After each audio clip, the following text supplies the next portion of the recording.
Hello and welcome to a brand new Anbennar campaign. One of the other mission trees that was added in the recent update, the Inheritors of Insia, is obviously not anything in Insia, but it is the Umbral Covenant mission tree. I did an interview with the lead developer of that mission tree, and it looks pretty cool, and we're going to be doing it as the Deathbringing Cobra, though I will say it is not necessary to do it as the Deathbringing Cobra. There are multiple different countries that you can spawn this as, and I'm just going to quickly grab the name of the developer because it would be bad if I did not shout them out, and I am terrible with my memory. Liv is the one that created it. So, Umbral Covenant is a tag that can be formed by anybody who decides to make a pact with the hags of Yezelmore, the Night Coven. If you are, if you do this Night Coven pact with them, you can form the Umbral Covenant. However, there is a better path, in my opinion, the more flavorful path, the more loreful path, and that is to play as Deathbringing Cobra, and that's exactly what we're going to do. We start as Shadow Pact, which is unique in the region. There's only this guy here that's Shadow Pact. Actually, no. You're not even Shadow Pact. There's just Shadow Pact land there, and you're Night Coven. Oh, actually, there's this guy as well. Or maybe there isn't. I don't know. Anyway, we are Shadow Pact. We're gonna be happy with Shadow Pact, and yeah, let's get into it, and let's do some understanding and playing of this loveliness, of this Umbral Covenant and the Night Hags and the Witches and all of that. So, I'm looking forward to this one. This has been on my most anticipated mission trees since I first learned of it. It is cool. It looks really cool. Looks really cool. So. Nice long loading. The warlord era. Nestled in the steep mountain slopes of the Pakreda Sidara Mountains lies the territory ruled by the death-bringing Cobra clan.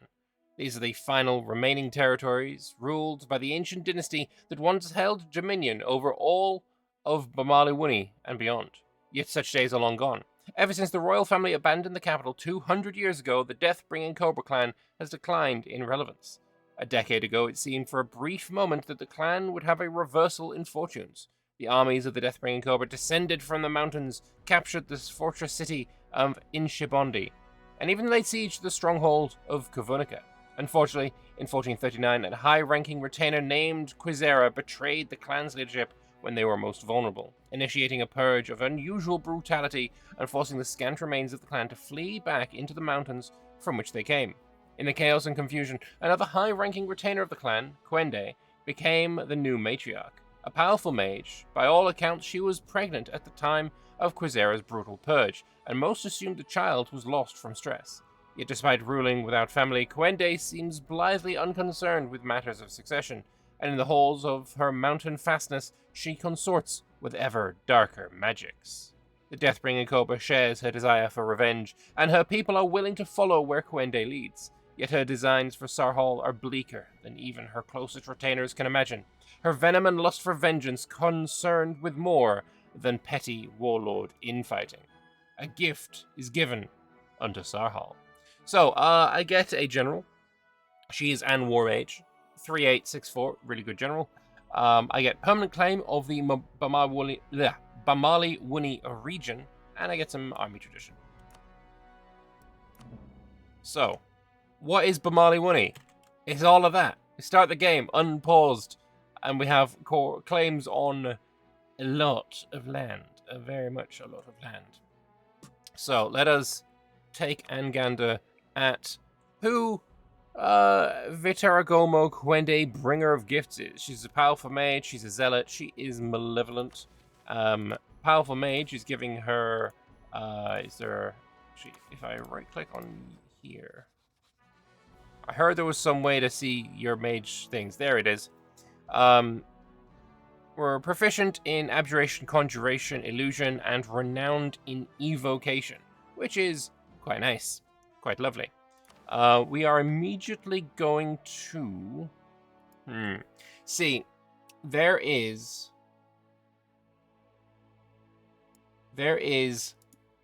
a way that this should be played in that there is magic that you probably should work on early, and that's because of the mission tree that we can't see yet. So we are going to work on what the mission tree is wanting, even though we can't see it because I looked ahead, and also there's a bit of a guide. So we have a few timing windows where the missions want me to have a certain magic skill, and so we are going to go and do that. So the first thing we need to do is be proficient in divination.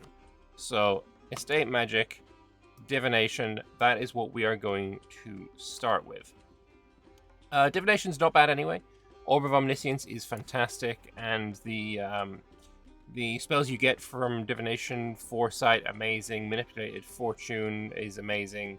Scry can give institution progress in the capital. Would be fantastic if we can get the Orb of Omniscience. Click this button twice, and boom, we now have whatever institution is spawned. Like, truly, truly amazing. Get some nice cheap advisors. It's all good stuff there. It's all good stuff there. So we're going to go and do it that way around.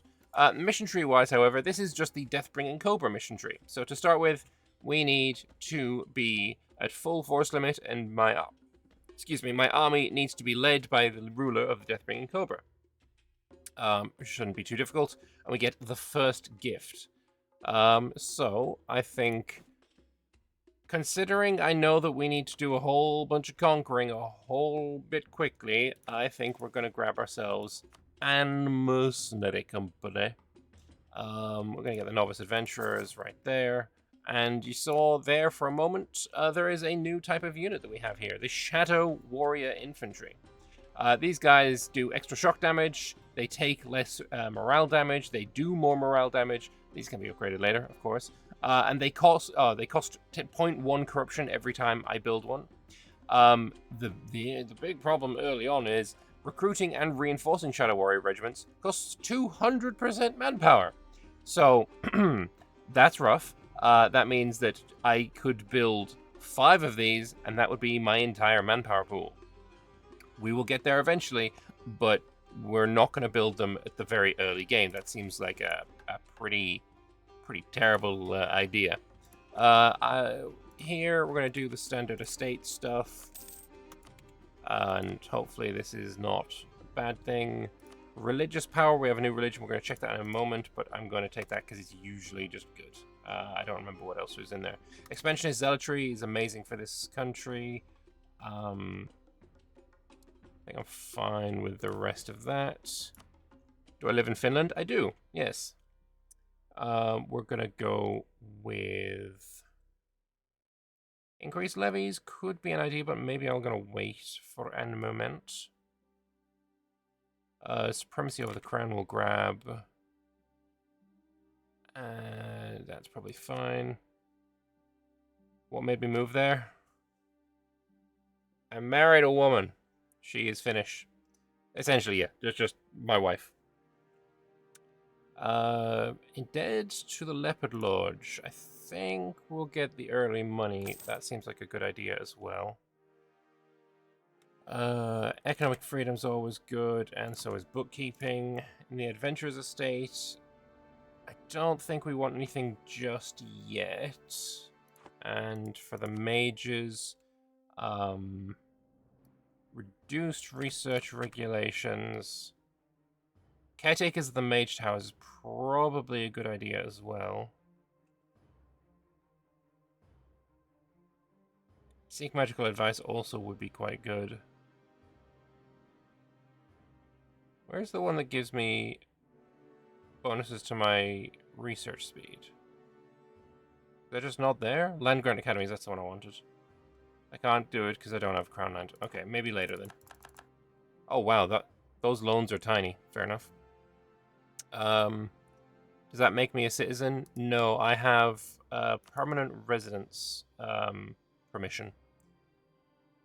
We're going to buy 10 dudes there. We are going to summon the diet, and then from my Yogomo, they want me to get to 50% manpower.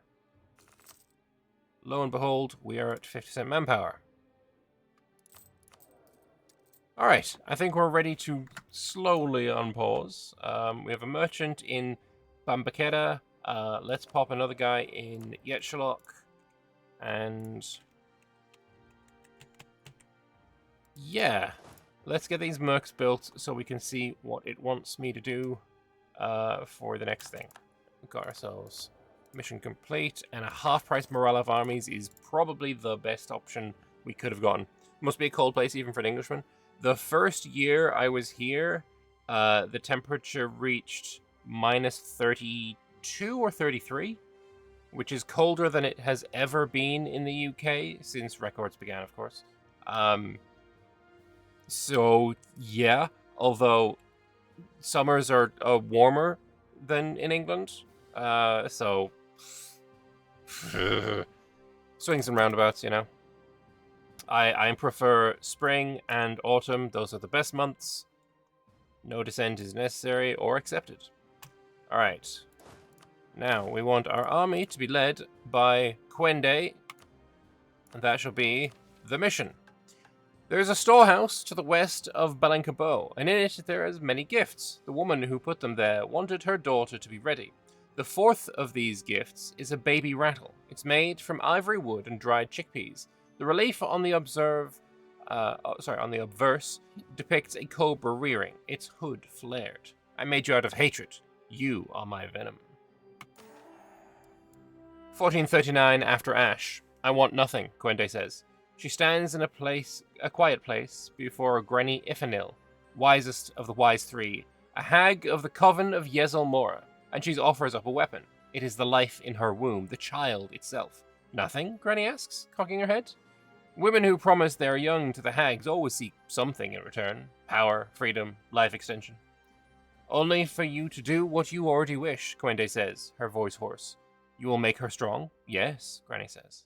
And you will unleash her on Sarhal. This is your intent? Quende has seen it. The shadow has told her through its portents. It is. There is power in something freely given, no? Quende speaks stiffly, though through rigid misery. The man who gave her this child is dead. Her own mother, who would recoil in horror at this, is dead too. There is nobody left to judge Judge Quende or to stop her. The most powerful ritual is voluntary, agrees Granny Ilfa. Stronger than that which is transactional. Quende nods. She steps forward, casting off her silk wrapper. She seizes Granny Ilfa's wrist and tugs it to her. Granny's 8 spindly fingers dance across the slight bump of Quende's belly. I felt her so early, wise one. I felt her magic.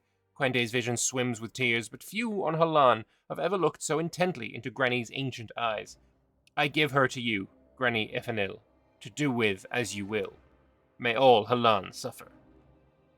So I get some shadow warriors, which is nice.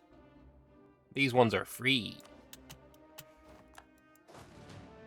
So these shadow warriors, colored in red, reinforce speed slower, and yeah, to reinforce them is double the cost. Your husky would love to live in Finland. You would hate it though. Don't mind cold, but not for an extended duration. The cold doesn't bother me as much as the summers do, because in one of the first things that my mother-in-law said to me when I arrived was, "There's no such thing as bad weather, just bad clothing," and it's kind of true. Because as long as you have enough layers, then what's the cold gonna do anyway? Don't get in. Though clearing snow off the driveway does kind of suck. So,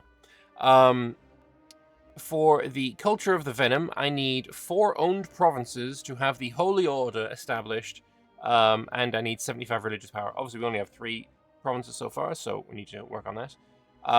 Here, I need all core provinces in Gumti, Kazidaroga, Inchibondi, and Katidaraga all need to be viciously mocked, and I need to own Gumti. So you need to be owned, and everyone else needs to be viciously mocked.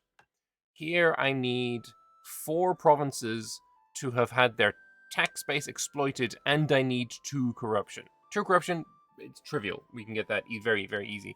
But again, I don't have 4 provinces, so we're not doing that just yet. I'm going to unpause and go to the 11th of December, and then we can decide what our first order of attack is on that date. With any luck, the alliance chains have not screwed me. And there's the 11th. Okay, with any luck, the alliance chains haven't screwed me. No alliance, no alliance, no alliance. Okay, this is good. You are not so good. This is good, though. So what we're going to do is we are going to rival Gumty. And I'm going to just straight up attack this motherfucker.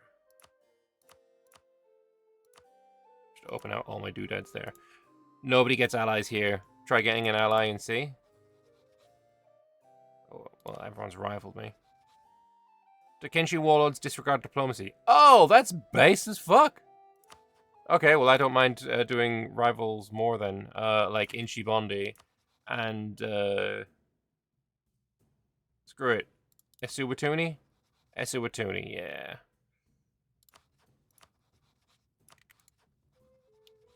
Alright, losing a little bit of money, but whatever. And we will attack Gumte.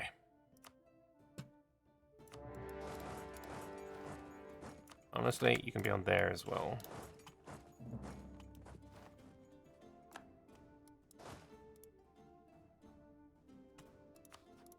So the Gumti mission is here. All of Gumti's provinces need to be owned by me. And then I need to viciously mock sugar and murderous intent. And viciously mock who now? The green guy, the red guy, and the blue guy. Seems trivial. You're gonna get there on the 27th. You're gonna get there on the 30th. Ooh, could survive! Survive, my cobras! Okay, they survived. You're gonna go to Gumty. You're gonna go there. You're gonna go there. Alright. I'm going to build a spy network on you and you.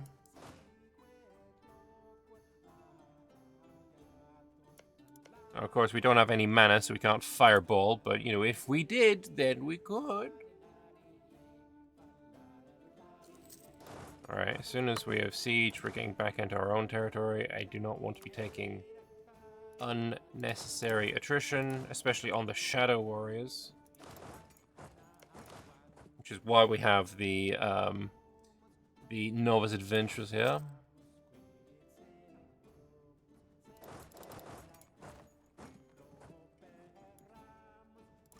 And if we get lucky, we didn't get lucky. We didn't get lucky at all.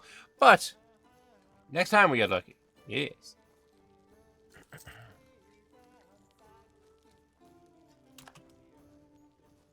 Eswatuni attacked Gumty. You attack Gumty, and you attack this guy. Okay, these guys attacking each other is fine. You're getting nothing, because obviously I have them fully occupied. Bit of rains.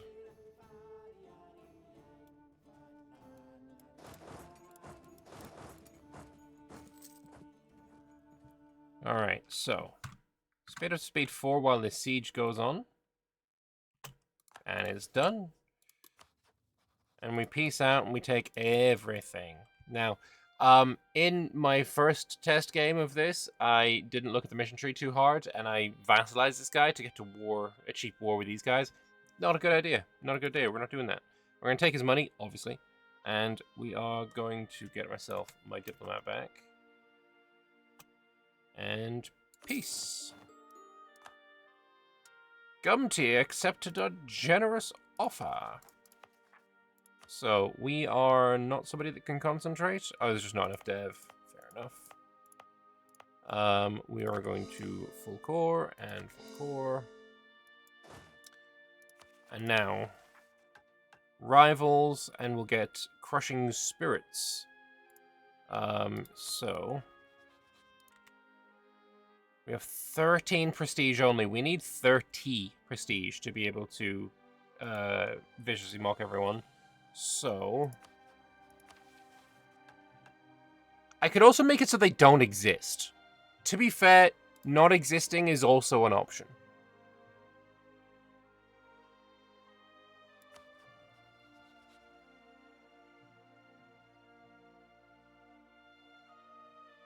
All of these vassals are unhappy. If we attacked Kachidaraga right now, we could take this and kill you.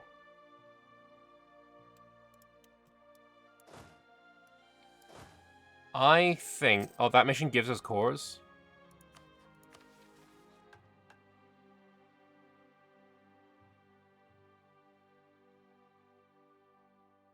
As long as Crushing Spirits modify current provinces in the region will reduce autonomy as well.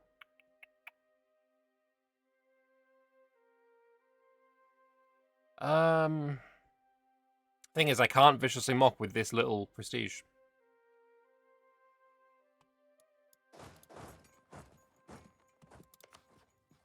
Maybe we just go after this guy. Or... Eswatuni. We'll go after Eswatuni. We'll go after Eswatuni. Let these guys have their 1v1.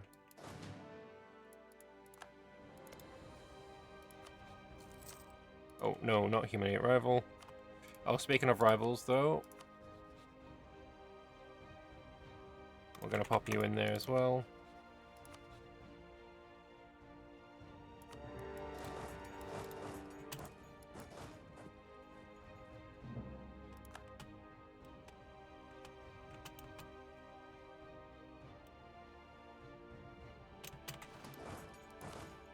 Why was it a Shadow Warrior?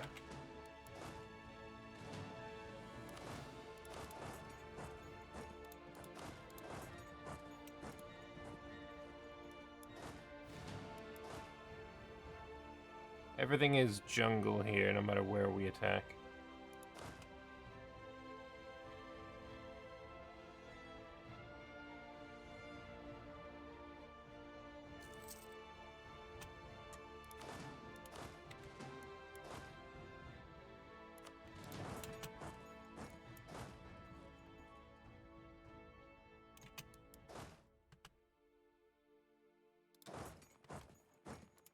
Hills and hills, and a river crossing.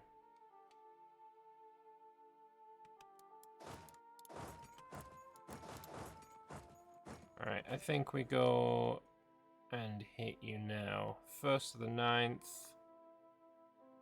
There's 4 days in between those two. Do I want to attack into a hill, or do I want to follow you and maybe fight you in my mountain?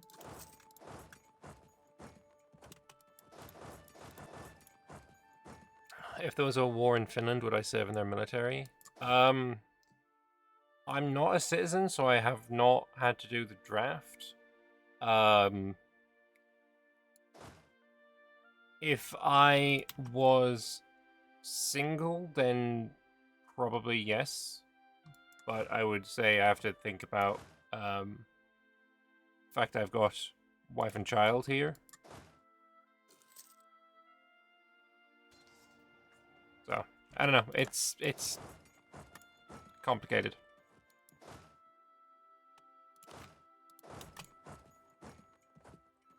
Alright, army wiped out.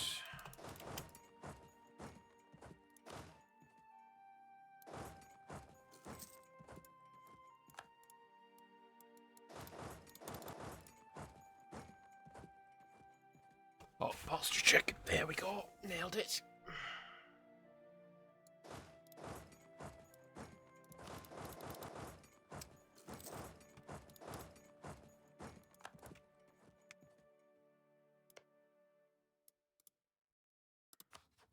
You also have no friends. You also have no friends. Okay. Stopping this guy from being strong is probably a good idea. Also, you have a war wizard with 8 shock as well. Like, honestly, you could probably beat this guy.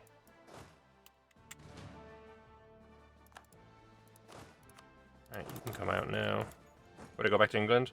I have family in Ireland, so I would probably bring my family to Ireland, get them out of the way. Though I don't actually have any fear for like Finland losing a war to any of its neighbors, so I don't know. Although, can we let's keep the topic light. Let's keep the topic light.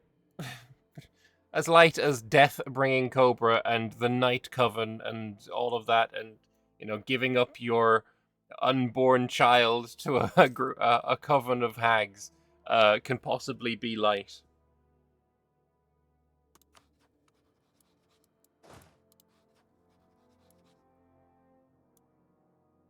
You have a 4/4. You're pretty cute. You're 16. You know what? Let's throw a viscous mockery your way. Wait, was that only 5? Oh, it's only 5? I thought it was fucking 10.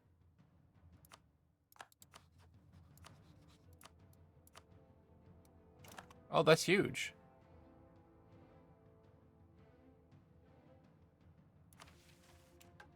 The 6th gift is a blunt legal cudgel. It's made from iron and Tanizu hardwood. Smaller than other examples, it is intended for use by a youth. The craven vassals of Gumty fled Quizera's butchery. No attempt to avenge their dishonor was made, no restitution offered to my family. The story is a common one, and so too is redress. Perhaps this will be too small for you. It must then suffice as a mere symbol. So we get crushing spirits. So coring provinces gives me local autonomy removal and years of separatism removal. Nice.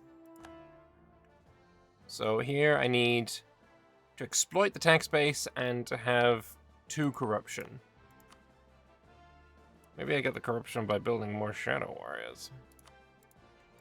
Am I planning to give a nice hug to Yezelmora so they can't conquer anyone? Yes. Sure, I don't think Finland would lose, but the cost would be high for everyone involved, especially with how they conduct their war. Yeah, no, that's the big worry, isn't it? But we'll see what happens. We're going to also embargo my rivals. Oh, we have truces with you.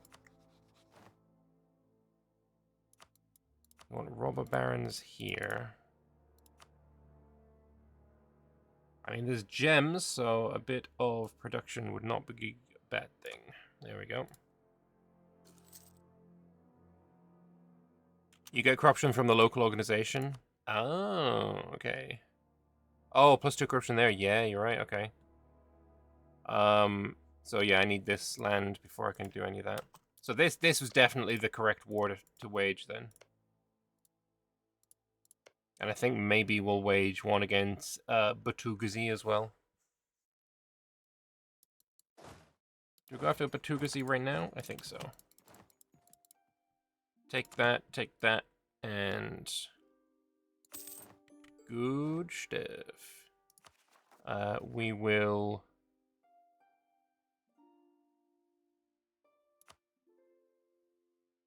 not be able to core everything. We don't have the admin for it, but we will do what we can.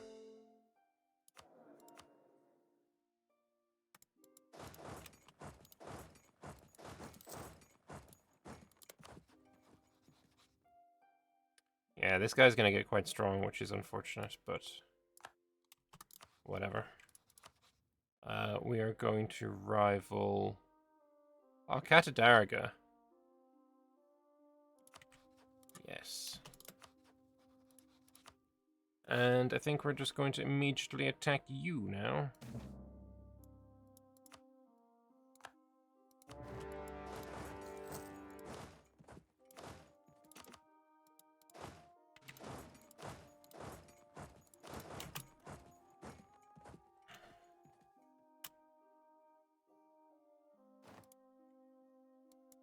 It's 10,000 dudes, but we have war mage. So on the balance of things, I think we're probably going to be good. Might want to focus admin. Yeah. Oh, dip can get fucked apparently.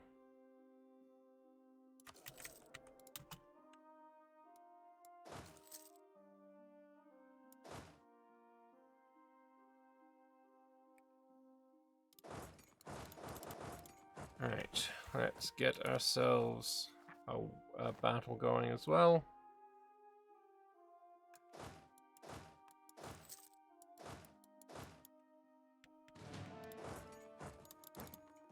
We're going to have you attach here. And that will mean we don't rush in ahead of the pack. Most painful battle yet.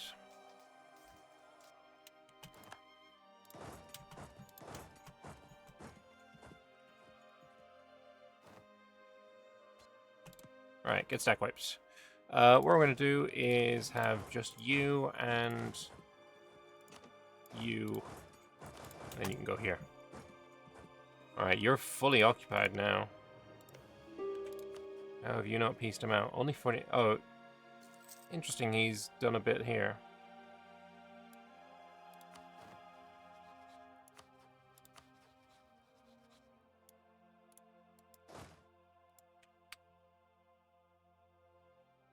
Might have been a good idea for me to go after them early. But we'll see what happens. We can now convert to the Shadow Pact. Let's start doing that. I guess some of these cores have finished.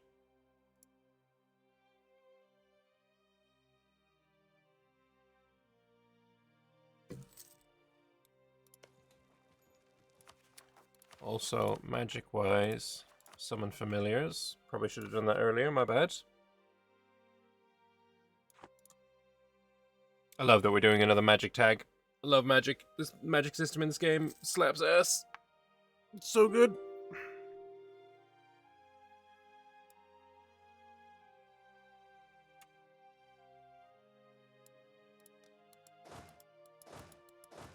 Alright, you finished. Let's sue you for peace as well, and take everything. Now, I think we attack you before coalitions and shit start, so let's just go.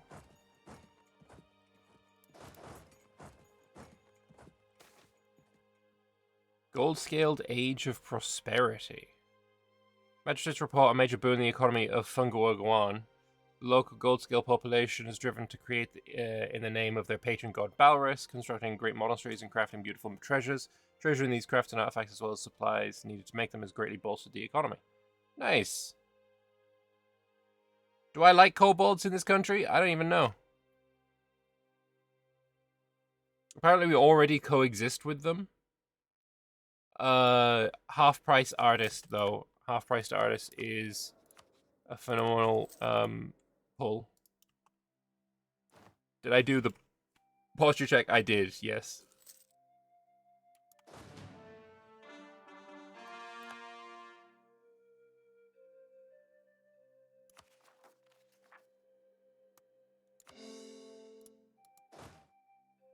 Right. Put one McDude here.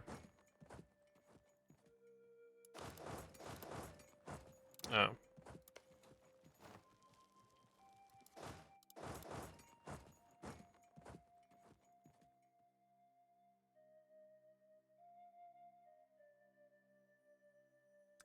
want to attack you before you get too strong or too uppity.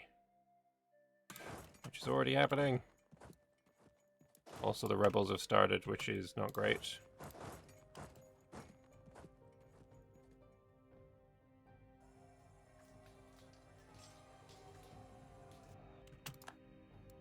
Let's go deal with the rebels and then we can go back here.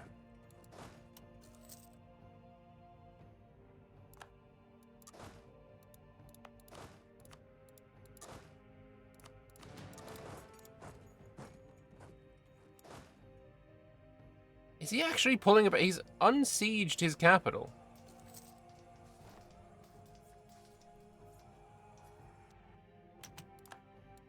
kind of based, not gonna lie.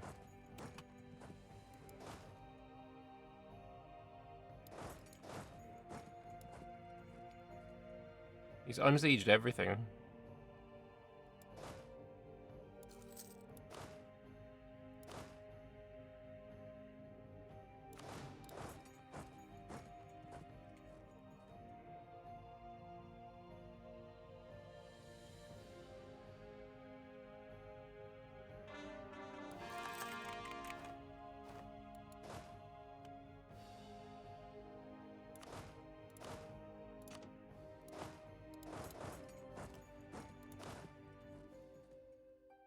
Want to kill their army before they cause more problems.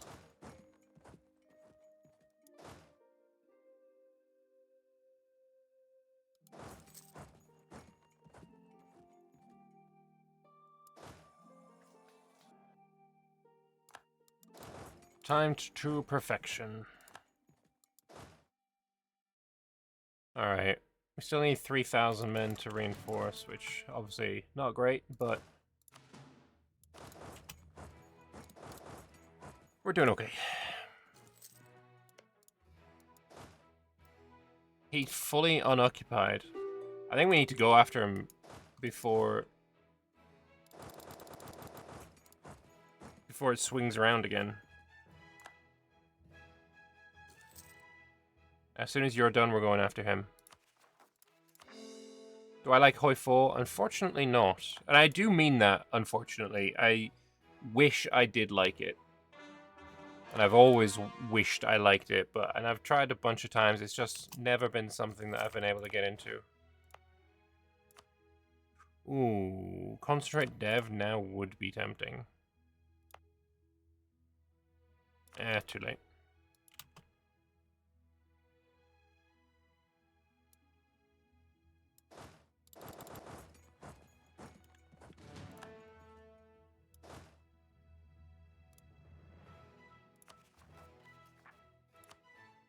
We're not gonna do anything with those. It's a lot of fucking rebels. We're still over our force limit as well.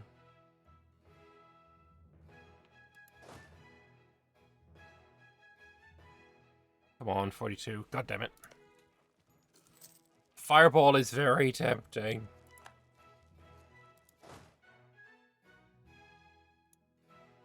Yeah, this has been our hardest war so far.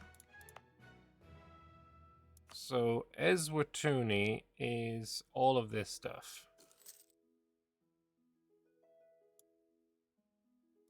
I want you to go here just in case. What don't I like? It's just never been a game that clicked for me.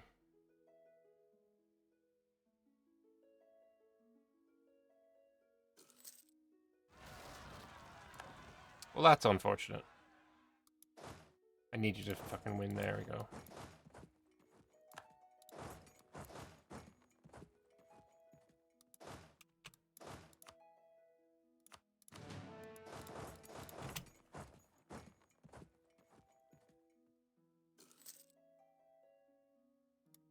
Didn't even get there in time.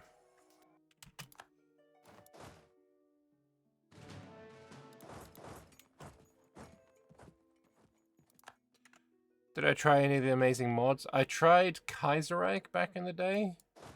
Like, it's been a while since I tried, to be fair.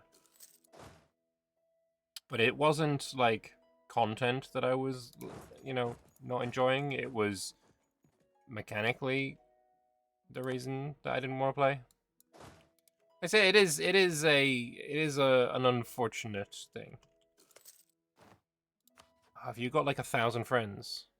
You fucking do. Oh, that's unfortunate.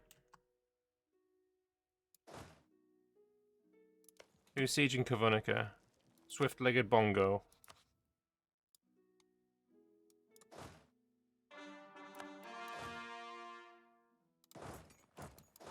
Maybe I did things in the wrong order.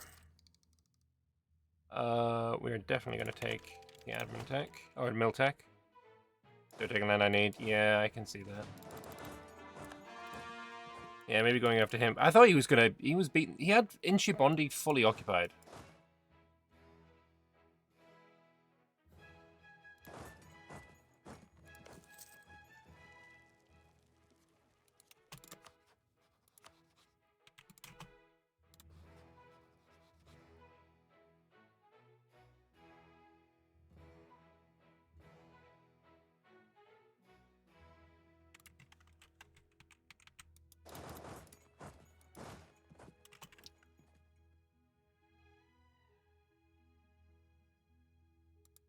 So how fucked are we? Yeah, let's piece you out as well.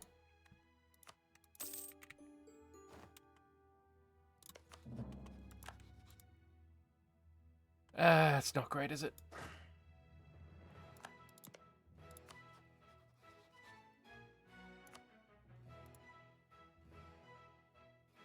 Do I think my channel would have been a lot more large if I did Hoifo content? I have thought that in the past. Anyway, let us add some Shadow Warriors. It's going to cost us 0 admin, which is quite nice. Every 5 ritualistic holy orders established will offer us the chance to improve our Shadow Warriors. That's kind of cool. Permanent effect, minus 10 goods produced, minus 10 tax, but plus 10 manpower. Fun.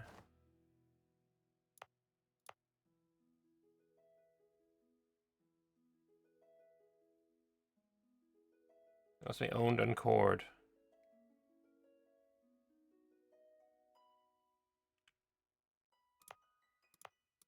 I guess they might need to be full cored.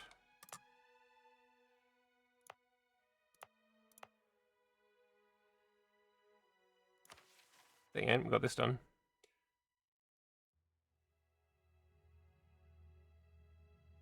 The 7th gift is a head wrap. It's made from linen, shisu leaf dye, and emeralds. The design is Atanvura, the iconic sea snail patterns of Kazidaroka port. This is a small spot of blood at the hem. Something pretty for you. So I get the economy of conquest. As long as we have the economy of conquest modifier, winning wars against Dakinshi warlords will grant us 50 crowns. Fuck! I should have done this way earlier, shouldn't I?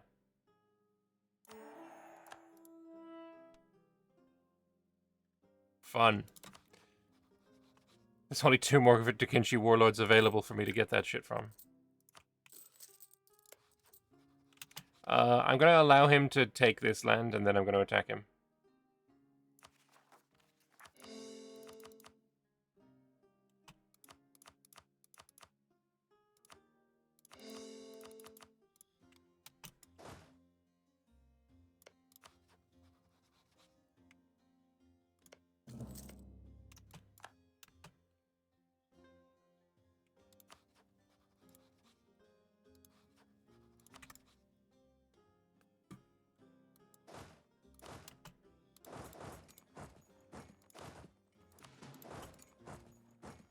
Is he really coming back at him again? Spawn the independence of foul-mouthed Katsus. You. Oh, I don't really care about that one.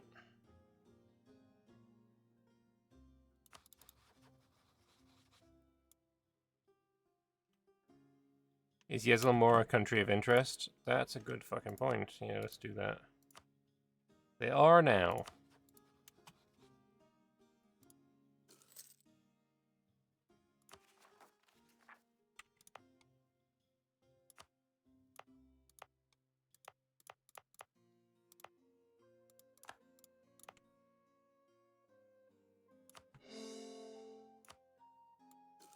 Let's pop another one of these ritualistic orders in there.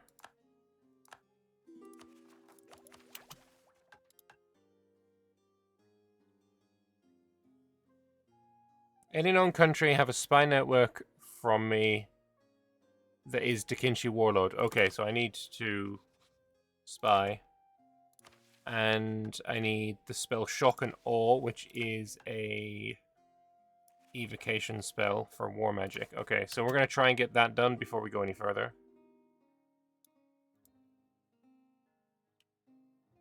Is content creation my full-time thing? No, I have another job as well.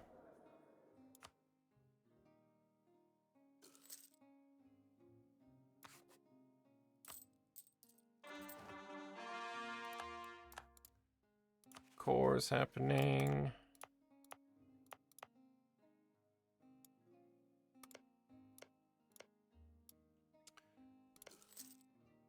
Really want to attack you.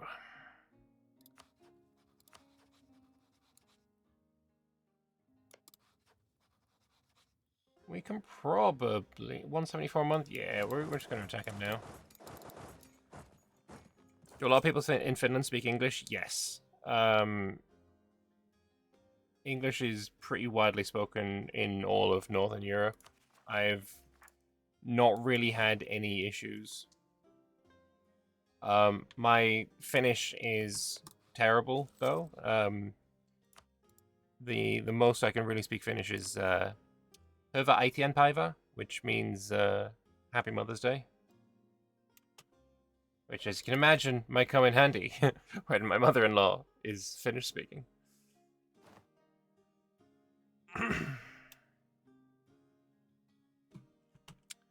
Anyway, let's attack you.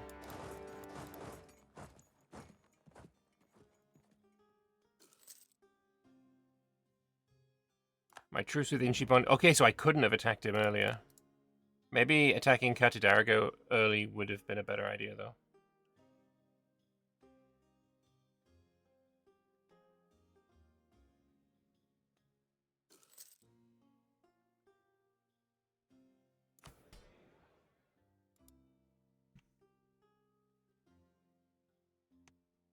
The mission with Spinowick rebel bombs your enemy, so don't click it while you're in war. Well, bollocks. Okay. Maybe we'll Spinowick on you then.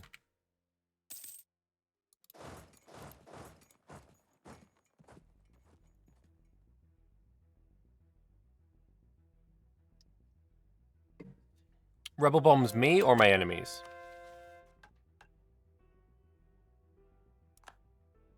Cassidarga. Oh.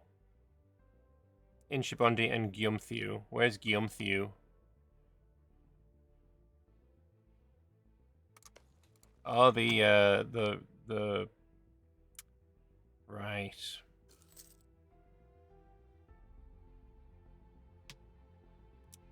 Okay.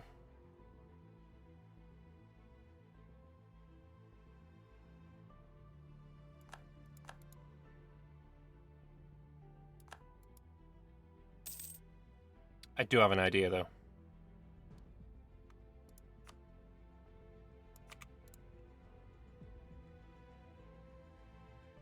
I move off here, let him try and siege you back, I go siege this, rebel bomb.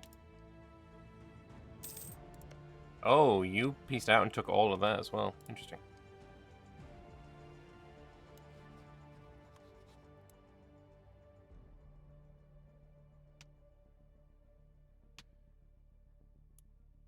So, speed up a little bit.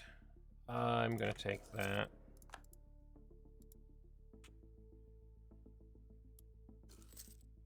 Yeah, I think in hindsight going for Catadaraga first might be the play.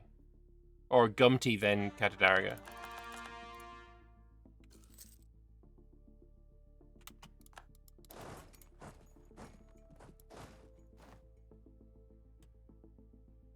No, not yet. Don't go there yet. No, great. No, wait.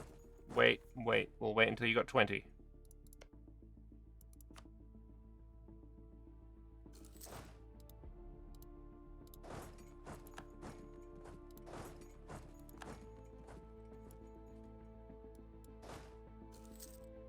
Okay, you can go there now.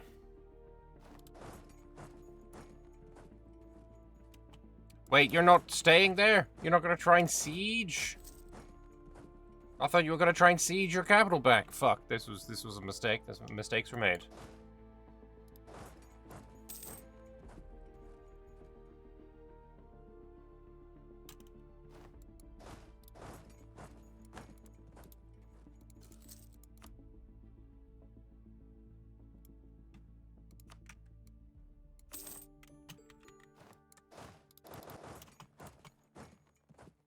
Anyway.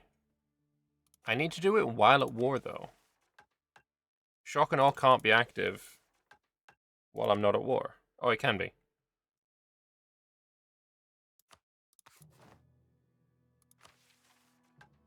Well, rebels are going to be here only. The 8th gift is a clay vial of Dimud Uritima, sometimes referred to in common as shifter sap, sealed inside a linen-lined teak box. For my own transformed fangs, enough for 8 deaths. Best use sparingly. The hemorrhage loses its drama with too much repetition. Enjoy your rebels. So I need to do invisibility and have 2 active portents. These are portents. So we're working on that. Just vassalize them? No. I mean, we're gonna be, like, super undiplomatic, aren't we? Seems like a bad idea.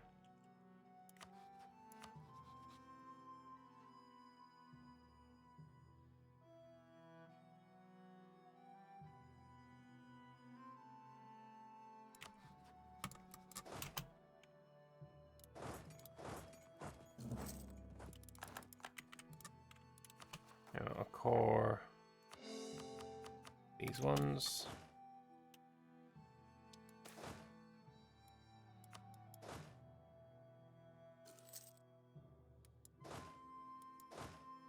Vassalization seems like a risky project with us being so evilly.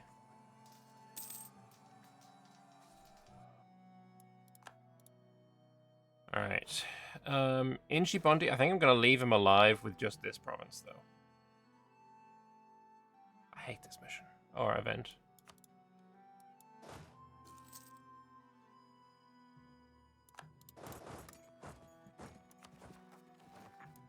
Thing is, I can definitely beat you, but you and all of your allies together is crazy.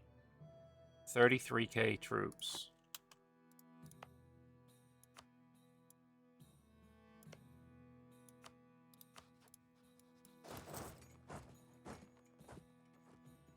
You're not as evil at the start. Do I think the AI in EU4 has more personality in what it does compared to EU5?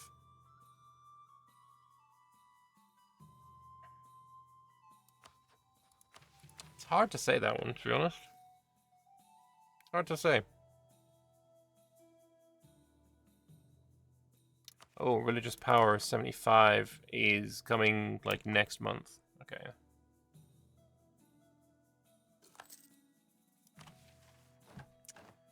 The 5th gift is Mbariso, a meditative focus for religious ritual and shadow magic. It's made from teak and dried with acacia, whittled into a triangular prism. The facets of the prism are decorated with traditional archetypes of shadow divination. The vulture, the tree, the uniformed man. Listen to them. Listen to what they have to teach you. The wise 3 will make you inexorable. Quende pads barefoot onto the teak veranda, its boards cool to the touch. The particular villa, snug in a valley of the depths of Sidara, is not known to her enemies. It squats flat within a defile of the north-running ridge, hidden like a snake in the grass. Looking out from its perch, Quende's palm presses gentle circles into her big belly. Besides the distortion of pregnancy, Quende's stretched skin is odd, mottled in places and drained greyish in others. The hag Ilfanil's magic works upon the child even now. Even before she is born. Quende does not smile as she strokes her stomach. She feels a sharp pain, the 8th this hour. The baby's kicks are vicious, as if the little one knows what is to be done to her. It is a dreadful thing, of course, a profound betrayal of the girl she will bring forth. For Quende is certain, however, that this vile little thing will be a girl. Know that the kinsmen of your mother were good folk, Quende says as she paces. She's 11 months pregnant, inexpressibly weary. She stops for a moment to lean against the railing. It's almost scorching. Even here in the Highlands, where the day is not so harsh, Quende does not care if she is truly hurt. They were not like me, Quende continues. They did not find comfort in moonless fields at night. They did not prefer to go unseen. They did not seek out insight. They did not fear the future. They were not cruel, as I am cruel. She forces herself to keep moving, to ignore the ache. When they died, undignified and desecrated, I watched the light and the power leave their faces and limbs. I watched as Quizera's men made them beg. Fuck Quizera. I watched as Quizera's men made them filthy. My beloveds had no finger to point at the heroic beasts, no voice to curse Amilak, no poison to dump in the great river Chi. Quende smiles. But I do. I have you. Rerolling portents will now spawn a shadow warrior in the capital. Can they make the Valwan not age in Anbennar? EU5 Anbennar? I don't. That's a good point.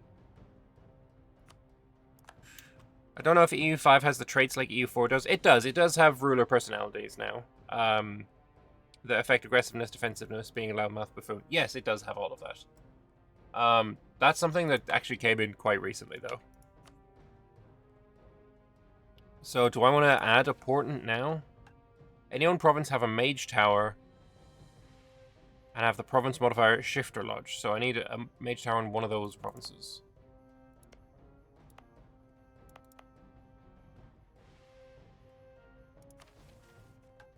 Mage towers are expensive, bro. Anyway, we're going to attack you now. You know what? First, I'm going to go and have you rebel.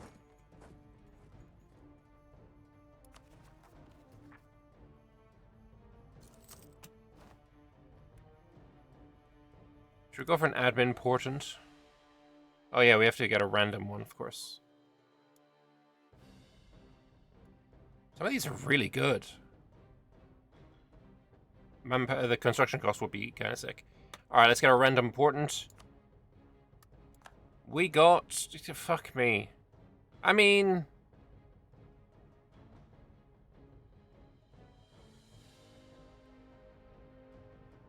$25 only to reroll. I think we're going to do that. If we get a Shadow Warrior out of it, hell yeah. Free troop. Alright, let's provoke rebellion here. Hopefully... Oh yeah, they came in the right place. And we're in a mountain defending.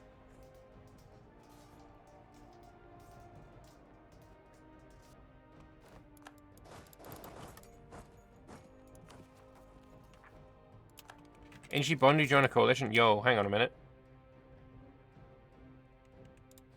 Alright, fuck your coalition.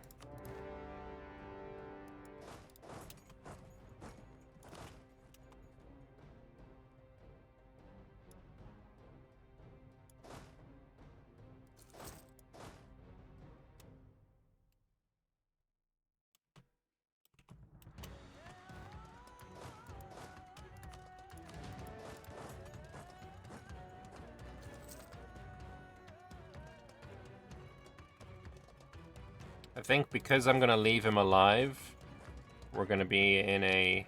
Oh, it's going to be War Mage versus War Mage. It's a good job I have Shock and Awe on.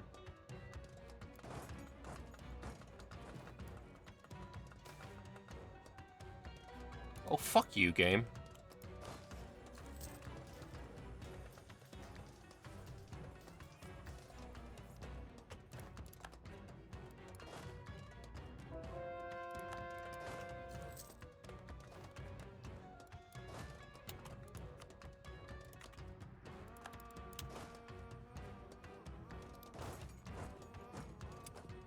Large congregation of scholars calling themselves Renta Seekers have arrived from a faraway land called the Jasir Jadid. We've welcomed them into our country as they seek to study our culture, people, and landscapes, provided many of our civilians with advanced methods of care and medicine, constructed wells and cured illnesses. Some of their scholars have even performed grand feats of magic. As they arrive at our court, they speak of their faith, that of the knowledge seekers. While the idea of all gods being dead and heaven being accessible through learning is an uncanny one, it's true that these scholars have achieved remarkable feats not yet seen in our lands. Some of our folk have already converted, convinced of their beliefs.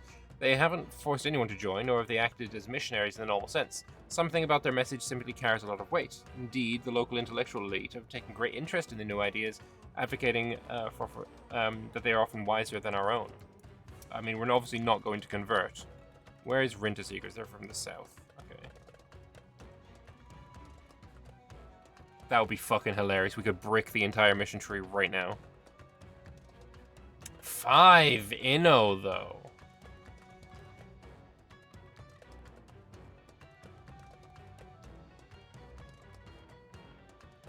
I like 5 Inno. You can have one province of Renta seeking this. We have a lot of things to convert. You know, 5 years is not much.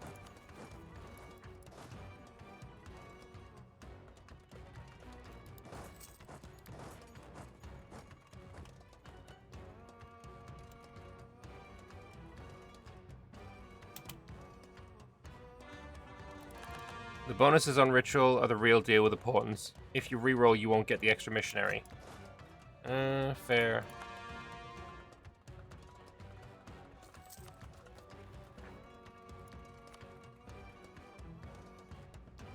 And the missionary strength, that's kind of huge. Huge! Huge! Yezelmora win! Absolute Yezelmora W. Let's fucking go.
I'm tempted to fireball. We have 33 mana. I think I'm tempted to fireball. They lose 400 garrison. What happened? Did Yezelmora attack them? Yes. Yezelmora attacked the guys who stole my land.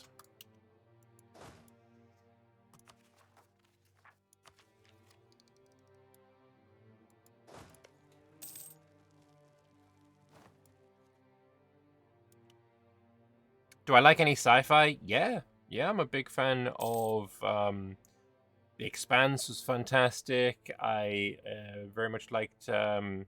Altered Carbon was fantastic. Cyberpunk, fantastic. Stargate SG-1, fantastic. Yeah, I'm a big fan of sci-fi as well. Firefly, obviously. Although that's not really... Is that science? Is that sci-fi? Is Firefly sci-fi? I don't know. Alright, can I, like... I don't even need to fight. You feel free to go fuck off over there. Toodaloo, bitch tits.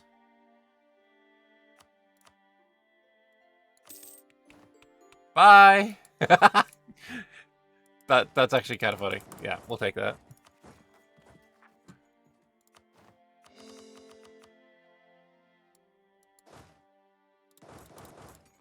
Get out of my land, motherfucker.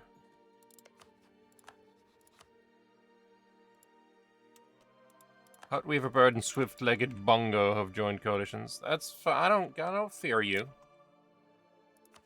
Yet.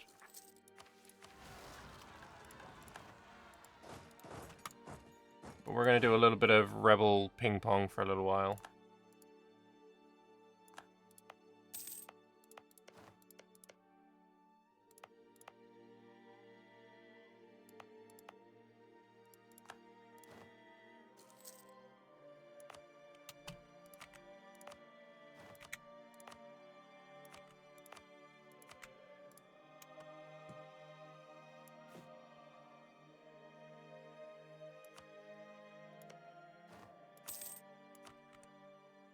Probably don't need to put that claim in.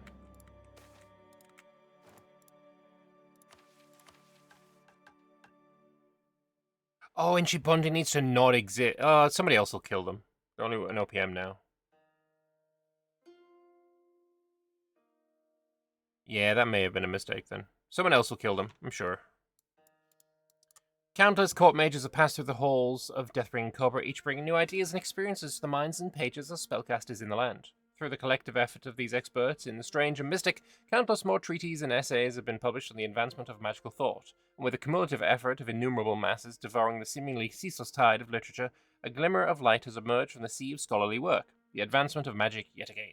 The mages cheer, celebrate, and return to their desks, picking up their books once more to discover where the next limit lies.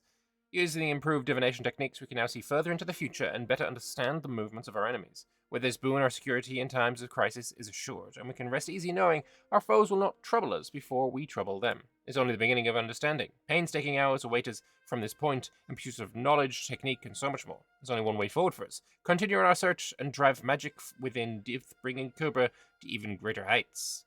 Alright, so we are proficient in divination. And we are going to immediately, not Orb of Omniscience, we are going to study with the estate enchantment, which is apparently another thing that we need. Enchantment, I mean, Dominate to Surrender is just phenomenal. Morale of Armies from Thoughtweave, though, and War Score Cost. Some good stuff in there. Do they have truces? They probably do. They have truces with... They don't have a truce with you, apparently. Being the one that murdered him. Oh, he does have a truce. No, he's warned. Oh, it's different.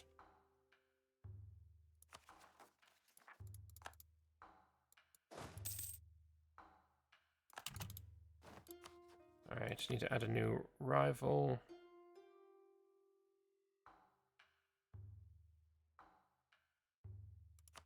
Sure, you rival me, I'll rival you back.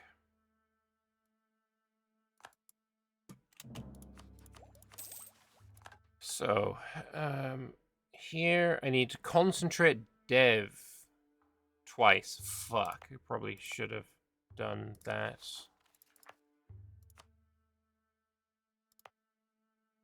Bollocks.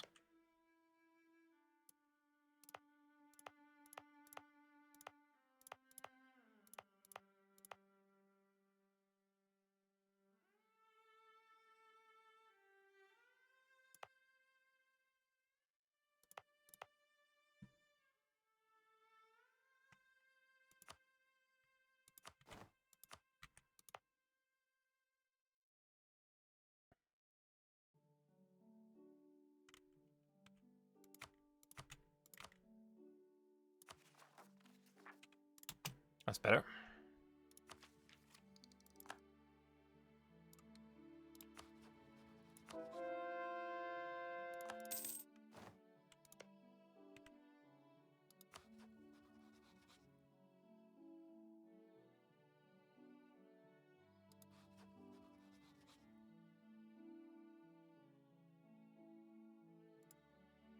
Putting the fucking L in Yezel Mora.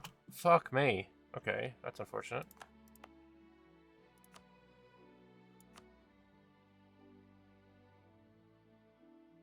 Anyway, I need to build a mage tower, like, here. 520, brother. That's nuts.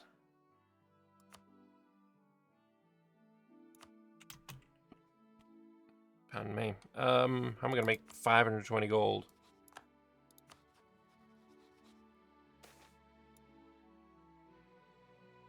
You want me to convert something? That's good.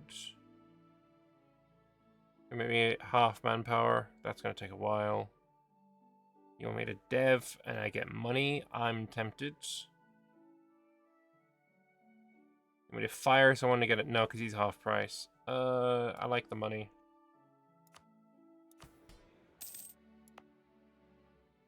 Oh, and it's gold as well? Oh, huge.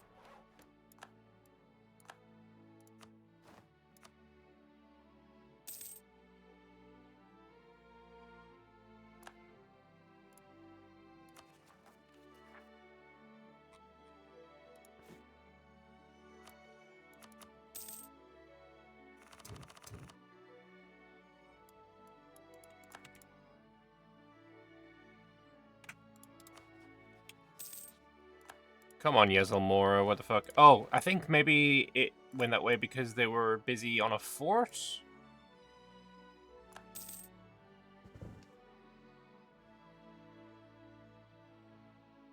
Slow Yezelmora is good for me in the long term. That's fair.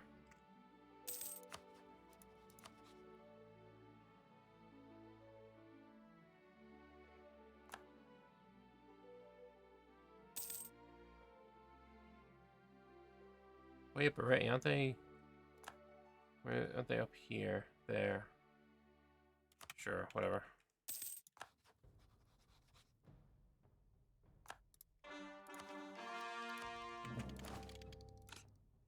New units and why would anyone choose the Treeteth Beastkin when... I'm sorry, why would anyone choose the Quizarian Infantry when this is better? It's just got an extra pip that this doesn't have.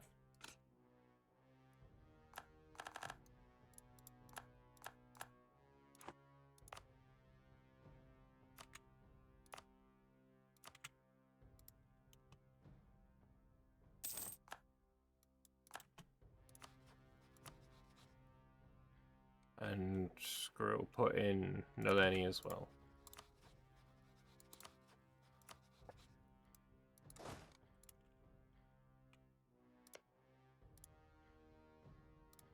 It's like, how fast do you reckon I could go in, take this, and then, like... Do I attack them while this is going on as well?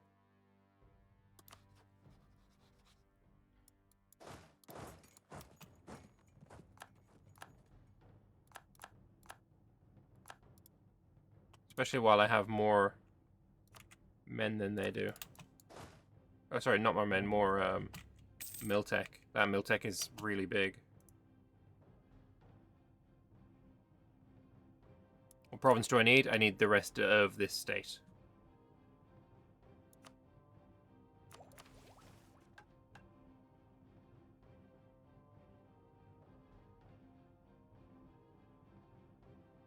Actually, do I need any of it? I don't think I technically do.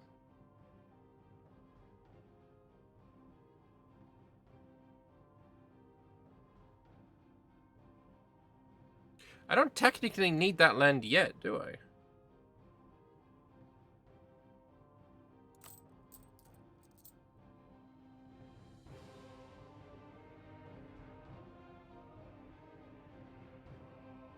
Check end warlord error decision.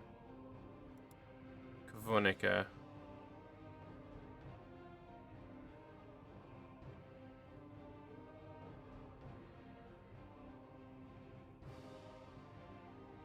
Okay.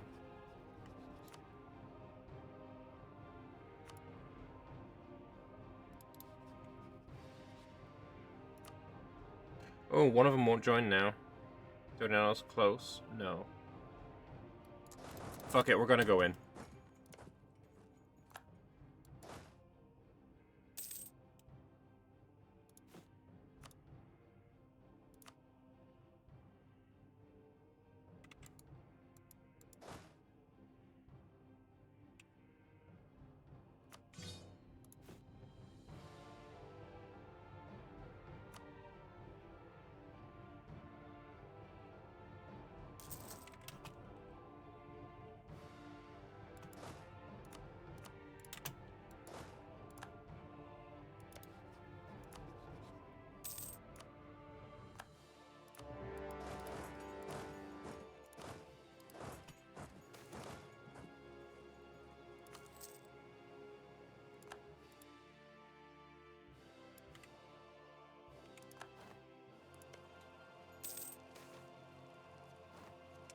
Kobold sabotage recruitment. Motherfuckers.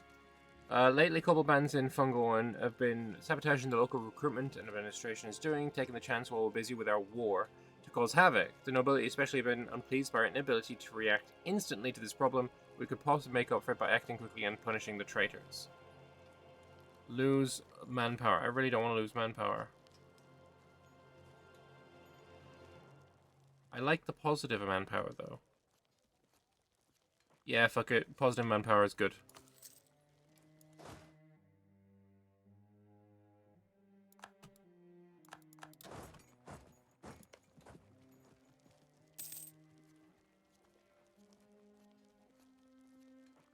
Tempted to just blow through this fort.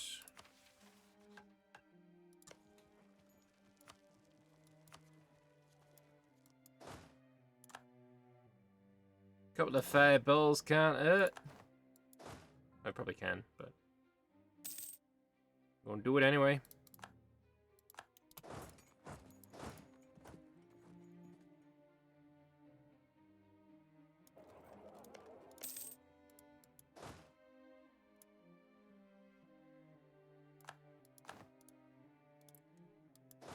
Come on, 35. Damn it. Like, if I take this and then rush to the capital, maybe. Maybe we get lucky. Come on, motherfuck. Do I want a temple or do I want...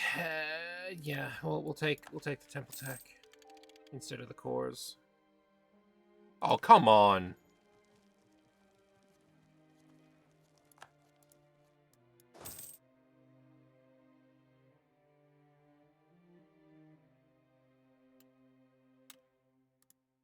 You having a fucking laugh?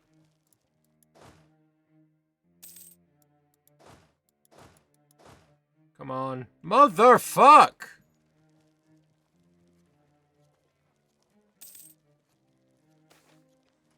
Oh, fucking hell.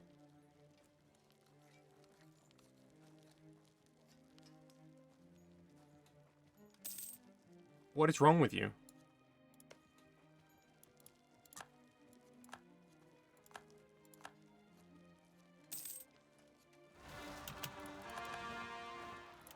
How many fucking sieges do you want to fail? What the fuck?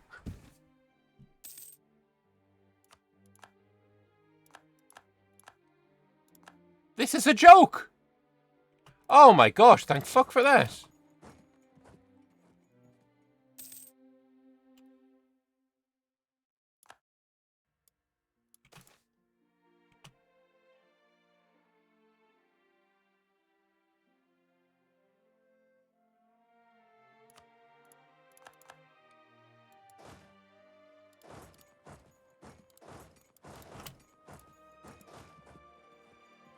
Twenty-third to the 8th.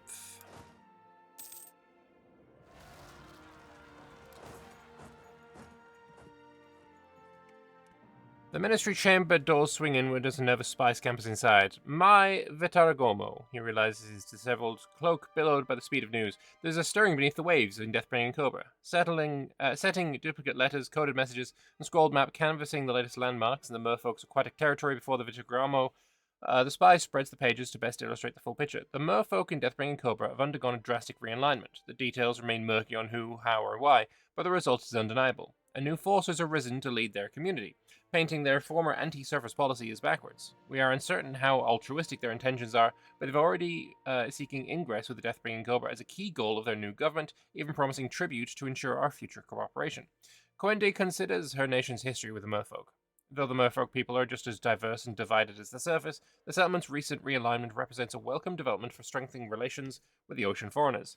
The spy remains tense, asking only, what shall I relay as our policy? We will accept the tribute.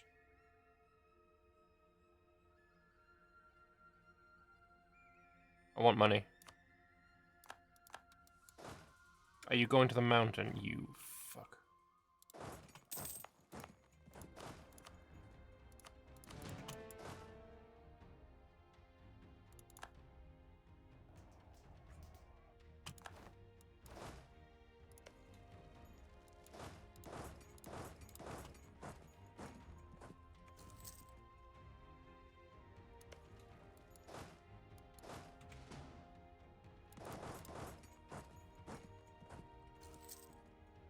I can wait.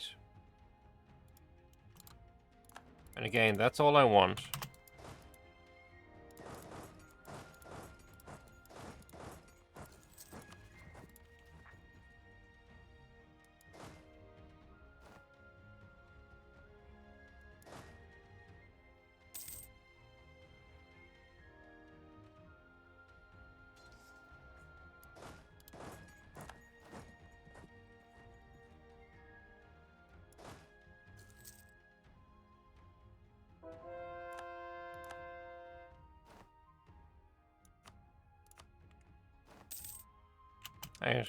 What is the province I need to convert for? Oh, I don't have a mission for conversion. Yeah, I want Diggerbunde to be converted. And then we're going to start using fucking estate things, right? Actually, how long is this going to take? In 59. Actually, it is then worth doing this. Now it's going to be done. 10th, 58. Okay. Still worth.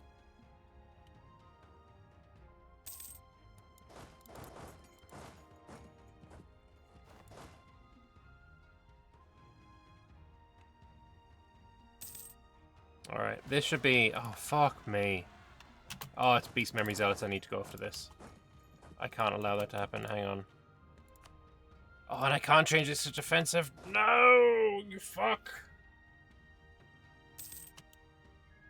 I've literally just converted this. Fucking Christ. Unfortunately, these do need 100% to be dealt with.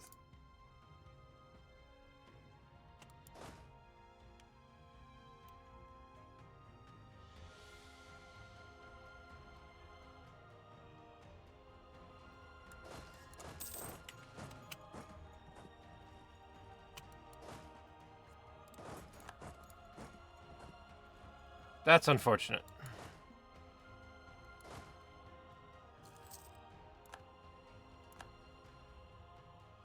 That's also unfortunate.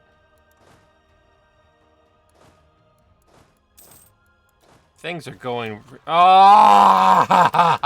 No! Fucking rebels!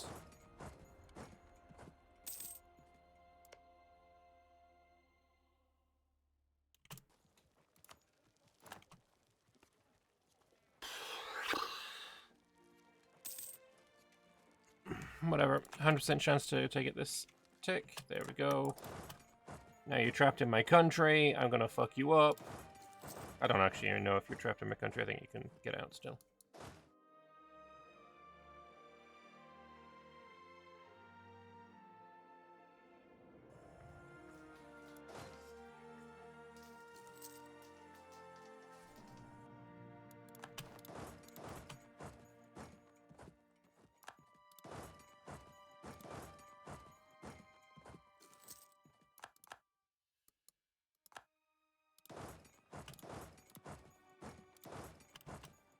You're going to my capital.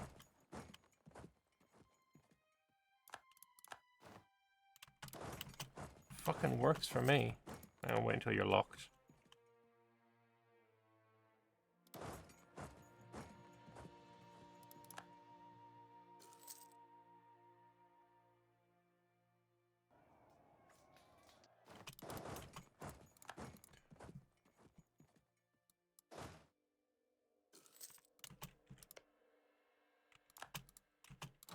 All of your friends. Anyone want out? No.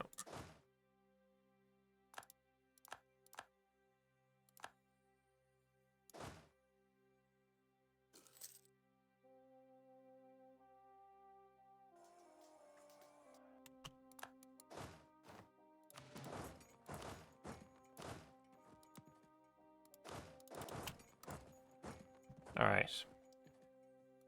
They're all gonna get wrecked, and we're gonna de-siege our stuff, and everything's gonna be fine.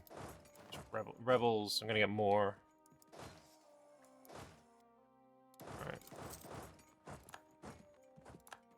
It's a rebel-heavy run.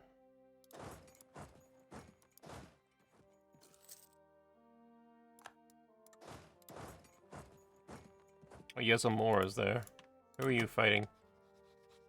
Shalazar.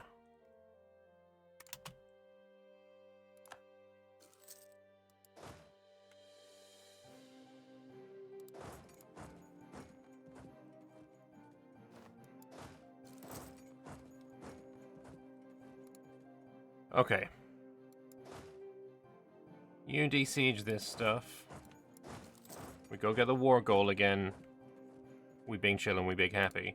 In Shibondi, actually growing, though, is annoying.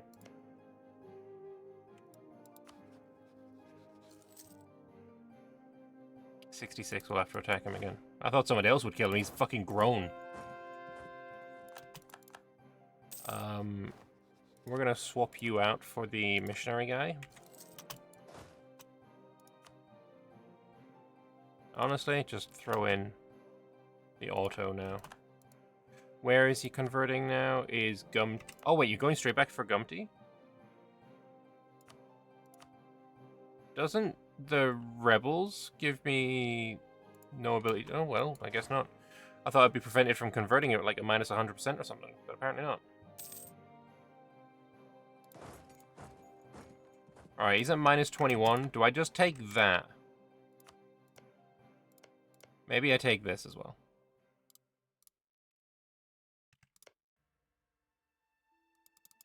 Getting to Muka could be a vibe.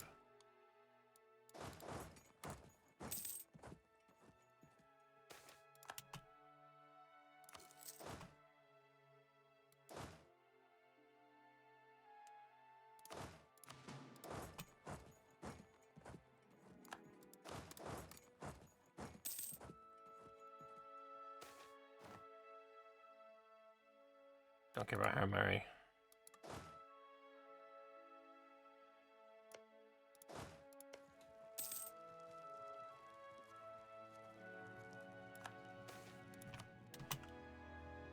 Bands of fortune tellers knowledgeable in the portents travel our lands, offering guidance to those who wish to know their fate. Group these diviners have arrived at the capital.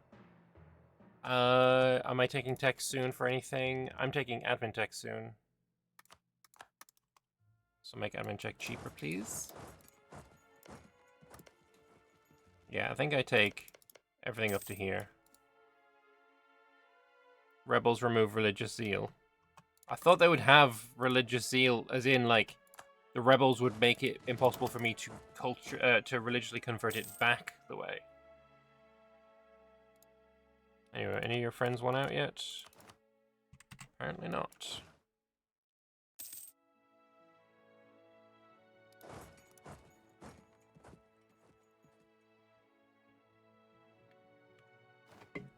Alright, 45, that's gotta be enough.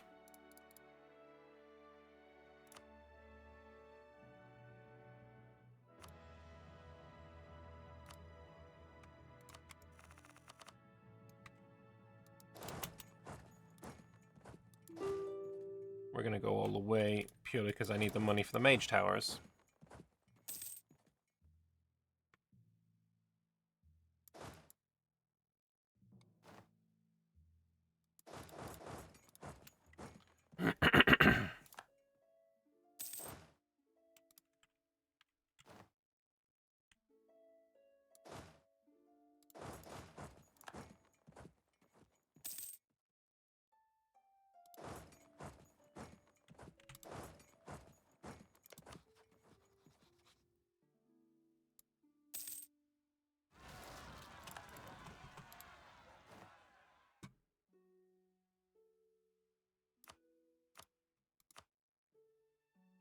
Fuck it, we'll just get that then. You need one mage tower? Okay. I still don't have enough, excuse me, money for even that.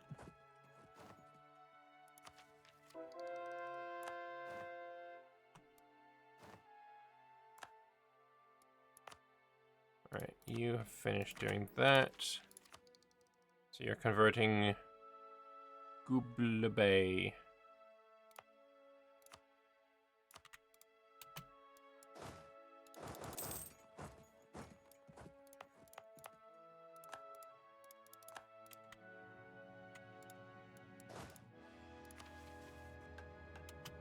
Alright, the government rank of Deathbringing Cobra changes to Empire. We gain 50 prestiges. Increased centralization. Warlordism after effects. For 20 years plus 5 national arrests. Holy fuck. For over 100 years, the people of Bamalawundi have suffered banditry and predation that have plagued the land in absence of true leadership. By uniting the people once more, this era can be brought to an end, and Bamalawundi restored to prosperity. Very nice. Oh, we can select another portent. Yeah, let's roll the dice. We got... Ooh, ritual effect 100 of each. That's huge. The drawback sucks, but whatever. Which means now if I cast invisibility... Mission complete. The 9th gift is a Hatacia dish. It's made from glazed ceramic. The ring of dark red below the rim is residue from the herb, which gains color as it burns. You will balk at the cost of bringing great wagons of the vision herb all the way from the swamp. Pay it anyway.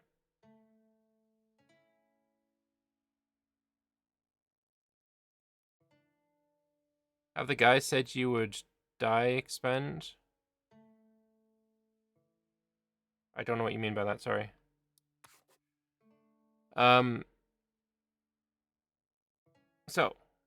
Deathbring cover gains Unfurling Shadows, giving me a missionary. And Exploiting Dev gives missionary strength for 5 years. Huge. This one required me to have grown by 5 states. Concentrate Dev count is at least 2. Oh, it only needed 2. I didn't know that concentrated dev count was per province, not per state. Whoopsie. Anyway. 12th gift is a Bashidi abacus. It's made from the wood of the trees of Wegabiga, that which the Dokinshi simply call Bashidi wood. Its pieces are painted blue-green, and then in complex patterns. It's more beautiful than any abacus ever made here. Let the last words of the full Dokinshi read thus: We have lived and died for honor. If we complete the mission while no owned provinces have unrest, gain manpower. Brother. I hold that. I'm gonna hold that. I'm gonna get 0 fucking. I'm gonna. Everyone's got unrest though.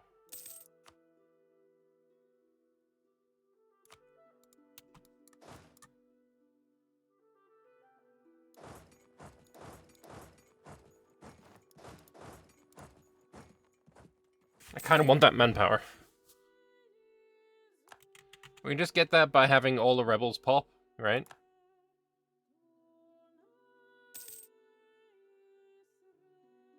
I need the red guys to not exist. Yes, I know. Oh, have the guys I said would... Yeah. No, they actually have started doing well. Unfortunately. I suppose it's because they have a mage, and that makes them kind of strong.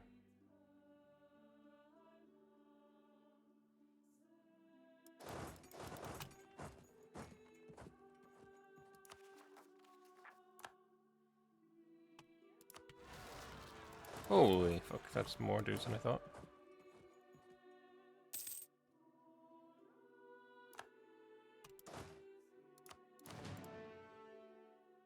In UB is easy. Oh.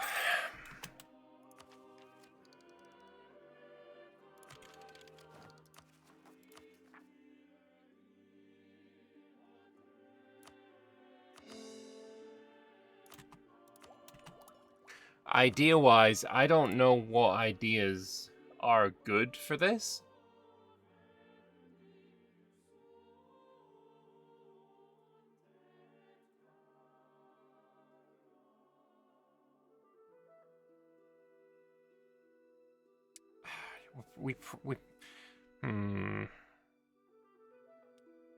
One of these that reduces corruption, like Diplo or something.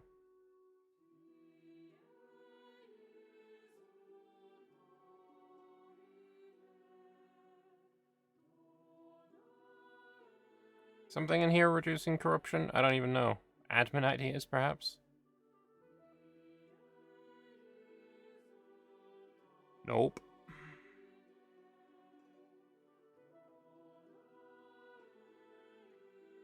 I would go religious because you need to be converting a lot.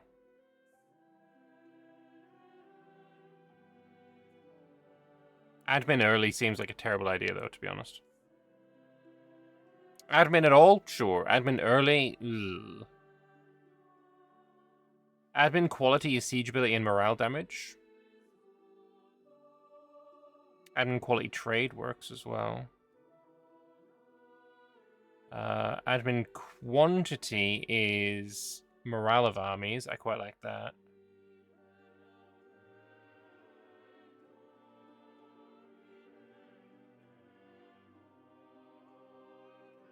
Maybe I go quantity first.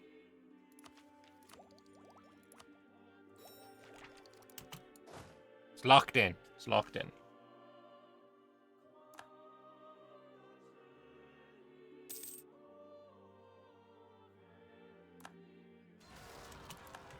Yo, I got there just in time. Nice.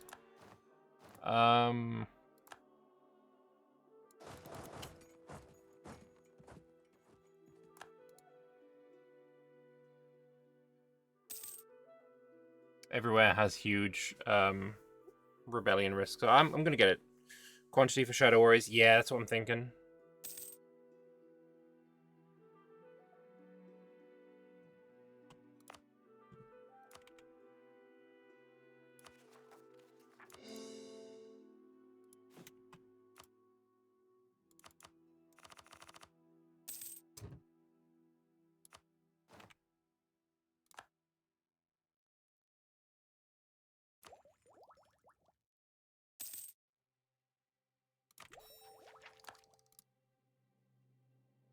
Come on, tick up.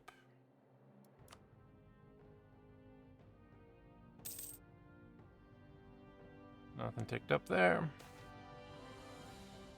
That's nice. I'll take that.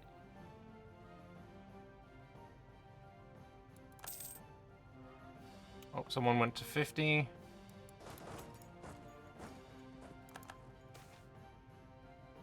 Advisor cost? Hell yeah. Bit of social mobility, very nice.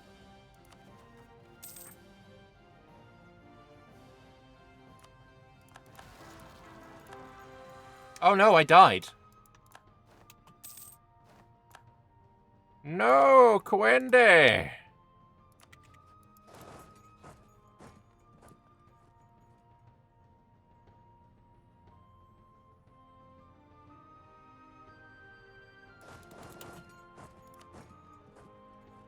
Oh, you're fucking terrible.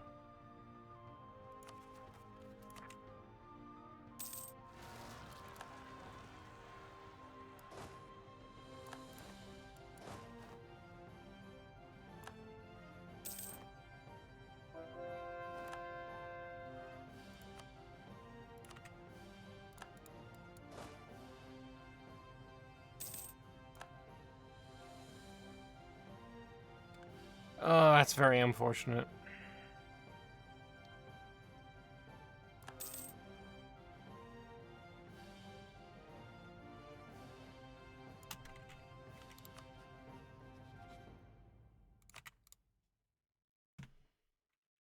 It's annoying that he's in, like, various different places. God, he's getting big. He's actually getting big, though. That's annoying.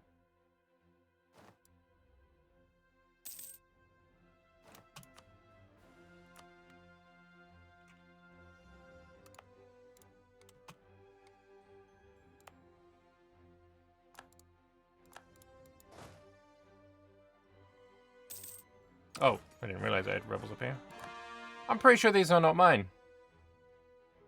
Yeah, they're Litmacats. Motherfucker.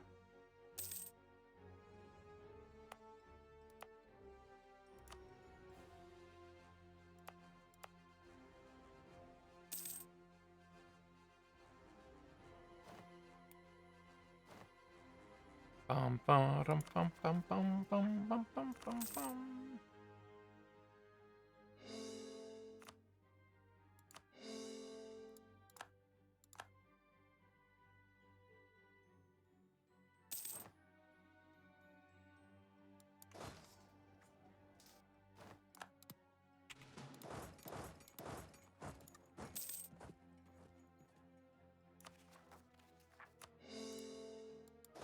Start coring as much as I can as well.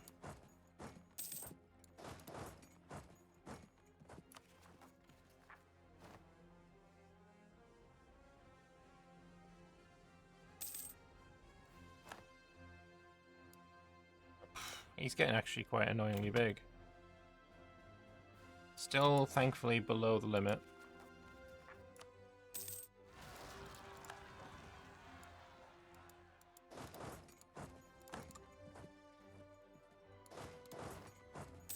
It's unfortunately no longer easy to win these fucking fights, though.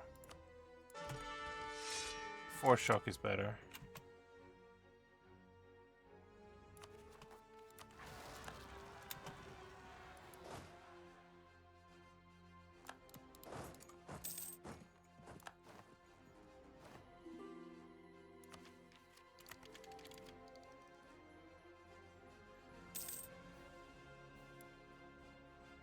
He's going further, brother. When's my truce up with him? 60. I can't do anything about it yet.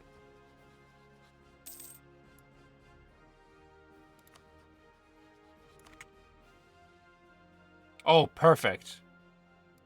Yes, Almora. Save me! Save my campaign. Fuck you, game.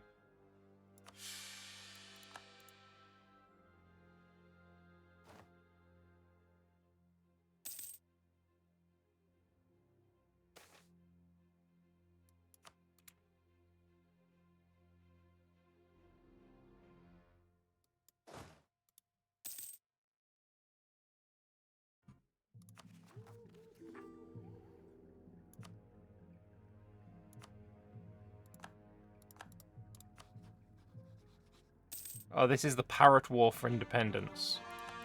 And Inshibondi is helping.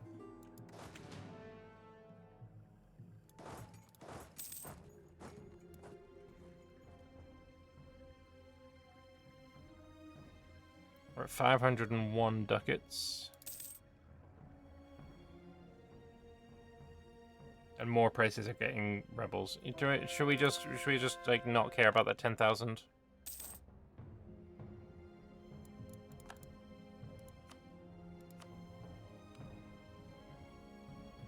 Gawazi's here, so you now need this. Yeah, I don't think we're gonna care about that.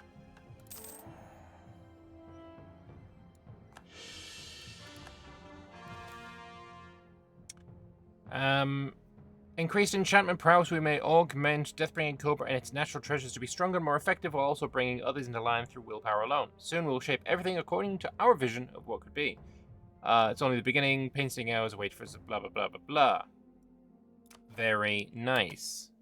So now, what we want to do is try and get this. Unfortunately, it would have been easy just like a moment ago. Now it's not so easy.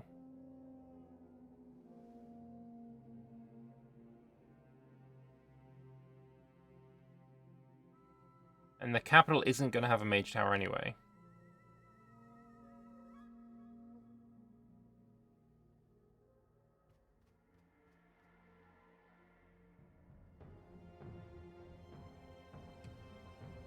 I think we just study the next thing that it wants me to do, which is evocation.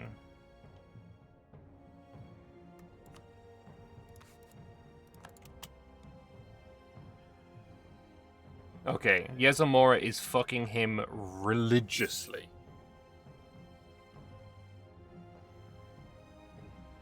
Mage Tower and Center of Trade is the plan, yeah, down here.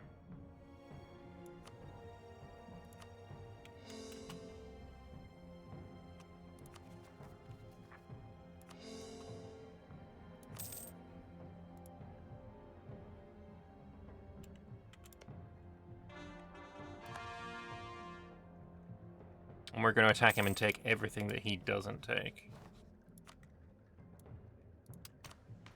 What do we want our first thing here? Magical Elite seems just like a really good idea, right?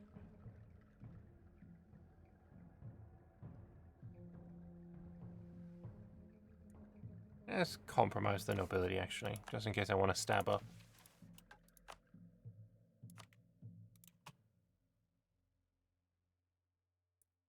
Doesn't that mean a border with Yezomora, though? It does. But we're going to have to just deal with it.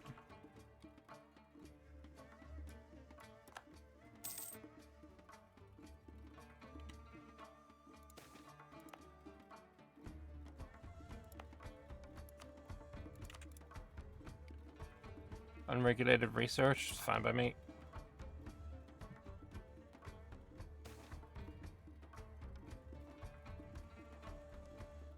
Infamy going up, it's fine. So end her. Inshiboni doesn't needs to not exist, and I need the mage tower.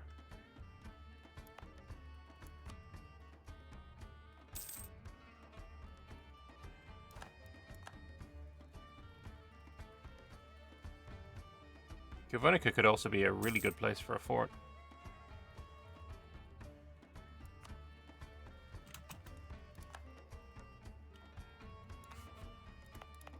we're going to build it in Consolidating.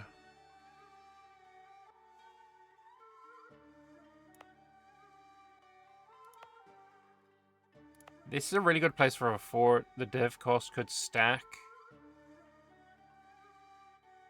I'm tempted to build it here. I think I'm going to build it here. Hey, Commander Faceless. Been lurking since early in the stream. Well, hopefully you didn't miss anything important. I don't know what that would be, though. But, yeah, welcome in.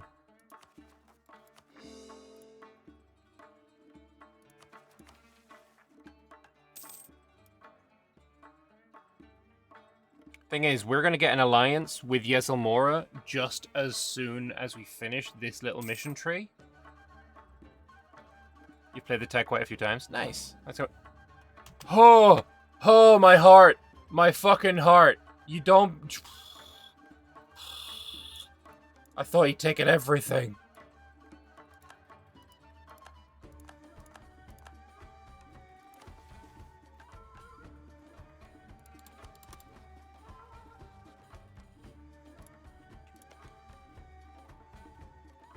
This is fucked! What? No. How am I supposed to get to this shit, though?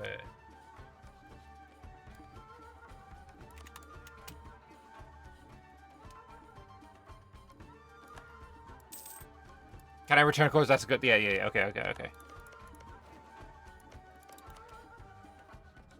Still have a truce. Even though he stopped existing for a moment, it still has a truce.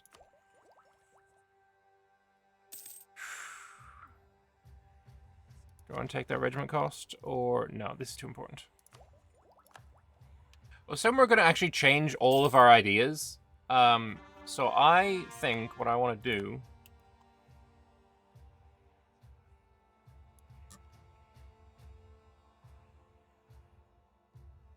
Which one's Gilgera? Okay. He lost one. Someone threaten here, please. Yeah, what I'm going to do is actually read through Deathbring Cobra stuff, because we're going to lose access to it.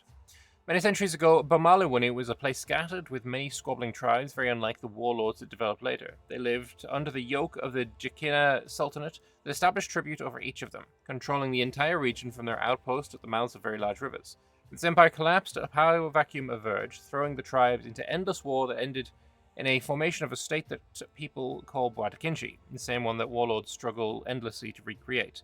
But the part of history that the warlords do not remember is this state still lives. The clan and the heirs of the great unifier Mauya Venomriska are still standing, hidden in the mountains despite many of the rebellions that face them. As long as they stand, no one can dare name themselves Bwatakinshi. Not so long ago, a clan of Deathbring Cobra was on the verge of regaining lost heritage. The entire north of Bamalawundi stood open to them after the capture of Inshibondi, and no one could stand against them. The sprawling state of Katidariga had just collapsed, and the warlords of Gumti had already succumbed and offered their services, while Katidariga stayed encircled with no allies to support them. But no one suspected the enemy to come from within. The traitor named Quizera struck in a swift coup that murdered most of our clan. The remnants escaped to the high mountains led by Quende, the first wife of the matriarch. Yet, in her guidance, a dark truth was hidden, as she sold herself to the hags a long time ago. No one is truly aware of the scale of the danger she truly poses, but one thing is known. The child she took with herself, the true heir to the Bwatakinshi, bears the same dark aura as her, and only time will tell what dark thoughts possess her mind. The reality of Warlord State is ruthless. Competitors are plenty and the resources scarce and sent in a few places. Those who are not strong enough find themselves working for the sole benefit of the local warlords, while those who dare try to fight the existing hierarchy duel their way into higher position amongst the... whatever that word is, to hopefully reach the top of the hierarchy as Vitargomo of the Warband. While this means that only competent fighters advance to the top, it also adds to the instability of the region as warlords incessantly rebel against their former overlords. It isn't really a secret that the warlords largely despise each other. The net of personal grudges between the Vitargomo has been dense for years, with few ends unconnected, effectively stymieing any attempt at diplomacy that's not a simple demand for capitulation. So far goes this devotion to not liking each other that some animosities are now built artificially by a peculiar custom that emerged something over 100 years ago. The lesser warlords sit down with the Vitargomo near a large table. Some of them see paper for the first time in their lives, as they hear the name of the warlord that is the topic of the meeting. For the following 6 hours, the meeting will proceed as its members write out a series of convoluted and obscene insults towards a certain warlord. This is then sent to the victim, who upon delivery must read it aloud to the laughter of his subjects, risking great shame if he doesn't. Oh, that's kind of cool, actually. That's fun. The demand for iron, for weapons, and luxuries for the rich never runs out. Despite the poor state of the economy and the dangers that the region's trade routes bear, there are still traders brave and insane enough to traverse the lands of Bawawaliwuni, looking to secure its riches and carry them to the port cities. The upside is worth it, though, as those who manage to make the trip find themselves richer than most Akinji, able to afford a lavish lifestyle for the rest of their lives with just a few ventures. Previously serving as the spiritual leaders of the Dakinshi Society, the Druids of the Beast Memory serve as reminders of one's broken link between humans and animals. Brought up from those magically gifted across the land, they organize themselves at the natural meeting points of animal herds, protecting these vital positions against any interference that would disrupt the natural order. While typically peaceful in their behavior, the times of strife have proven dangerous enough to change some of the Druid stance to a more offensive one, joining the many warlords of the land in a proactive effort to keep out everyone who does not care about the environment. And finally, across the land, there's a common impetus driving every warlord's mind. A desire to win, squash one's opponents under their feet, best them in battle, lay upon their corpses, and dance on their graves. The dream of an empire that toppled not so long ago is to be forgotten, but long enough to be romanticized through secondhand nostalgia. The ambition to become something bigger, to be remembered, to be unlike the others, to make oneself known, feared, respected, and acknowledged as the single true unifier of the empire they forged with blood, sweat, and tears. This will be the ultimate price of the new Bois de Kinshi. Well, we're not doing Bois de Kinshi, so whatever.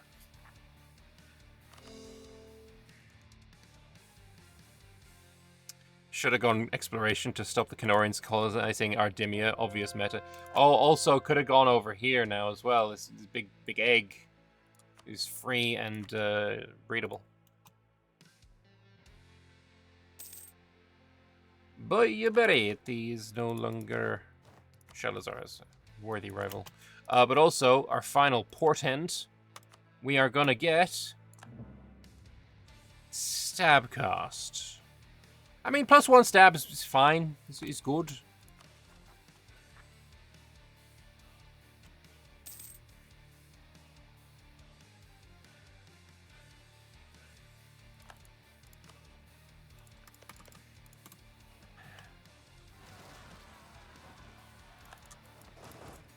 So you're at war with you. You're gonna lose Gazeba. Oh, that's perfect, actually. Oh, who? Wait, what was that? What did Yezel do right there? They attacked Violent-Hearted Goose. No! No, let Violent-Hearted Goose win first, motherfucker!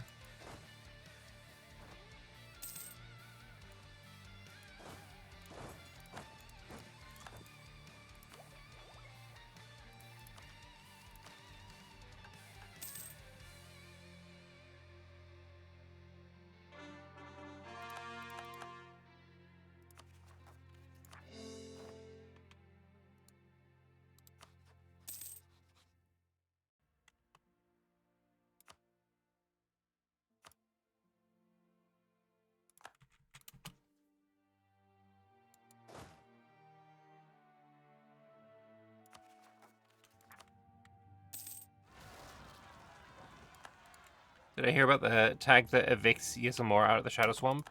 There's a few that do that, like the lizards do that, but I did hear about another one, but I've not looked into it at all.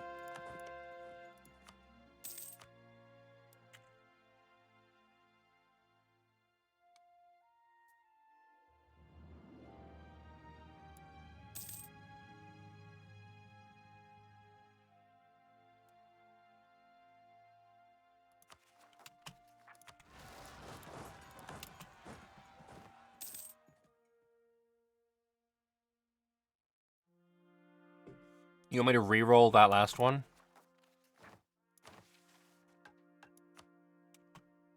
I suppose it's worth doing. +1 stab would be nice, though.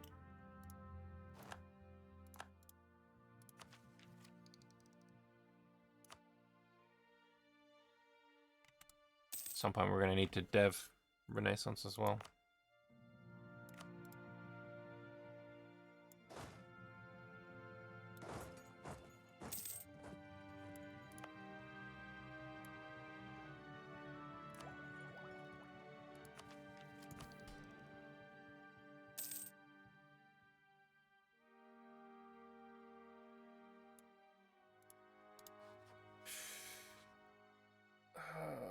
We are so close in December this year.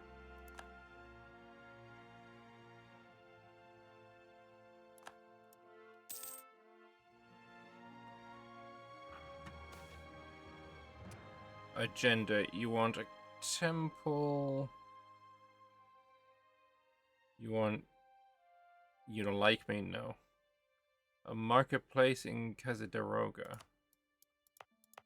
Aren't you currently building me a thing?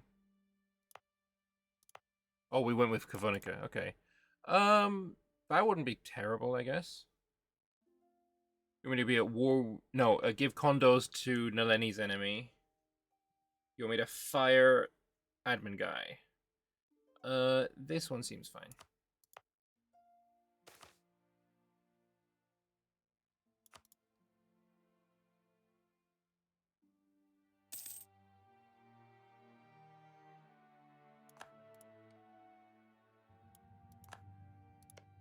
Are you still at war? Okay, you are.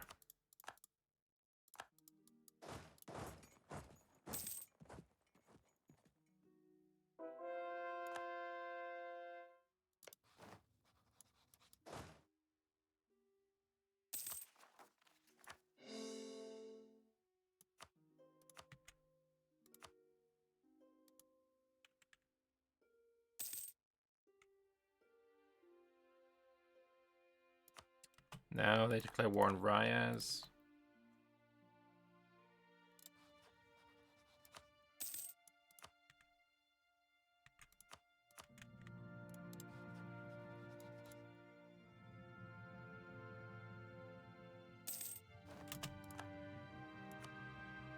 Oh, fuck you! No, no, no. I paused the game. Fuck that. I paused the game before you could do that.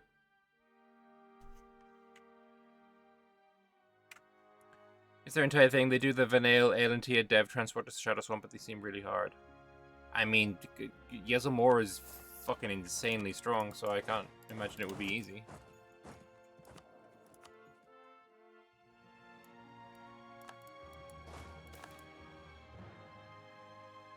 Wait, you're gonna give me a mage tower here anyway? Okay.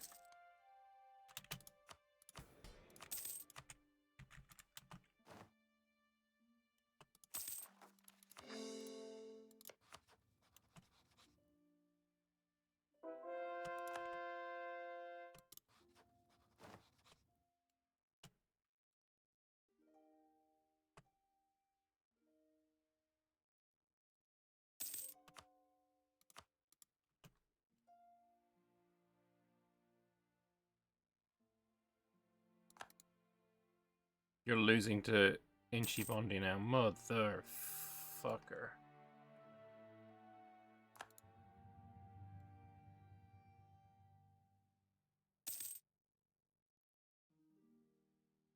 He's gonna fall next to him. He did, you bitch.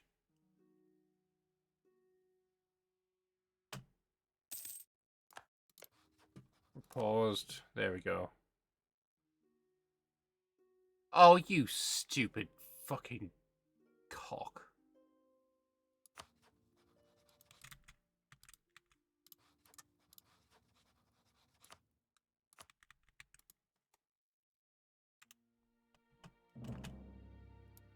Still good. Okay, now we're good. Let me grab claim on that and that and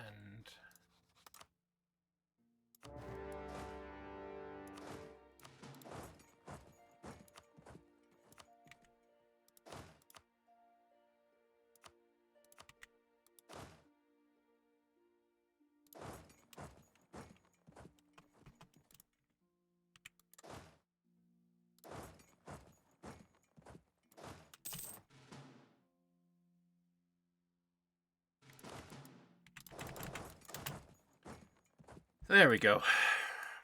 Pain in the ass. Hopefully we're going to be able to do something there.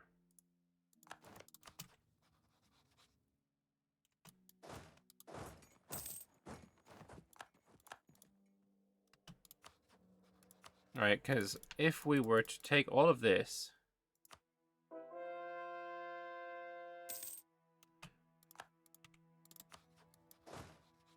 I don't think it's enough. I think we need to take this from him so we can go up here.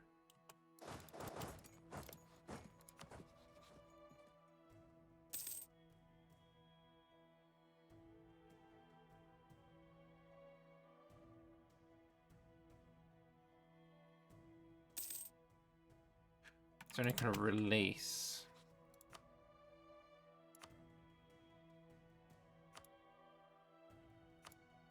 Is that... I can... That kills him. Oh, I fully... Okay. It's fine.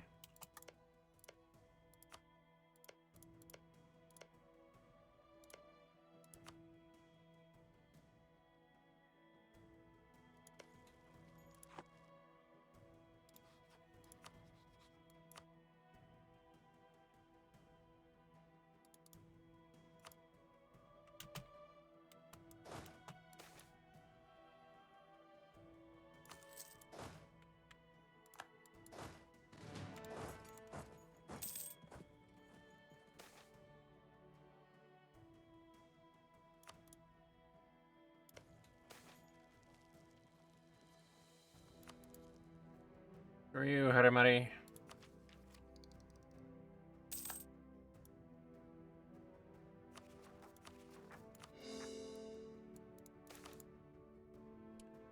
Potion seller claimed to offer brews of unimaginable powers who present himself at our court. Each potion is a vibrant swirl of dazzling colors, bottles softly glowing as the merchant reveals them to you. He offers you a choice of a singular mixture, proclaiming they'll give you what you desire no matter the cost.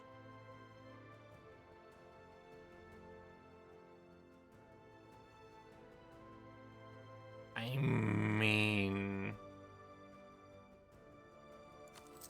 works for me.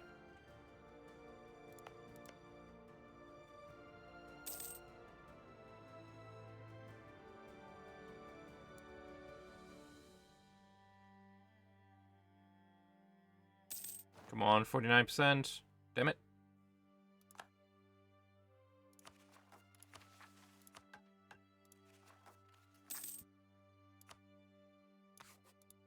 There we go. Right, will you accept...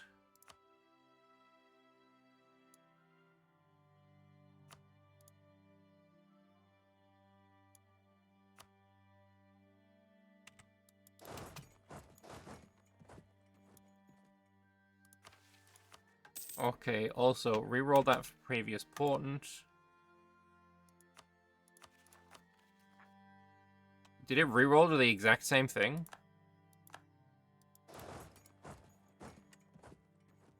That's kind of crazy. Oh, he still has his mage ruler? What the fuck? Alright, now you'll peace out.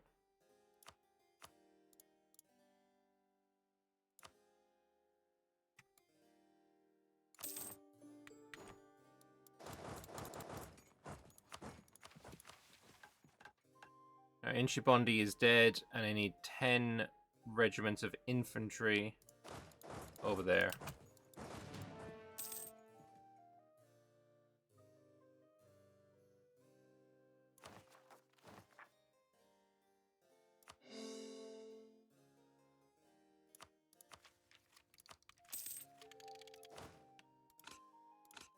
We can now build cavalry as well.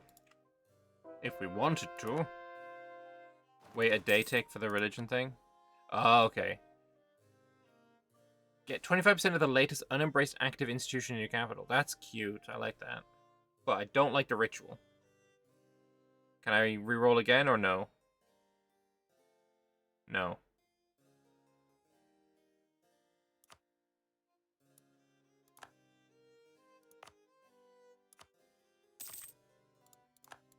So where are we currently religiously converting? Here. And apparently here as well. Okay. The 11th gift is a trussery. Trousseau. Trousers. The 11th gift is a pair of trousers. Among the Dakinji, such bridal goods are to equip women to lead the family. The goods are of fine make, noble, but they are unremarkable. They include several of the shorter tunic-like Imishana, worn by women who must move and fight, as well as jewelry in wood and gems, cut to a Raheni design. My mother's things. To these will soon be added Quizera's hide. So we got the third gift. Through blood, our control over Inshibonde will be re-established. Fuck me, it gives me cores on everything. Fuck! Trap her. The shadow shifters move all... Like, fuck you, game, for actually... Like, what the fuck?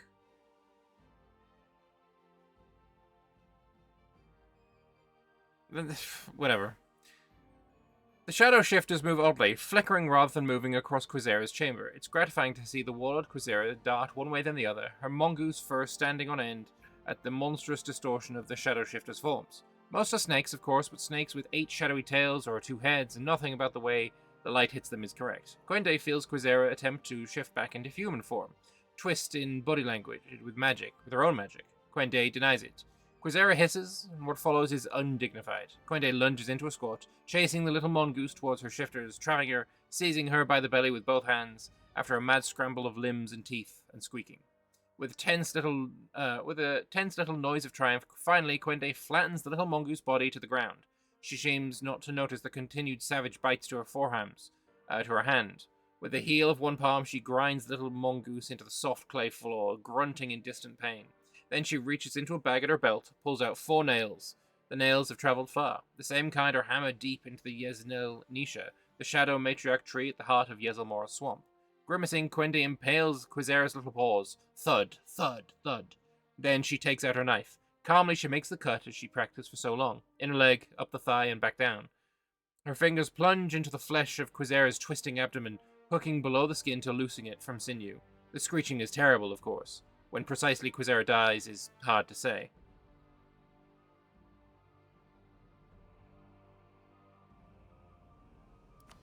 Well, nice cores, motherfucker!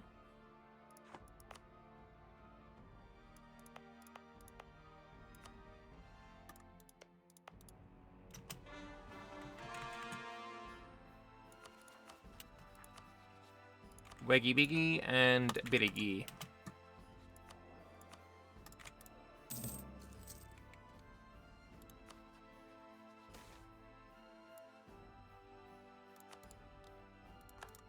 Alright, now we're just waiting on either this, which started after, or this, which started earlier but had 100%. So, yeah. As soon as that's done, we are through the first part of this mission tree. Also, is this one of the new musics? Into the Light. I feel like this is new. I like it.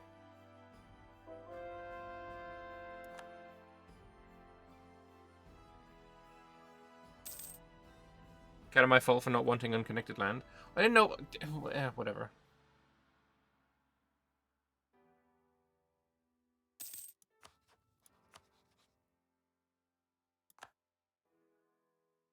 That's going to give me plus 100 of each. That one's going to give me minus 25 of each, so it's still positive.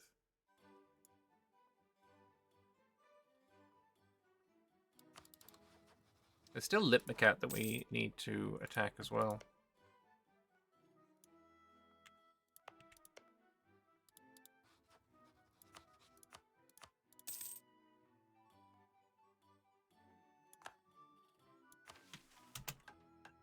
The 10th gift is a mantle. It's made of snakeskin and black feathers, worn about the shoulders by the shadow shifters of Deathbringing Cobra. The animal forms of such dark shifters no longer imitate their mundane inspirations, strange in shape, boosting extra limbs and heads. In the flickering firelight of evening, shadows are magnified and distended even. The child imagines unholy beasts in the contours of such shadows. The child is correct. So we get the Shadow Shifter forms until the end of the game, giving me 15% shock damage and Regiment Manpower usage on Shadow Warriors. The Regiment Manpower usage feels great, minus 10%, fantastic, until you recognize that these guys take plus 100% or something like that. I think they do, when you build them at least. But yeah, cool. So, Dota, I need to just convert places. We are just in end conversion mood. Which, I mean, it's going relatively well, I think.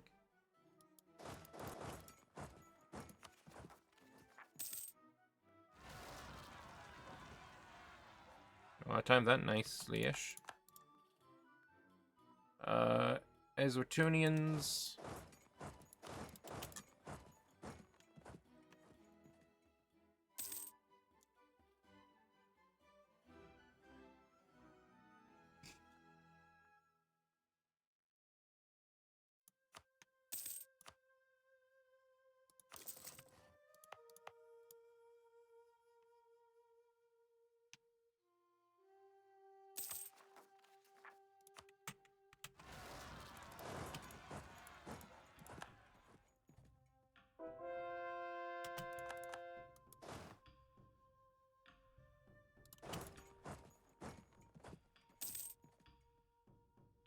Well, soon we'll have a mage back again.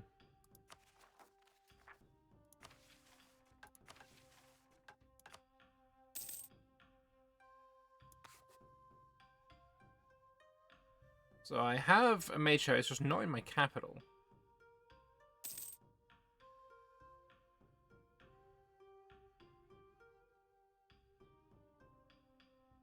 We're soon going to have a powerful mage ruler. Port Advisor is easy, and so is Magocratic Administration with Mage Influence 30 or greater. Pop this one in now. Yeah, so we got one. We're about to get two.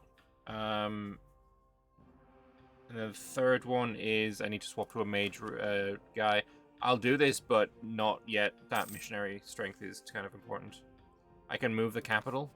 I mean, I could, but that's expensive administratively. Like, that's an expense. Moving it to here on the cloth though would be kind of tempting.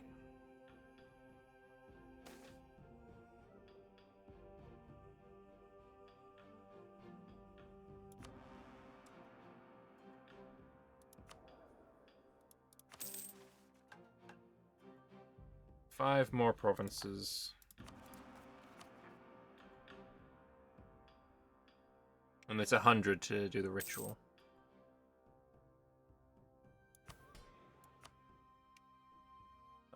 I'm going to put on increased levies now then.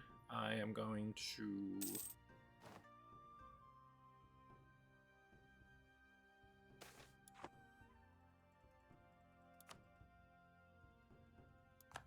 Invisibility is worn off, that's fine.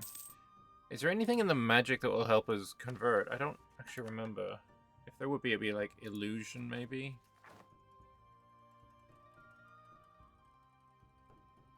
Necromancy? Necromancy's reinforced speed is fucking huge, though. Longstrider, no.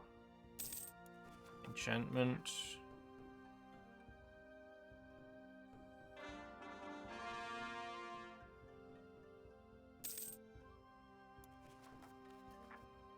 Deposit divination is good.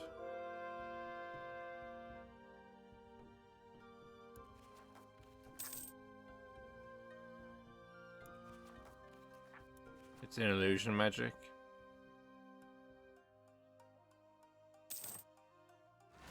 Oh yeah, there it is. But we're not renowned.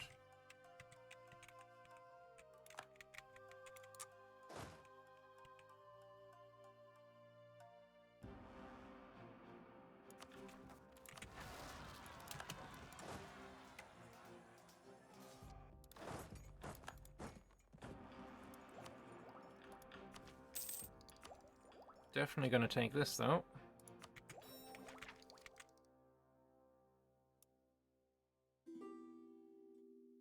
This, I think, is not a good fort. But Kavunica will be a good fort.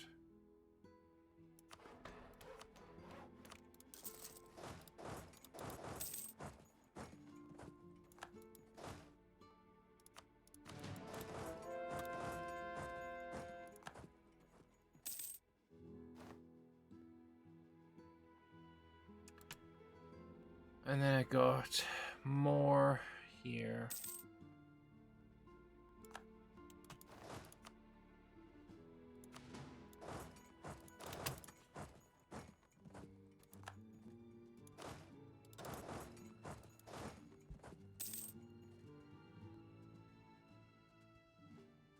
Enforce religious unity? You mean this? That's already on. 50 gov reform progress is tempting. Yes. The places where we're currently converting here. Oh, actually don't have it. Oh, we do have it there. Where else are we converting? Here now.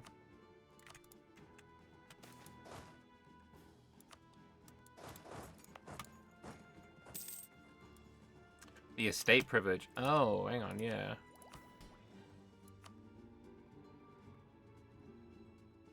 Enforce unity of faith, yeah. Religious culture, I could also put on. Riot donations making it cheaper is also going to go on.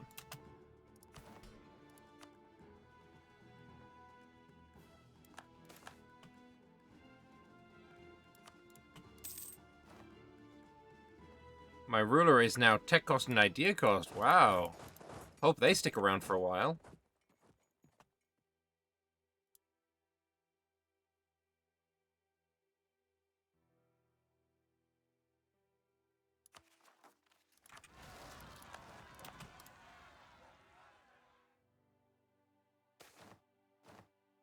The ministry chamber's doors swing inward as a nervous spy scampers inside. My... whatever that is. He realigns his disheveled cloak, billowing by the speed of news. There is a stirring beneath the waves of Deathbringing Cobra. Settling disputed letters, coded messages, and scrawled map canvassing the landmarks of the merfolk's aquatic territory before the whatever.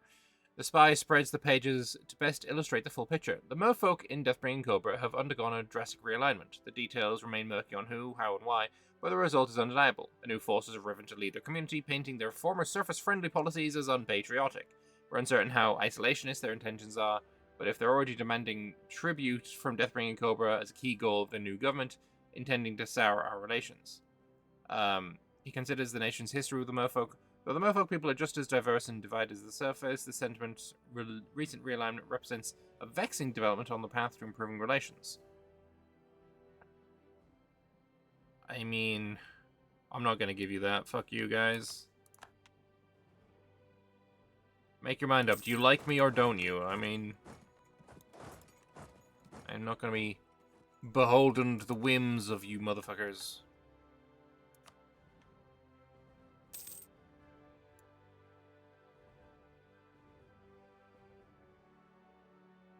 I'll be culturally acceptive as the Umbral Covenant. Okay. Good to know.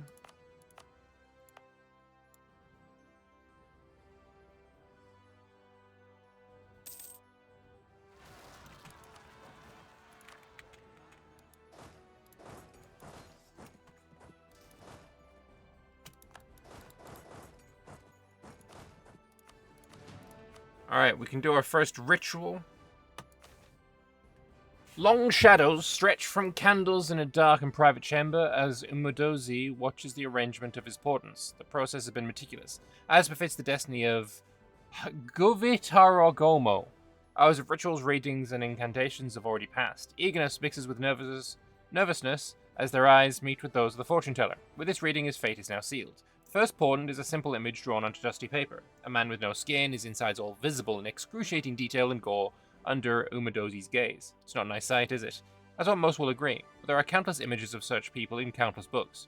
For each so drawn, a scribe has spent hours upon the beauty and the detail of such a man, studying, learning, and enjoying. The next portent is a stone smashed with a hammer, the dust forming a red-orange eerie smoke that reflected the bickering candlelight. The Silat, your obsession will be your downfall. The soothsayer recoils and quickly mutters, I'm sorry, I didn't mean. You hand-wave their rashness and let them continue. Whatever it may be that has your focus, beware that it does not blind you to peripheral danger. The final portent comes at the tip of a blade, dripping in fresh blood. A bull's corpse lies before the seer, sliced open by Umadozi's own hand. In a shifting candle flame, the animal's guts almost look like a person in the fetal position. The call of shadows sleeping home, it would seem. As dreams always change, so too does the future, and your future, more so than ever, is one of flux. Metamorphosis is coming, and you must prepare for it, lest you be swallowed by the shifting tide. I mean, a metamorphosis is absolutely coming. That's just not untrue at all.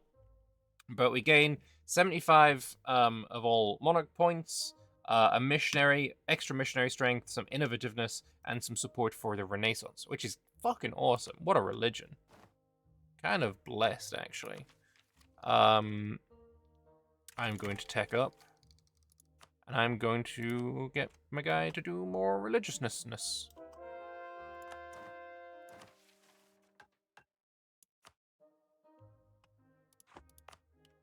That means you're done. So where are we currently converting? Not Kavonica. Here, here, here. Okay. Just the one area.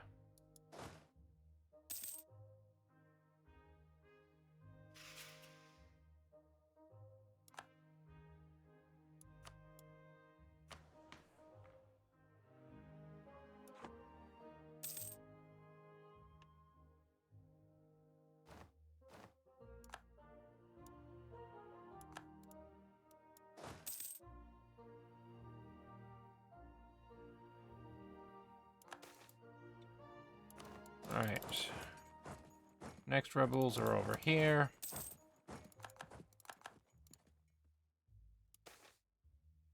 And we have finished evocation. We may lay waste to our enemies with balls of fire and empowered fury. None can stand against the raw power we now possess, and any who try will be flattened by their sheer might. We possess the fury of the elements. Challenge us if you dare. Cool.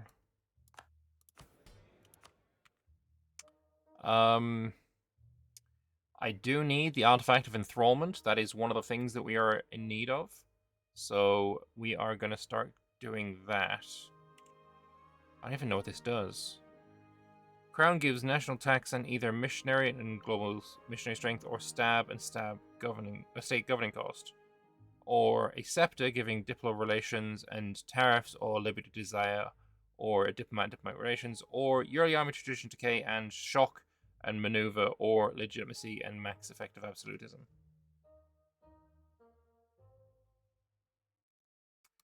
Oh, we're going to do that anyway. What is enchantment? The novice will tell you that it's a simple trick of the mind, a wave of the hand, an implementation of the impulse. The journeyman will concede that it's more like the remolding of the brain, as a potter fashions clay.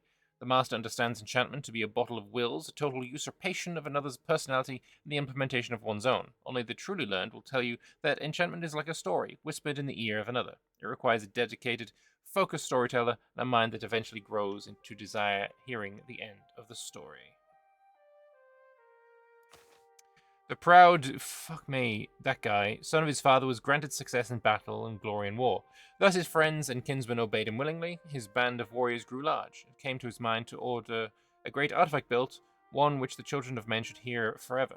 He would pour out all the Shadow Pact had given him. So we lose an admin point, but that's fine for now. Scepter is so strong for Harbalin. Also remember what you pick for the artifact. I mean, I haven't chosen it yet. I don't know which one I will choose either. Probably the mill.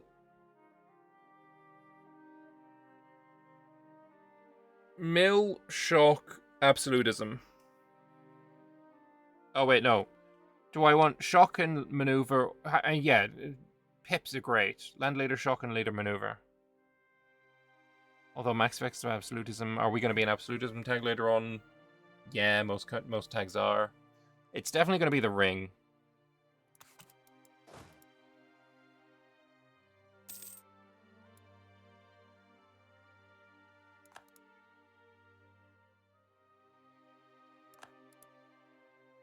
How close are we now?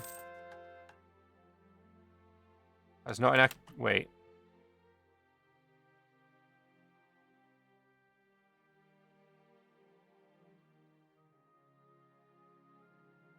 Fuck, it needs to be here. Jesus, I shit myself. I thought I was like, hang on. Hang on. I forgot.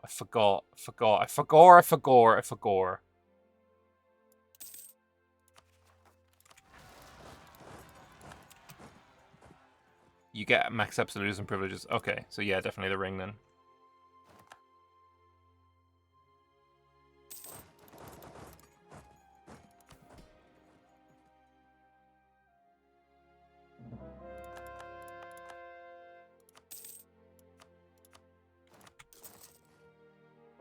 Here we go. The 13th gift is a set of ivory shadow portents, each lovingly apportioned its own niche within a large acacia box. I will not do you the disservice of apologizing.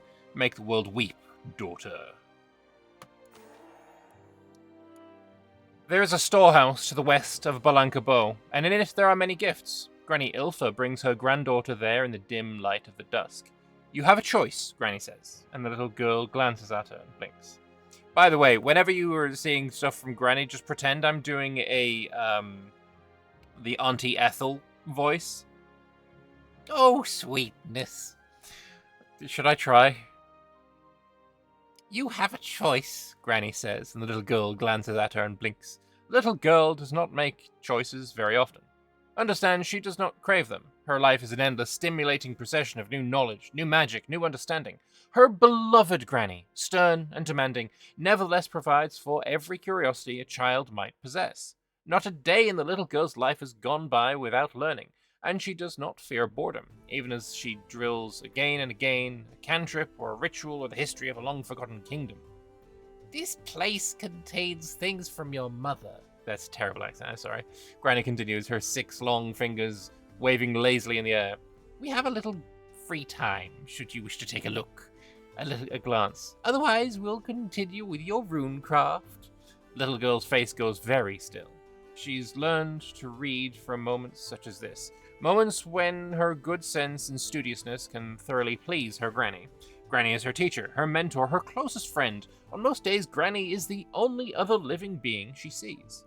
She studies her expression into a sneer of aristocratic disdain, shrugging.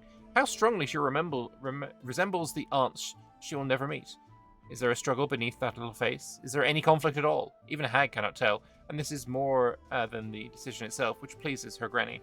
No need, the little girl says, her eyes squarely on her work, her gaze cold. Let's continue. She needs nothing from a stranger. So, we form the Umbral Covenant with upgraded national ideas. Our country changes to the Umbral Covenant. We obtain new missions. The event, new tradition, blah blah blah happens. And the event, the Vile One, happens. New missions? Why is it not at the top? Yeah, whatever. Watch the village woman as she chases the cobra towards her crumbling garden wall. She brandishes her broom and tuts and makes faces, for the cobra is fond of neither noise nor sighs. What a madam the woman thinks she is, stamping her feet. How she shrieks when the cobra rears, when the cobra strikes. Yet it is not the bite that kills this stupid village woman. It's the poison left to fester. It is what the snake has grown within herself. Return, daughter, my righteous poison, and make the whole family weep. There's a place for a single command-like mission there. Oh, that's true, that's fair. So we get the Vile One. It's a 616. She is 99 years old. That seems silly, considering she was born, like, in 44 or 39 or something. The Vile One is truly immortal and immune to the rigors of time. Also, we get an alliance with Yezelmora. Of course, we are taking the new ideas.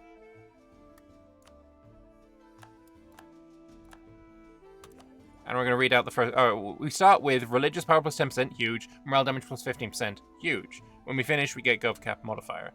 The Vile One. She was taken as a child by the Night Hag's Coven. She was not the only one. If one of the Coven detected a baby had been born with incredible latent powers, they would do whatever it took to steal her away and raise her themselves. Strike a deal with the parents in exchange for food or power, lure the child away, then when she was alone, every ace in their collective sleeves shamelessly played. It is estimated that hundreds were whisked away by the Night Hags over the centuries they have plagued Halan, children of every nation and every race. Such a child was then raised by the Hags to be used as a pawn in their nefarious plans for Sarhal. If the child failed to reach expectations or developed a sudden conscience, they were discarded. The hag's ideal pawn may have taken hundreds of years to mold, but once complete, it would be a weapon they would send forth to carry out their dark bidding independently. The Vile One, as this child would be dubbed, would have the power to unite all peoples beneath her inescapable will. Human, lizard folk, gnoll, all will be drawn to her power and unite under her. So +3 promote cultures and promote culture cost -25%. Cute. We can enact a government reform. So the Vile One gives us tech cost +10%, which is sad. Term duration 1,000. Okay, we're okay with this. We have a second thing available. Extra missionary could be very useful, and the prestige per development for missionaries, very useful indeed. Extra merchant could be nice. Expansion zealotry no longer has any drawback at peace and doesn't decrease max absolutism. Could be good to change to later on. Don't care about high seas. Don't care about settler chance. Manpower recovery speed is kind of huge as well. It's between external mission and protection.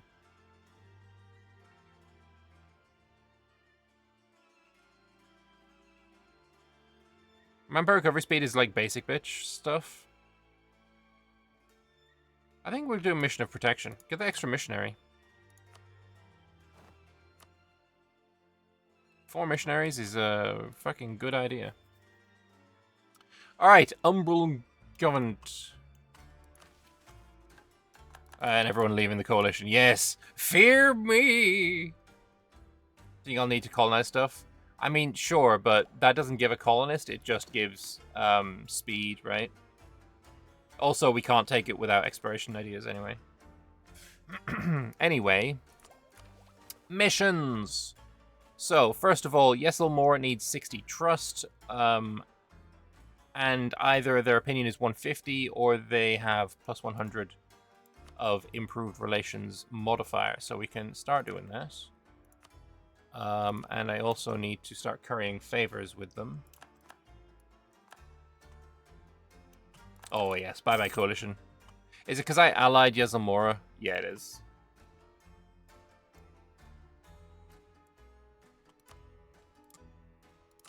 Alright, so that's that.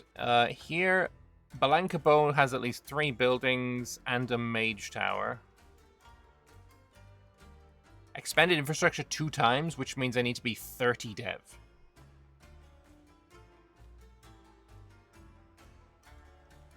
Deving Mountain Copper, not vibes. I do think I do want to move this now. Coalition disbanded because of forming new tag. I mean, allying with 53k Yeselmorans is probably not nothing either.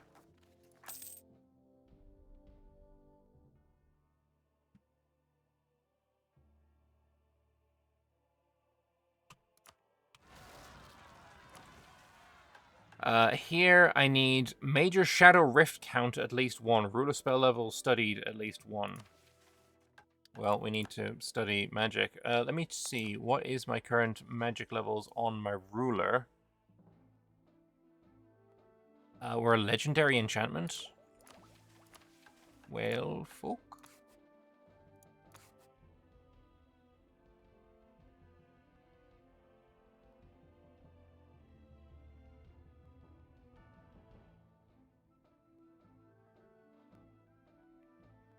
Apparently I still did need these to be estate level proficient anyway. Like that was apparently something that I need as a time gate somewhere in the mission tree. So I don't mind doing that still. This now can be completed because we're a legendary in a school of magic. Also, the Vile One has Years of Separatism down, Shadow Plane Touched for, I guess it's just the aggressive expansion and loyalty. And then Powerful Mage as well.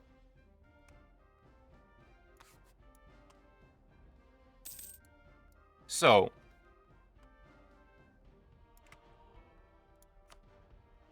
we're going to throw in a little save here.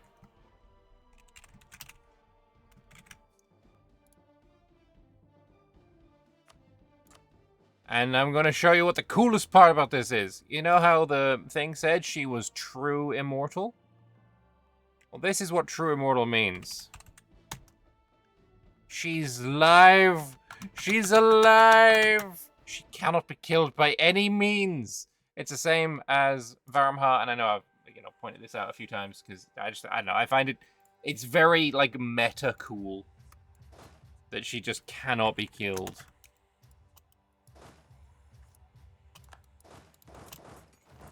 So that means I can make her a general without issue. The thing is, do I make her a general now? Or is there some way of her being better if I wait?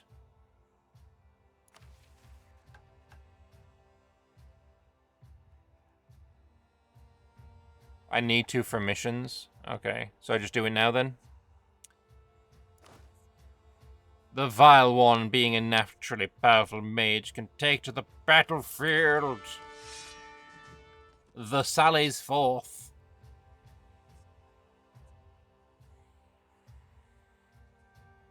$4874.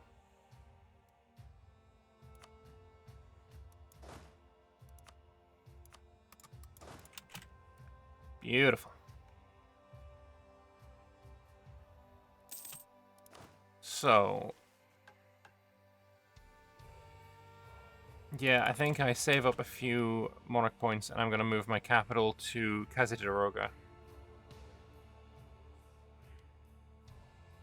I mean, it's got Shifter's Lodge, it's got the estuary, it's got the natural harbor.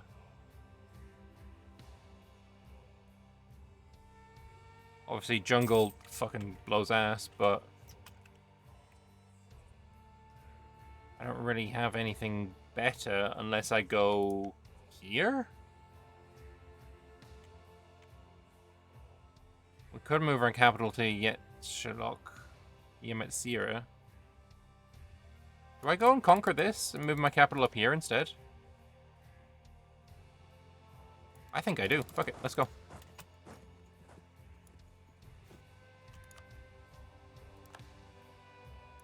We can also make cavalry now. The Shadow Cav.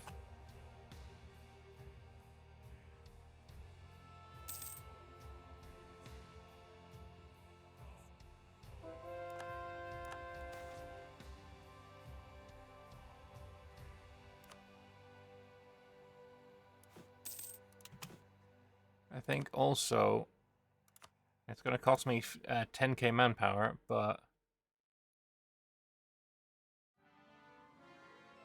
let's just get the Shadow Warriors.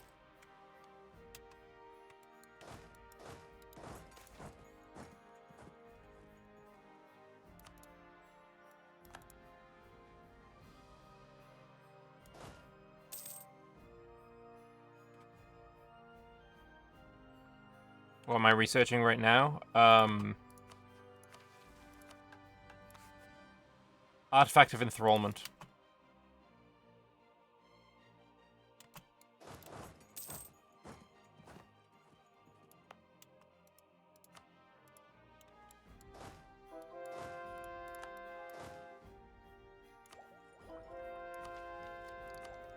Let's grab a bit more quantity.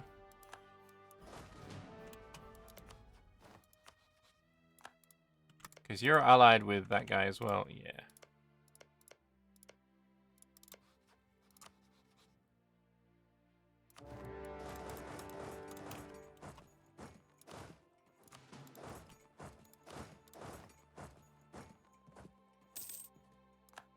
Go, Vile One! Yes! Oh wait, that needs more dudes. You probably need 10k dudes.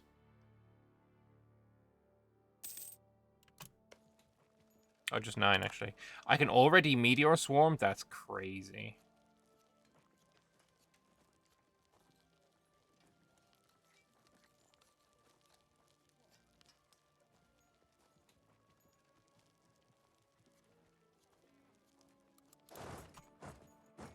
I don't want a Meteor Swarm.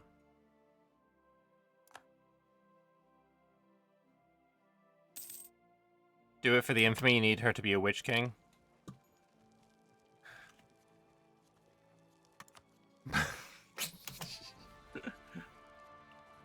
Fair enough.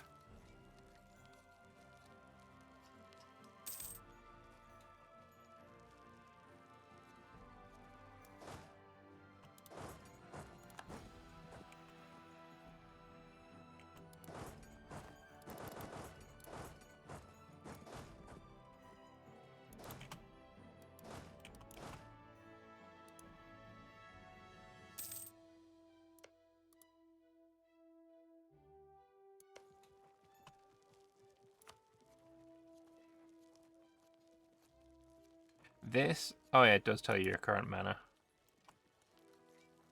I was about to say, this should tell you your mana, but it does. Oh no, my guy died. That means I should get myself a court mage now. Wait, you can already pursue lichdom? That's crazy. Nah, go away. Magical advice.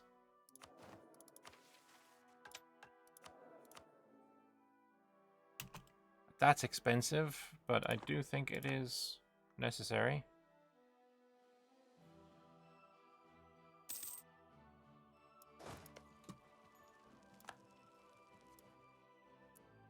What kind of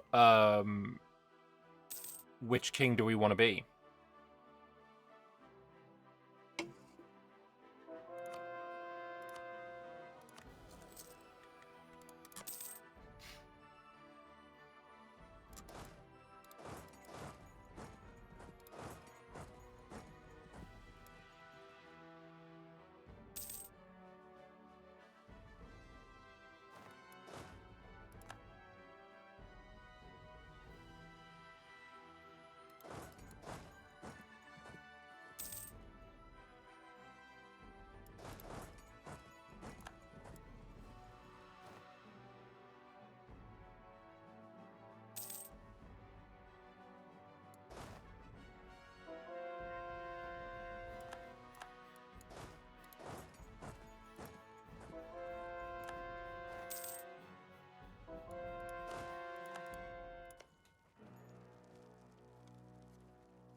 Our first portent as well. That's kind of shit. So I think we're gonna re-roll that one.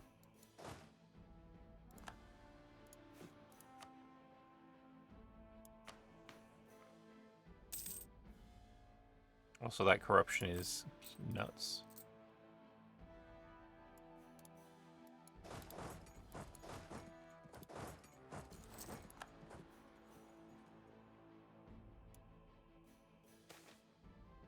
Personally, you like the one with the half-cost exoplanar contact. That's cute as well, yeah.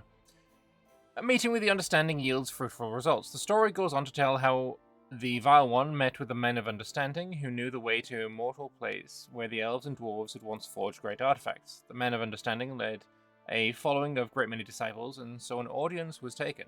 When the Vile One approached the Wise Master, she bowed her head low and asked a simple question.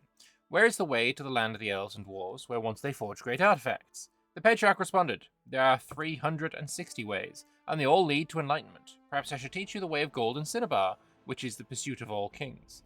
Will the way of gold and cinnabar direct me to the place the great elven silversmiths and dwarven blacksmiths once resided? Certainly not, responded the great master. The way of gold and cinnabar will show you the route to true immortality. I'm already there. I'm already there. I'm already there. Just saying. As far as immortality goes, I am already the only one there. It involves abstaining from grain, perfect chastity, eating vegetarian food, wearing hair-thorn shirts, and understanding of death. That's the what? No. That's fucking stupid. The story unravels, our focus comes undone. Yeah, obviously we're not doing that.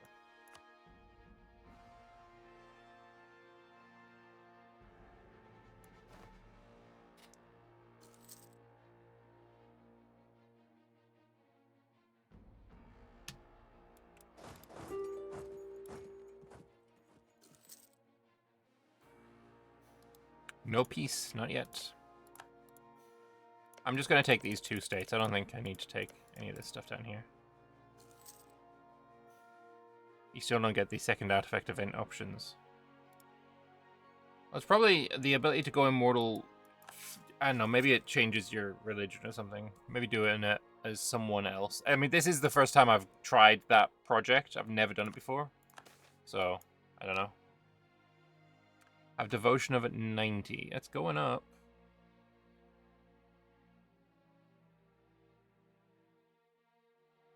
You want me to... No. Marketplace in Katadaraga. Yes, I like that. And also them losing land is good. Yeah. Don't have the money, but we're about to get money.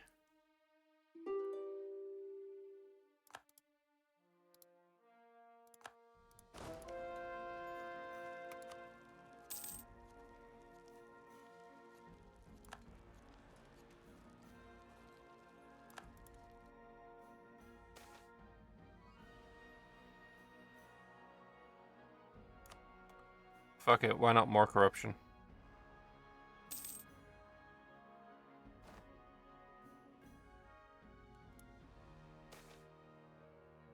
Rarely a lizard folk family will bring forth a snake-like Naga. Revered in much of lizard folk territory, they rise readily to influence and power. In lands where lizard folk do not rule, or where they live tightly knit and closed-off communities, this influence is less formal. Naga are to be found as the matriarchs of these immigrant neighborhoods, as business owners, as unofficial magistrates, and problem solvers. One such Naga has come to us to ask for our help and investment. She represents a pro-government tendency within our lizard folk population, as a close working relationship with local magistrates. She'd like to clear several streets of shanties and build proper housing and an act for her community. She's asking for investment. I mean, I don't have any of the money you're asking for, sorry. Corruption maxing the tag. It definitely seems that way, yeah.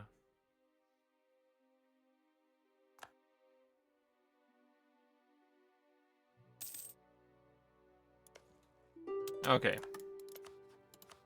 So, you... That's not the button I pressed. I just want this. And your money. And war apps. Really? You are literally fully occupied. You don't get a fucking choice.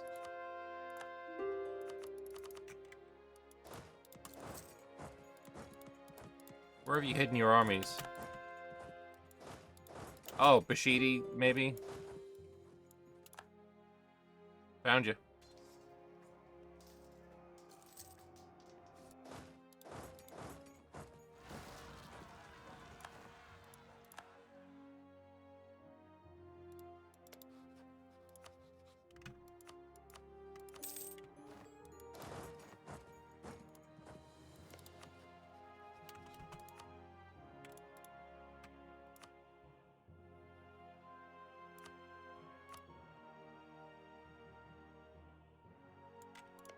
Yeah, just that.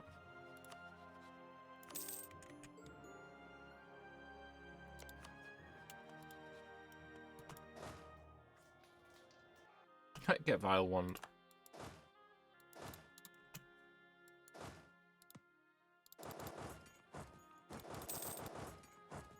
I have become a GP!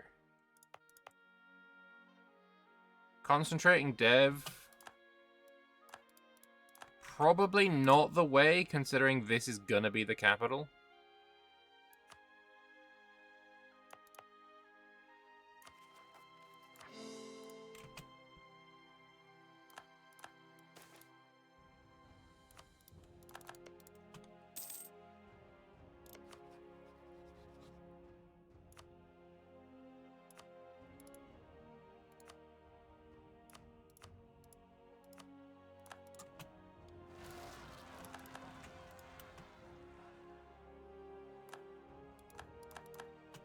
Okay, that's a coalition and a half coming around.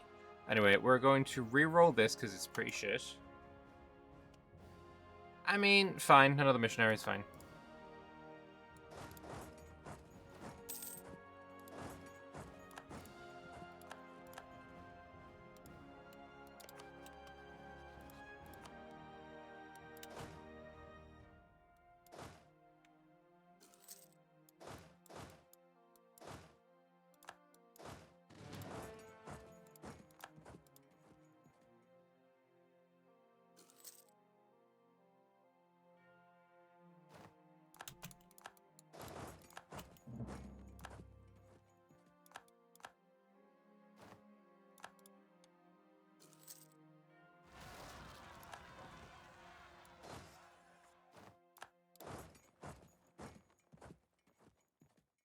So we'll just drop Andude and bring the rest over to deal with more rebels.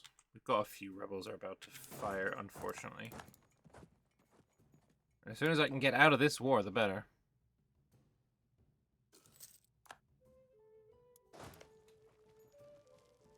Could throw another fireball, but whatever.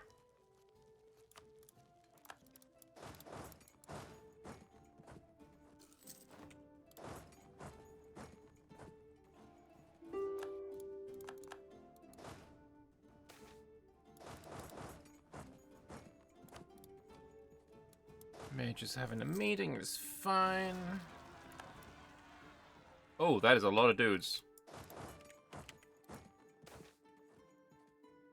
Spectators along the waterfront marvel at the arcane flares sparkling in Katukubume's skyline. Even the local guard, having rushed to the pier's edge in anticipation of potential danger, joins the rapturous masses. Sent away, a merfolk coils up a spiraling funnel of seawater. Flicking his webbed fingers, a cloud swells and crackles with lightning, the children oohing at the shape formed a whale.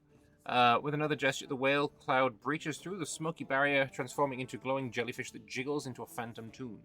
The sea sorcerer presents a spectacle after spectacle, each grander than the last. After hours of performance, the merfolk spells explode into climactic sparkles, eliciting an uproar of applause. Smiling, the sea sorcerer enchants his voice with an intelligibility and volume, thanking the crowd for honoring his arcane skill demonstration with their attention and requesting only their adoration, or a small donation tossed into the harbour.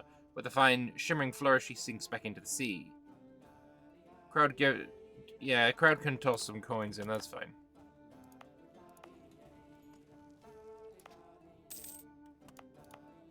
I do think I should put a fort maybe here in the capital. We're gonna have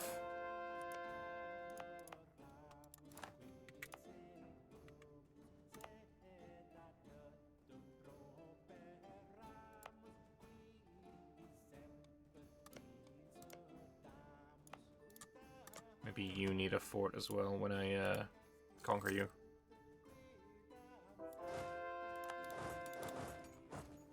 We're gonna have rebels over there as well. Go, vile one!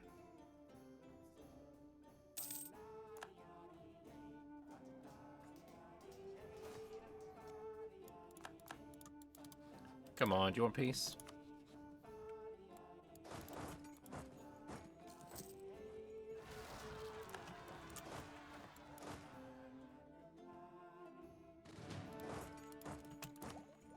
We can take reinforced cost. That seems pretty nice. You'll need to concentrate some dev for missions, I think, as well. Yeah, I have done a few.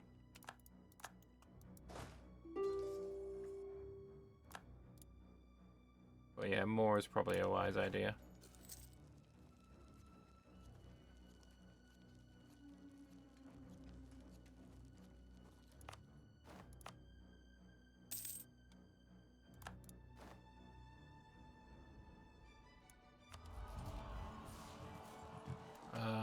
What do we want here? Not that it helps anymore. Come on, boy. Abareti. Oh, we're actually only one away. Yeah, I did see as well that we're pillaged, so maybe we wait on this war until I can pillage your capital. Maybe I should have done that here as well.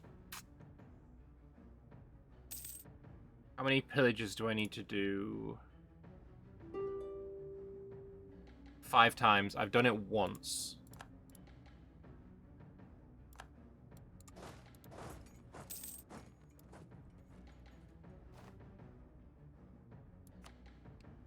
Alright, next. Portent. That's not fucking bad.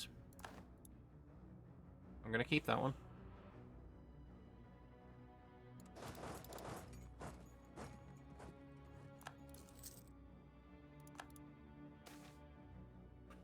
The way to the place of smiths was steep and of unusual weather, and therefore difficult to carry word back and forth. Thus, the Vile One could only visit for short periods of time, as matters in the Shadow Domain required her attention.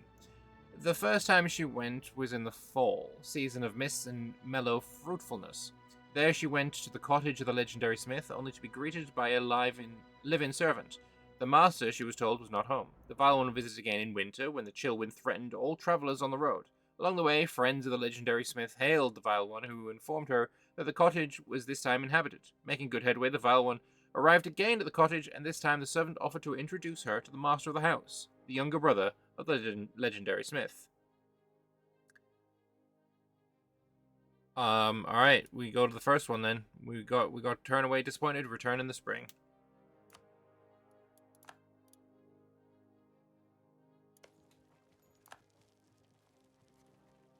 Throw a fireball. Oh, motherfucker.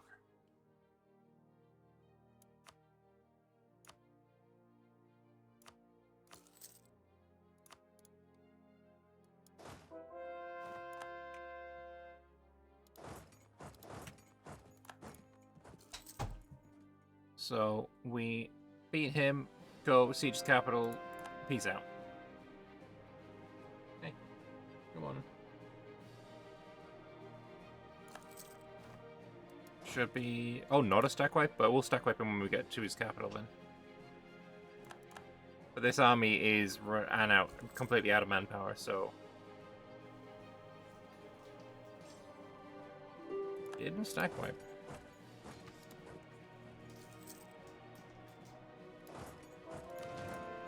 Yeah, I'm gonna sack this guy and purchase some new ones soon. That can be no edict.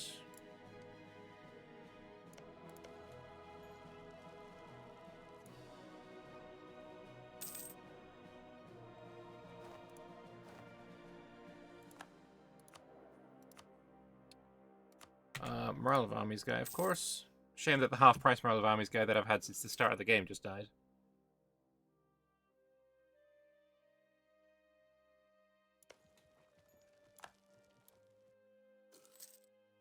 But again, the ability to raise provinces later is going to be nice.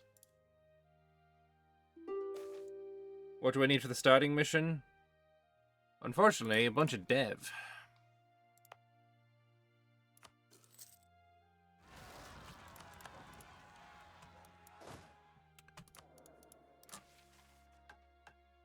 I need Balanka Bar to be 3 buildings. That's just capital, though. Mage Tower and expand infrastructure. Like, expanding infrastructure twice means I need to dev this to 30, which is nuts. There's no way I'm deving to 30.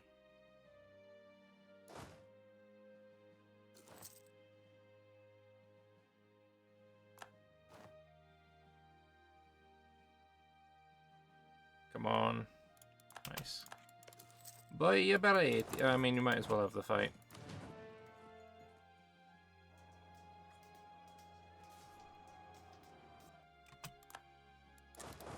That could have gone poorly. So, sue you for peace. I'm going to pillage. War rep. Money.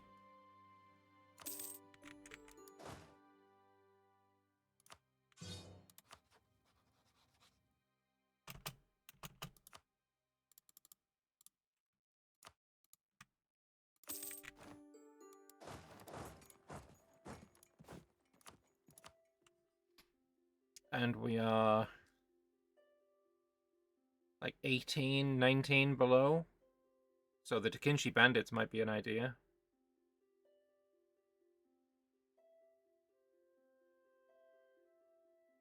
Lodge of the Brave. They do less fire damage, but it's early games. Who cares?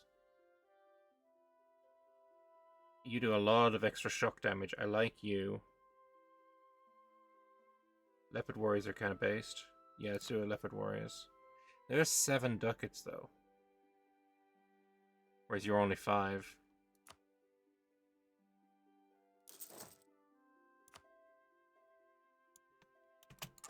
What does pillaging do? Well, if there's enough dev, then it will give you some dev in your capital. But my capital is 17 dev, so I wasn't doing enough. But the reason I was doing it is because somewhere in here there's a mission for getting enough dev in getting enough pillages done. I need to do 5 pillages for a mission.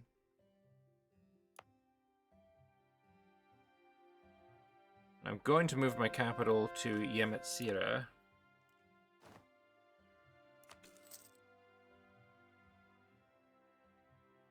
Because, like, look, this is 18 development, 39 cost, right? If I go to my capital, it's 59 cost. And this has the bonus for being my capital, right? Capital city minus 18%. This doesn't have minus 18%. It's just better in general.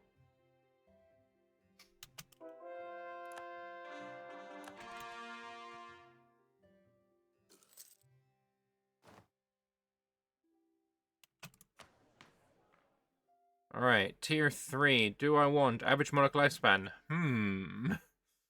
Advisor cost is very nice. Missionary strength, max absolutism. Tempting. Idea cost, institution spread. Mages, loyalty. Estate experience. I kind of like that.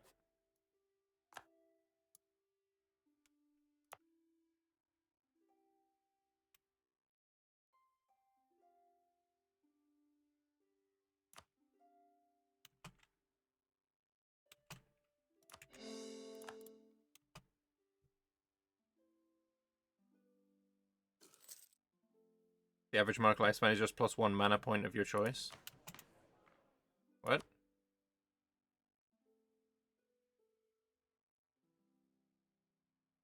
That doesn't give anything.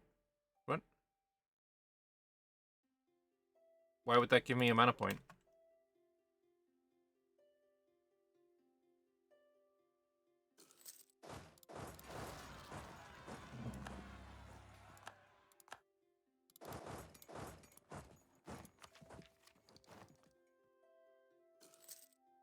The education event. Well, the education event gives ruler skill to heirs and mana point if you don't have heirs. Is it retroactive? Like, if I did that right now, would it give me the vile one a thing?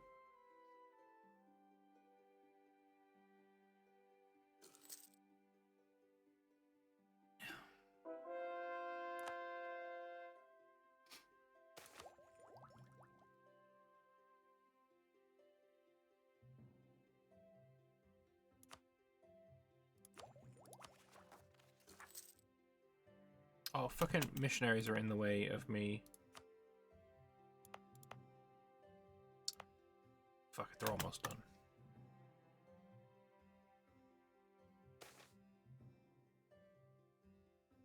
You get +1 per month, not ruler skill to vile one. Okay. Well, when I get to 50, I'll swap over.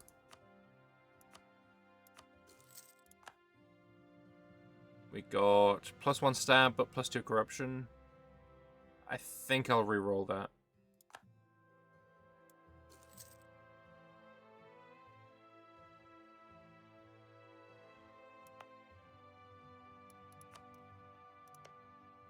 What do I think of South Sahel map changes for EU5 Anbennar? Looks decent to me. I don't recall... I do remember seeing some of it, like there's more water here. Excuse me, here.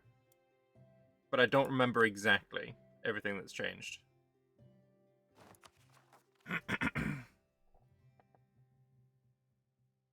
Estate stability speed is nice too. Oh yeah. I mean, we're almost there.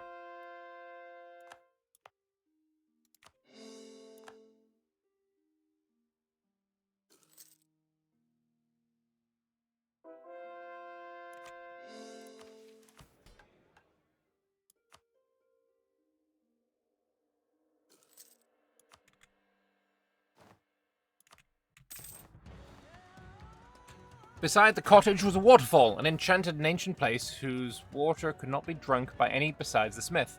Behind the waterfall was a cave, and in that cave the smith could work. And so the vile one and the legendary smith sat in the cave and lit a small bushel of incense. The burning of sweet perfume filled the cave with heady smoke, as the rushing of the falls outside created an aura of music without rhythm. As the fire from the incense died down, shadow was lost to shadow, and still the smith did not stir. Finally, when the vile one grew impatient, she rose to question the smith. At that moment, the smith made word, opening her mouth as a beautiful song emerged. It was a dirge and a triumph, a song that spoke of sunken places and a continent of lost things. As she sang, the vile one felt the love of beauty and strength, a filigree made with cunning and mail made with magic. Finally, when the song had passed through both of them, the smith asked the simple question of the vile one. What is it that you've come to commission? A ring of power. Obviously, we're going with a ring of power. We're going with a ring of power because obviously we're going with a ring of power. That's like the thing to do. The vile one, Sauron, same bloody thing, let's be honest. Let me just double check. Taxes, state governing cost of missionary. Yeah, it's definitely the best one. Ring of Power. Now we're gonna do upgrading.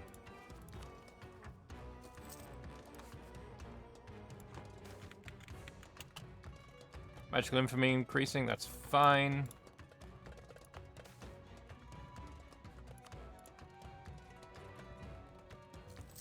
They flooded the lizard folk. Unlike the Netherlands, they're losing the water to the sea. But unlike the Netherlands, the lizard folk have people who can breathe underwater. So I guess it evens out.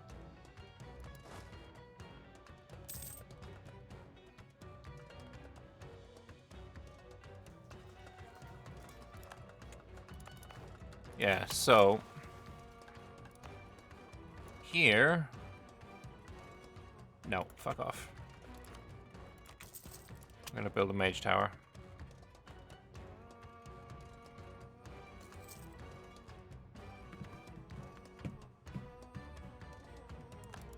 It is just the best place for a thing. 1 Inno seems reasonably good. Also, there's this. Am I able to use this? As owner's religion. And it must be Sky Domain. Only the Sky Domain can make use of the Crater of the Martyr. It seems fucking dumb as shit. Not gonna lie. Is there any other monuments that we can make use of? Be Culture Group Mengi. We're not. And that'd be so cool though. Ruler Experience Modifier. Can we make use of this? I don't think so.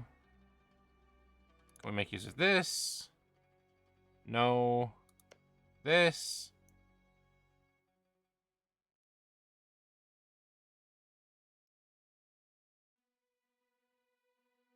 No. This. Maybe. Yeah. No. Fucking hell. Do we seriously have nothing? We can make use of this one. How strong is the Jad? Absolutely insane. Like, pure crazy.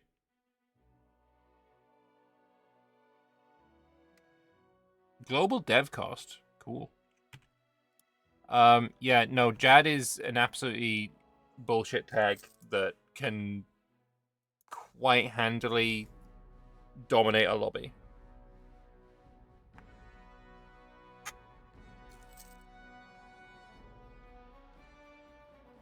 What does the second starting mission want? 3 buildings, expanded infrastructure, and a mage tower. And it'll give me the Vile 1 Tier 1 Gov Reform. I guess it just upgrades what I already have. I don't know what a major shadow rift is. Not any of these things.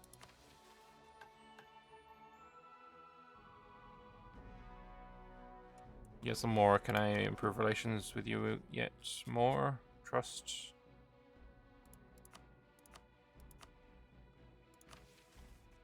From Mama Hirit, the meaning of power and how it may be wielded. From Auntie Kamina, the taste of the moment the room shifts in one's favor. From Granny Ilfa, that the world's never-receding cascade of secrets, silhouettes, subsiding into the gloom.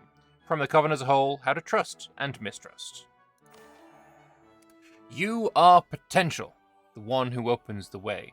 The voice is that of an elderly woman. Ilfanil, Granny Ilfa, mastermind of the Coven of Yezelmora, the wise one, mentor to the great, the secret order, tutoress. Banish from your mind any notion of a schoolroom. The vile one, a mere child, sits cross-legged in a sumptuous but austere study. This place does not belong to Ilfa. She has never built palaces. To Ilfa, such places are lent freely. I am to sacrifice, the vile one says. Sacrifice myself? Sharp child. Granny Ilfa gazes at her, her spindly limbs moving beneath her robes. Granny's fingers are never quite right when she transforms. Too many or far too long. Each of the hags of Yezelmora has such a tell, but for the little girl, 7 fingers feels as normal as 4. Yes, Granny says, going very still. Sacrifice and make us proud. Before the planar convergence is past, your life will bring about shadow.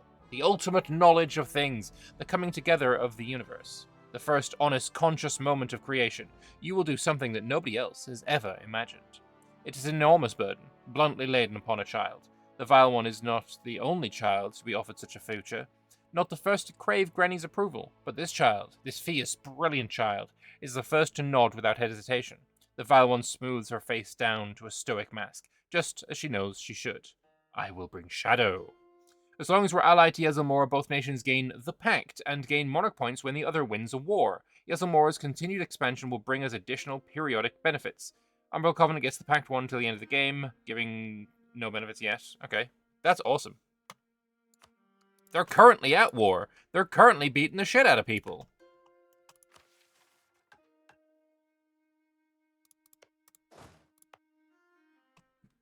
But yeah, I'm a little bit gated behind this now. I'll be capping on admin soon anyway. I'm gonna move here.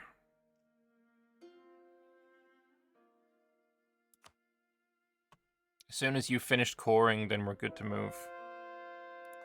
Because I can also dev this to get the Renaissance. It gives benefits, you just can't see them in that event. Okay. Where is the Pact? Here we go.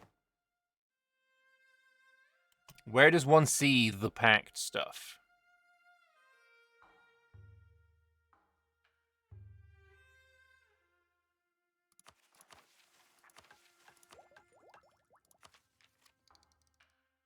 Don't know. Yeah, as soon as you're done, we can move here.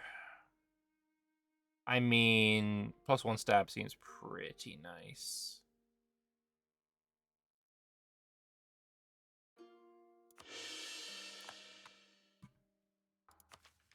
I'm not going to cap on stab as well, because I can go to 1400. 1500 even. No longer a GP, but that's fine. That's people jumping ahead of me. We're gonna re-roll that one, aren't we? Discipline? Alright, I can take some disciplines. Should give me mana points for winning wars. Yeah, that'd be nice. That'd be very nice.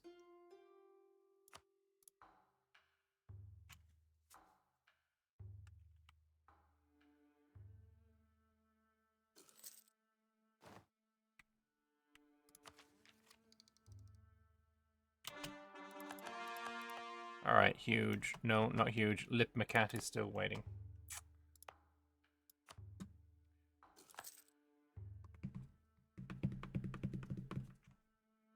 Come on, motherfucker.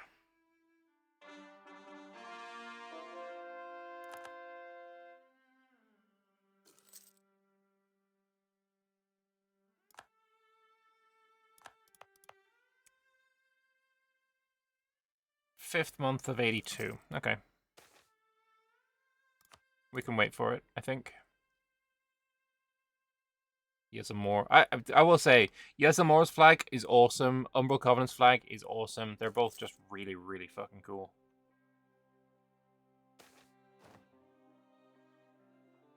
Yeah, some points of mine, that's fine. Ooh, people leaving the coalition. Very nice. That's because you're fully occupied. Alright, let's get our final one here. Please be the dev cost. Damn it. Random province with a fort will have the fort upgraded. Yo! That's fucking insane.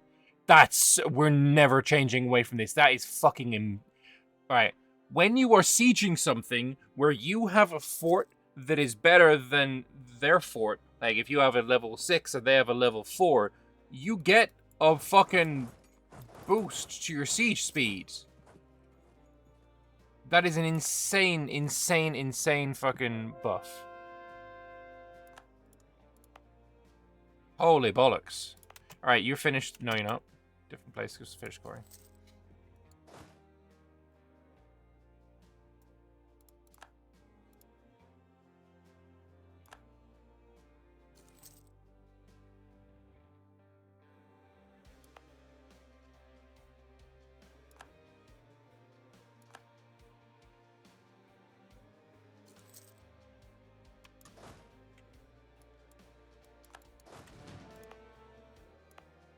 Alright, next month this finishes.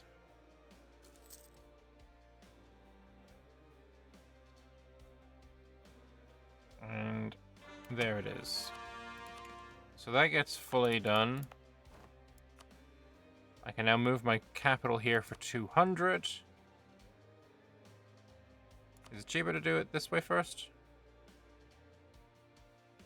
I have no idea. Fuck it.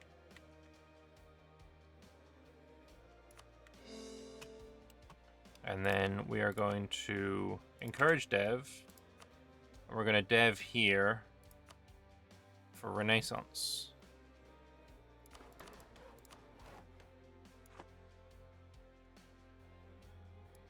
I'm also going to take a loan and upgrade that.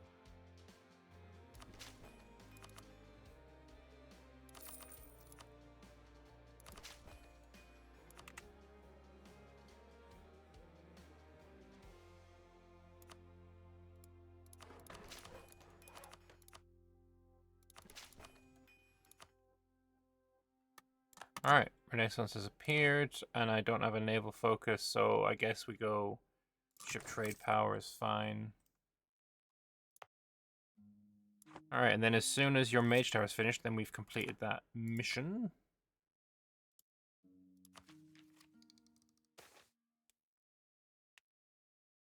Get that devotion there. Alright, lovely stuff. I mean, obviously, eco is looking a little rough right now, but that will come towards us, I think. Still have a lot of places that... Actually, no, we're really good on Shadow Pact right now. Corruption is hurting. We're spending quite a lot on bringing it down. 6 ducats. If I wasn't paying off corruption, it'd be fine. I'm also going to spend to bring this down. Eco is no longer hurting nearly as much as it was.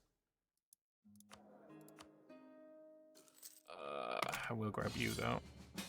Yezamor wants me to join in their war? I mean, okay, Nanny, Granny Ilfa. Is that actually who you're called? Wait, no, this is Nail Kid Adnermag. Who the fuck is this? Where's Granny Ilfa? You made this game? Oh, hi, Johan. How you doing? Johan Anderson, first time in chat. Thank you very much for joining us. Appreciate you making the game. Appreciate you.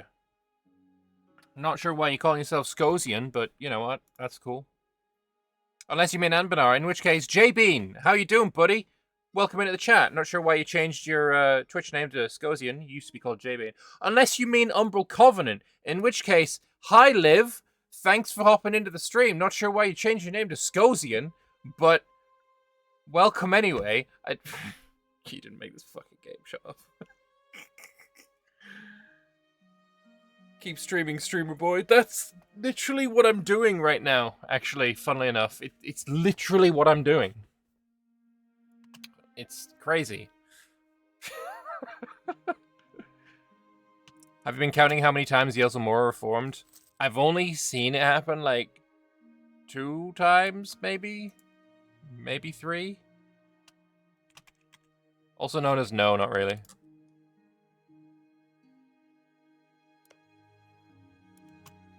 Because it would be nice to be able to cut them off from, like, spreading outside, for sure.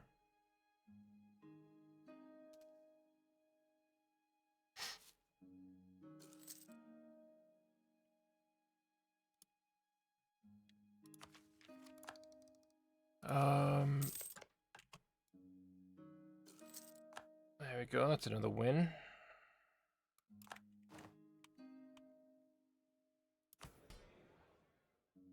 Oh yeah, I still need to have a marketplace down here.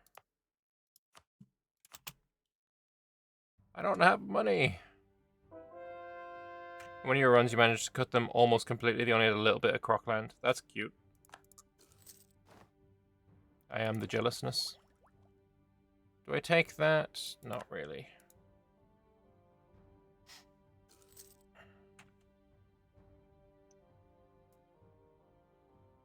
Yes, I'm more forced another person to break their alliance. They're really good at that.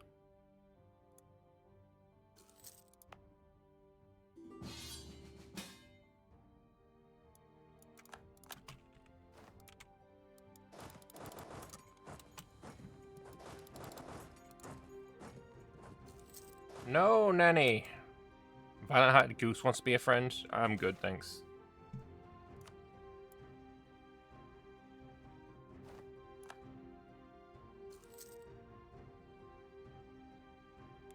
Yeah, I'm not going to be able to get anything here.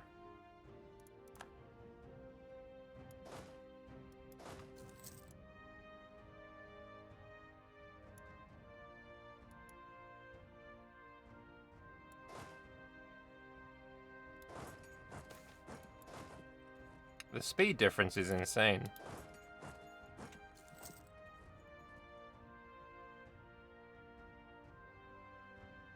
Yeah, never mind.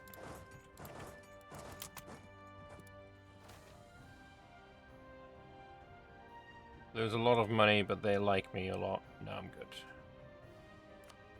That's fine.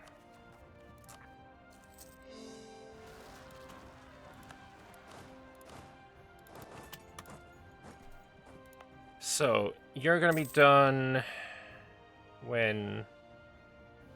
12th month of 84. Okay, so 1 year's time we'll finish that mission. Still don't know what to need to do here. Shadow empowerment system. Okay, I want to do that. How does one shadow rift? Where is that? There's no buttons that show me any of that stuff, is there? How does one shadow rift? Is this that? No, it's Shadow Warrior.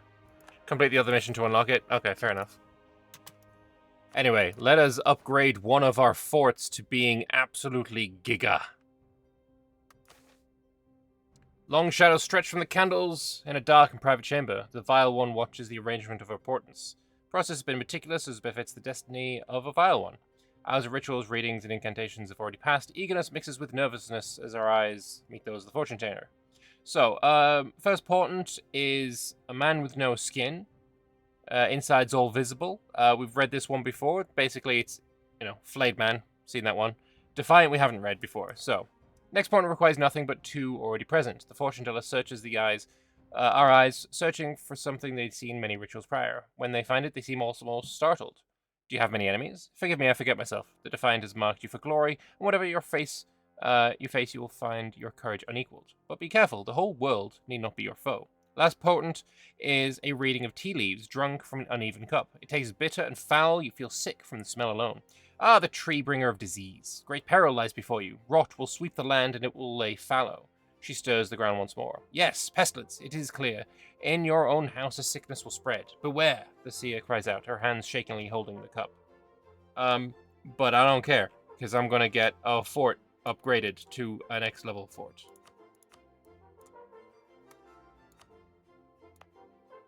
Who got upgraded? You're not you. Not you. Not you. You. Alright, Lip McCat not gonna get his fort deleted now. You're just staying. Maintenance of 2 ducats versus maintenance of 1 ducat. Kinda sucks, but, whatever. I should have deleted all my forts except the one in my capital. That might have been an idea.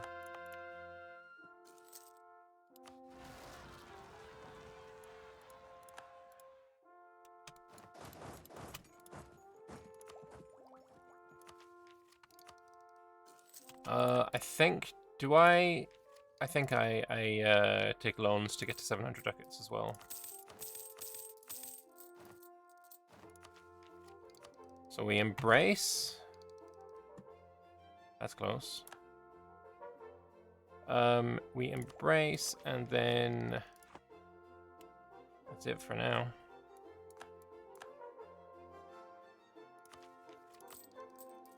Interest payments are almost 4 ducats. Great power again is nice.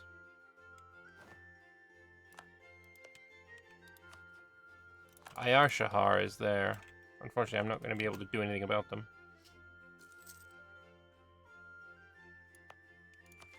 We'll take the admin tech, and the admin tech is going to be religious ideas.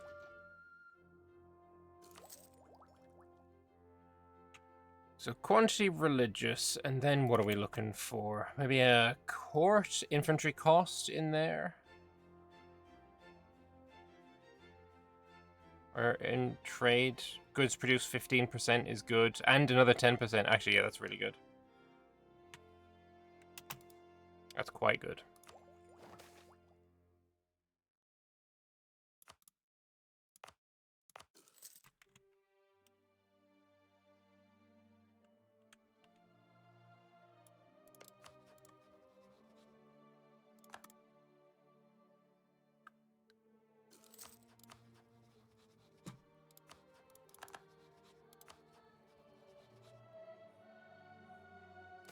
Hezrod is a vassal of Dadu Baka. That's crazy.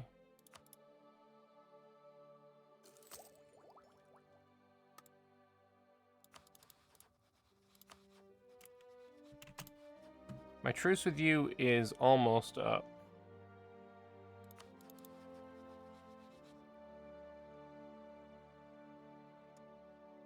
I think we stop building a spy network on you.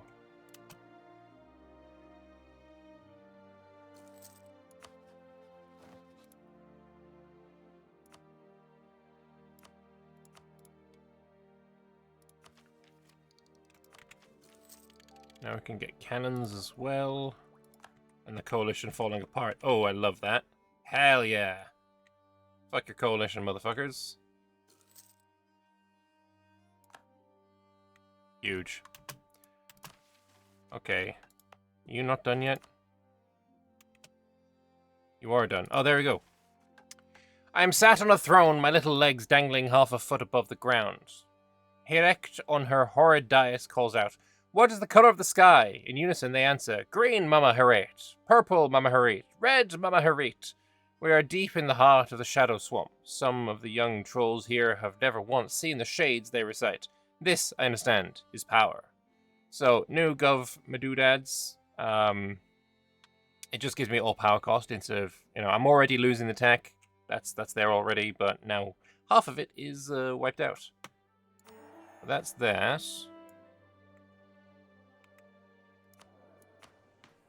Do I now get the ability to do stuff with the things?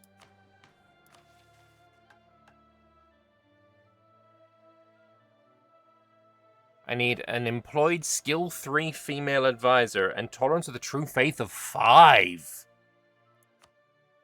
Brother, I'm at 3.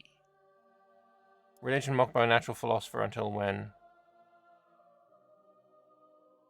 90? 6 years? Ugh. Ugh.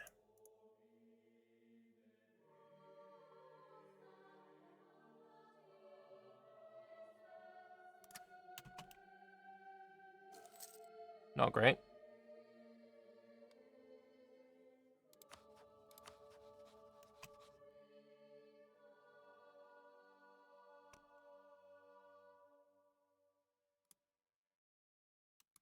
Getting religious done as well would be nice for neighboring heretics and heathens.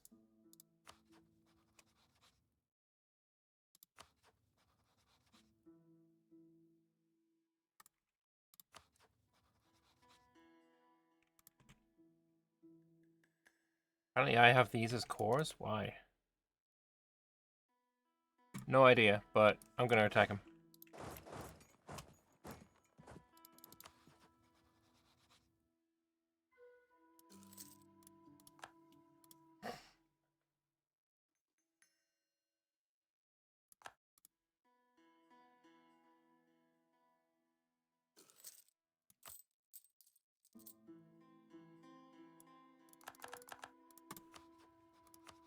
Gotta pay off the loan somehow.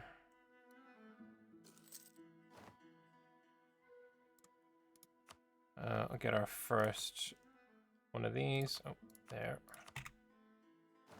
The Tyrant. Monthly autonomy and yearly absolutism ritual effect. That's kind of shit. We are going to re-roll that one.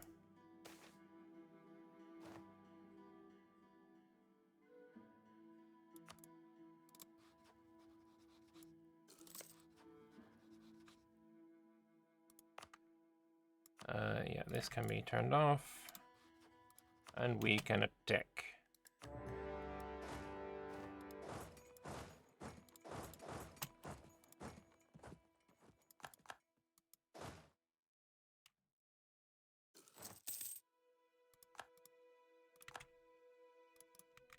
We're just gonna basically lone cycle for a while.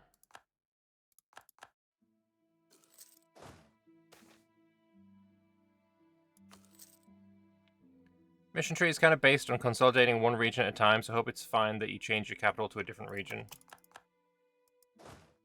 Well, I hope so too.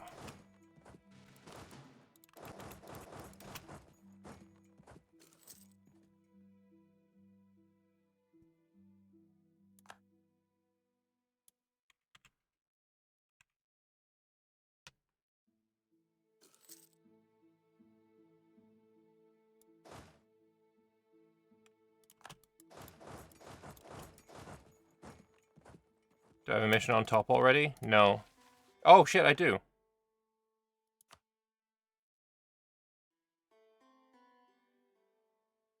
"15 provinces, currently 40 in the region Bamalawuni.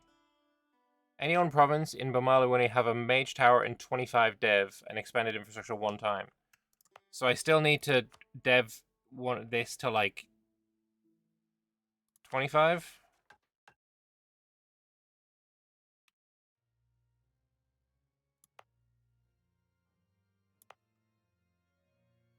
That's unfortunate.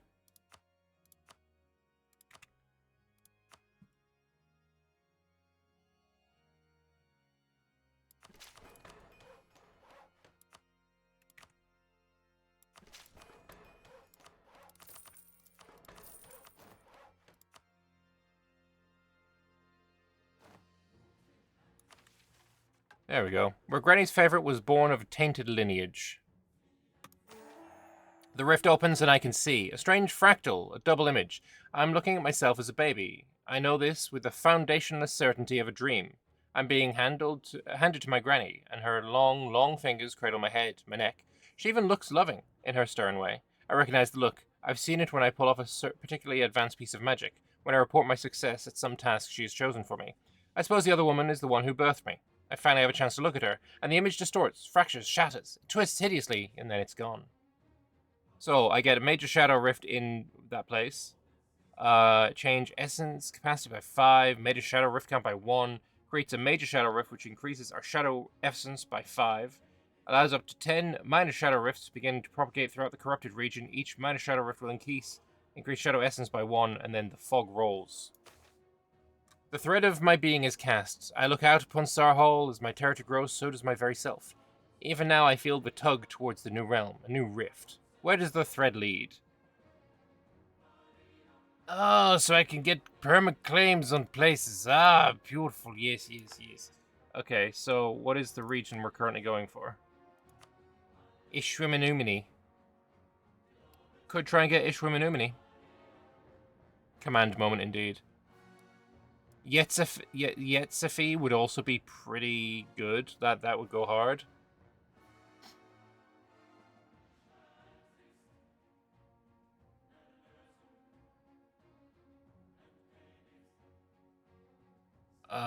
Let's go Ishvana Winnie, because we're literally conquering it right now.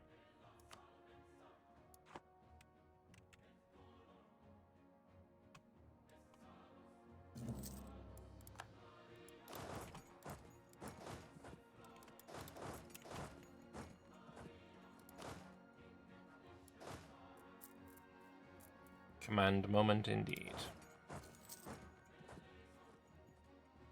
Alleluia. Globit Sisu Maria. So as soon as I get 15 and 1 mage tower at 25 dev, then I can do it again. Is there any at that level? No, none of them are even fucking close, man.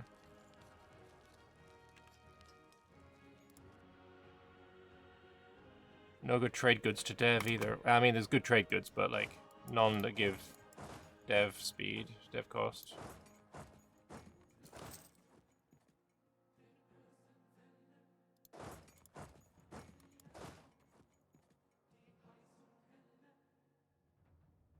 Lucifer.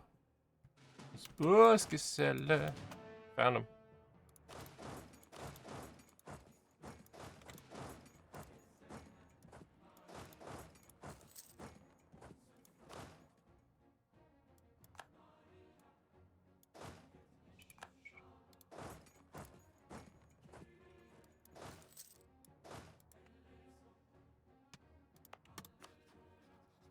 No possible rivals is annoying. Can't do anything about not being maxed out. Oh well.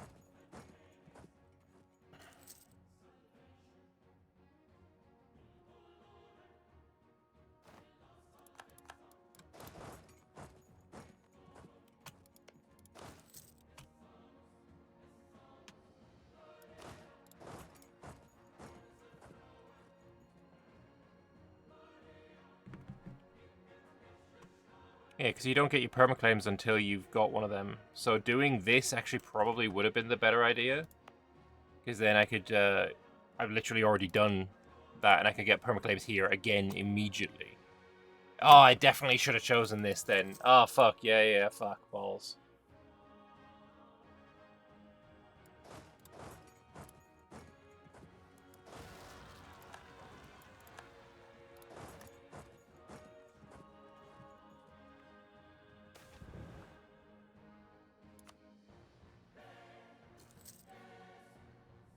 I feel like I could probably play this in multiplayer now and do much, much better.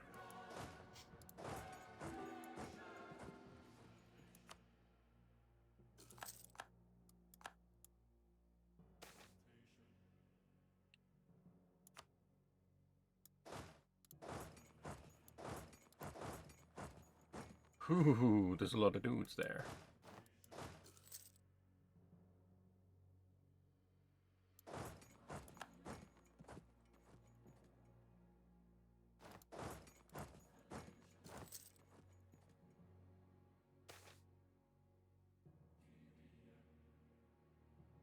Don't care about gnolls. Maybe I do, actually. I don't know. Didn't we say we were going to reload this? Yes, we are. Discipline again. Nice.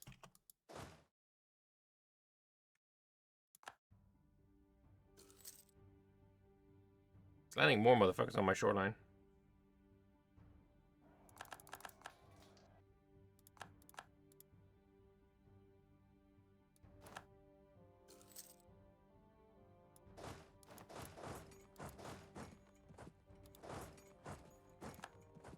Can you choose whether you want to be a part of the coalition or not?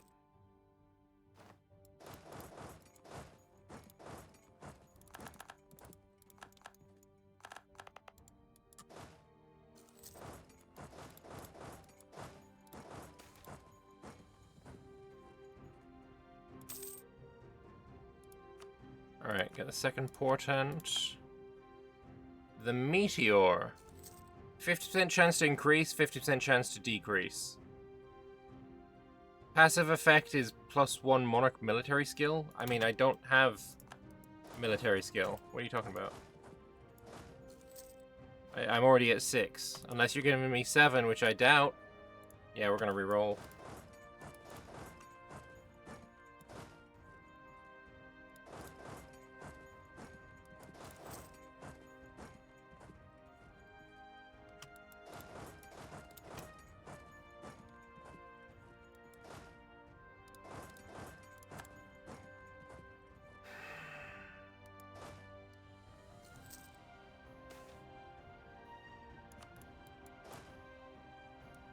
God, they're so fast. What happened to my 7 maneuver? Is that not good enough?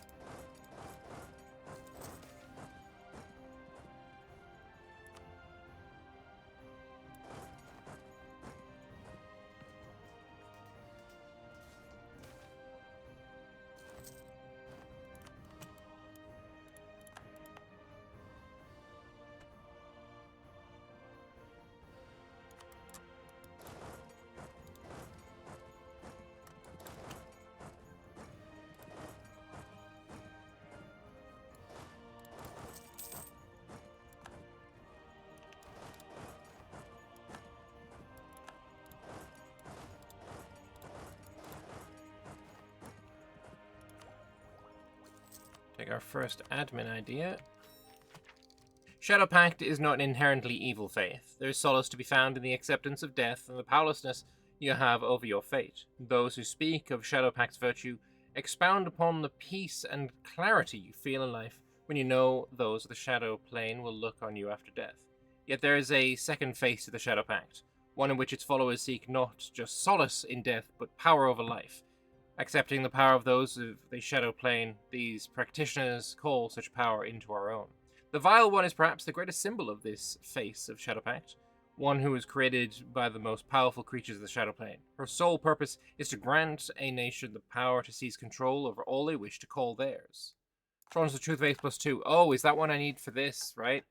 You need Tolerance of True Faith. I'm now at 5, but that one will go away in 3 years, and we'll get to the what we need.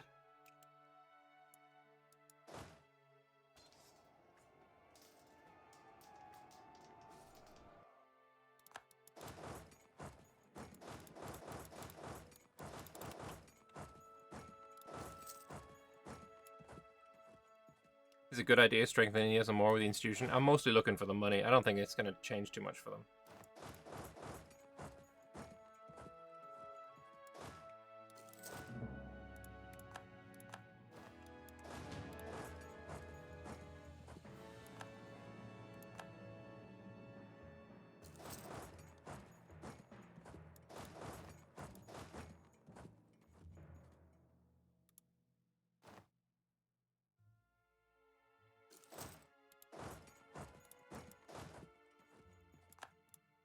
Alright, now that that's sorted and fixed and no longer an issue.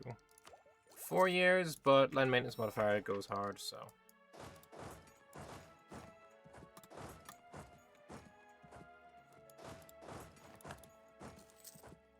This war is taking a little longer than I'd hoped.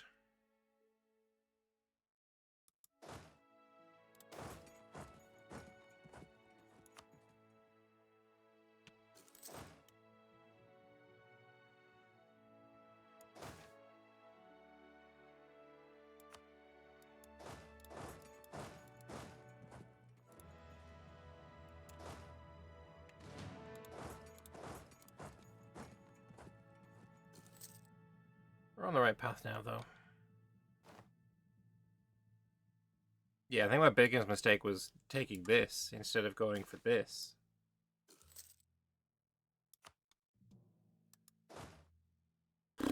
Oh well. Get it right next time.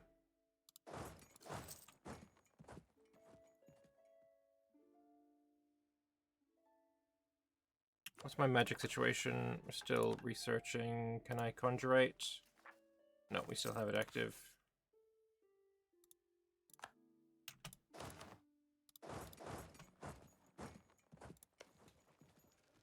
Good meteor shower.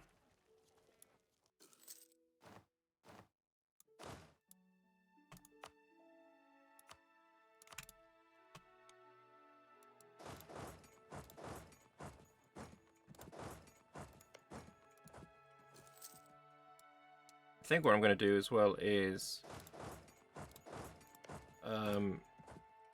pillage. There's a couple of opportunities for some good pillages over here. Alright, we'll get our final portent. Wait. Didn't I say I was going to replace this? Yeah, I'm going to replace that.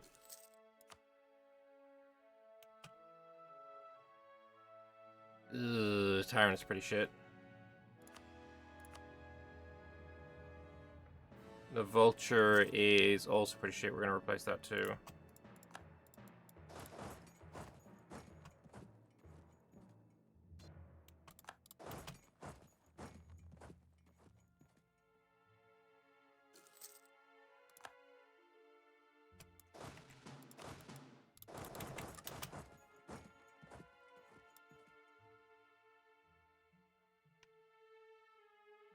So this region, anything good at all? I mean, One of the following must be true. You need to be lizard folk or artisanal. I can't use that either. Fuck me. Yeah, just no good deving land here. That's annoying.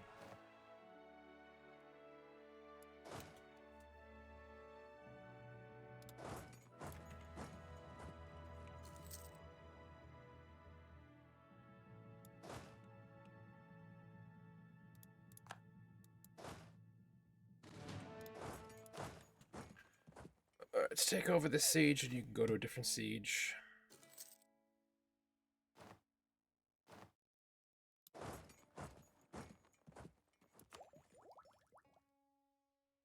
Manpower and True Faith would be nice, but I think we'll wait for the tech this time. Alright, that siege is done.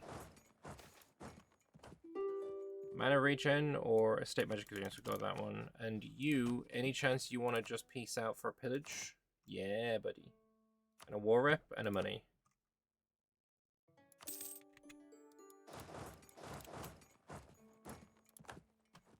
And then you, we will peace out as well.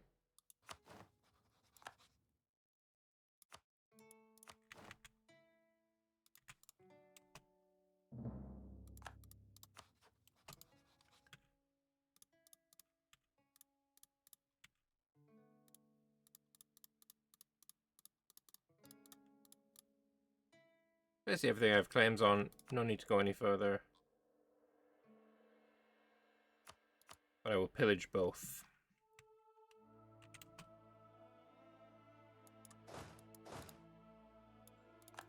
What's even in this war? Someone I can't see. Oh, Badabi down in the south.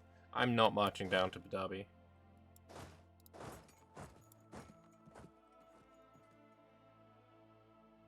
It is not happening. Don't worry, soon I'll be raising for monarch points. I'm looking forward to that.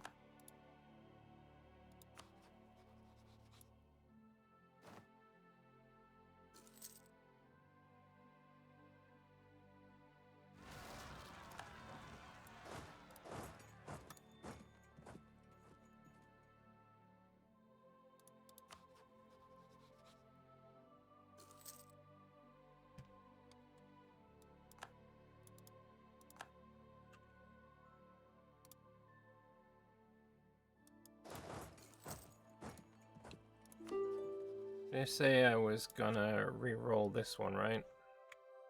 Yeah. Oh, blessed? Huge. Huge. Absolutely fucking huge. Colossal, in fact.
Devolution of Magical Organization. I don't want to change.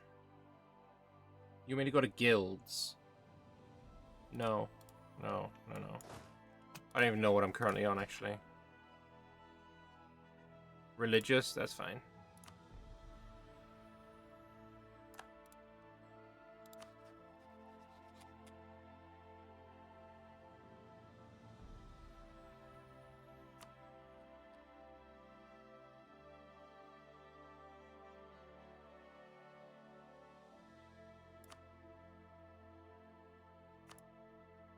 Motherfucker.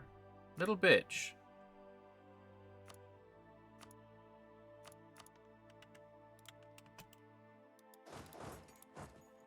Won't give me the maps, but you want them? Wooed. Very wooed. Religion mocked by my natural philosopher is gone now. So I need a skill 3 female advisor, and I need to not spend any of these points. We're now getting 4 a month, which is huge. So skill 3 female advisor. You have a beard. You've all got beards. Are you male or female? Can't tell. You don't have a beard though. How does one acquire and female? The question so many incels have asked themselves to no avail.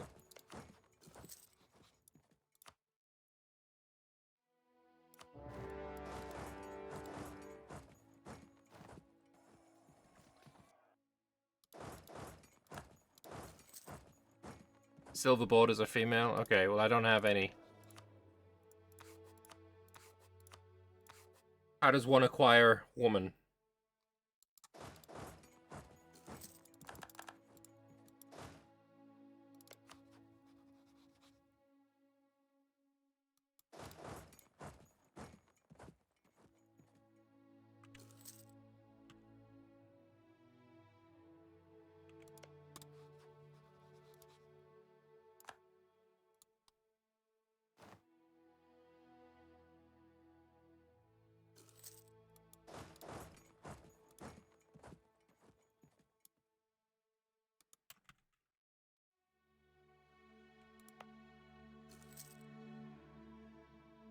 Be a harpy? Suppose that would work, yeah. But also, like, is one of these, like, chance of female person, like, really high? I don't know. I remember seeing that somewhere. On the here.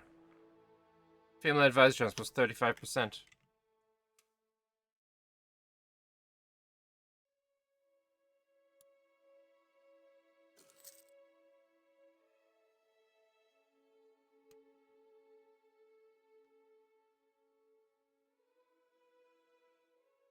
Alright, Gazeba is conquerated.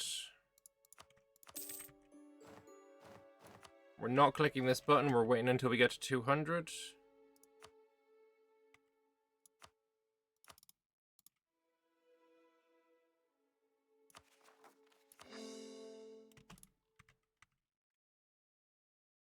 Yeah, now where here do I think here. Here is where I do it. Cloth. It's not ideal, but it's better than any of the alternatives. Much better than any of the alternatives.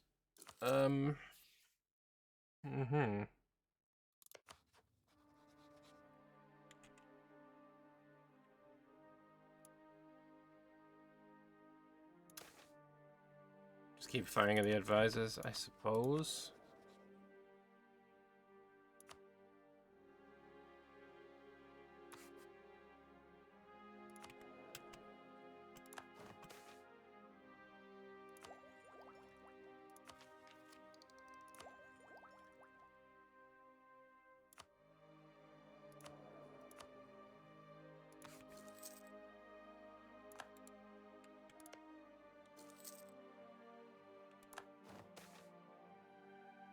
Given the traditional standoffishness and distrust of outsiders, it's rare for lizard folk to become well known outside their own communities. Over the last few years, however, a strident and highly erudite lizard folk polemicist living in Kirkalanshan has penned a number of treatises on government, comparing and contrasting our government and that of our neighbours, with several of the more prominent of the 332 historical lizard folk empires. We do not come out looking particularly well. On the other hand, these criticisms are more institutional than philosophical. A polemicist is not arguing for the overthrow of a government, and indeed credits us on a few counts, albeit not as nearly as often as he derides us. Few officials have even confided privately that there is merit to some of the criticisms. Opinion is divided over whether the polemicist's actions should be considered treason or not. I mean, I quite like devotion. I quite like Gov Reform Progress. Yeah, I like Gov Reform. Didn't want to switch the Gov Reform? Oh yeah, that's a good point. It suffuses each meeting. Coven and Covenant meet, and the power of each is felt by the others. Too much magic for a single glade, for the space beneath a single tree. It's deliciously uncomfortable to be around one another in such a state. Long have the swamp trolls lusted for grisly revenge upon a continent which despises them. Finally, the hags have unleashed generations of such hatred, feeding on the carnage that results. Oh, okay. We're getting more. That's nice.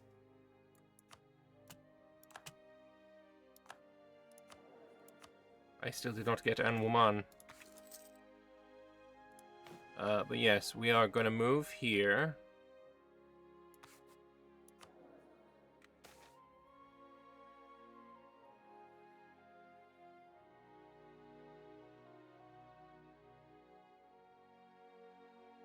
I mean, that's just fucking great. I was not aware of that. And then we move back here. I don't lose this when I move away, do I?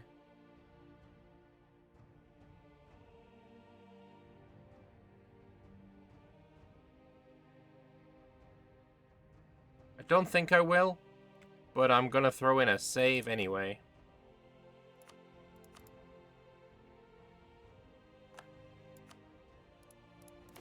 Right, my modifier is there, military focus.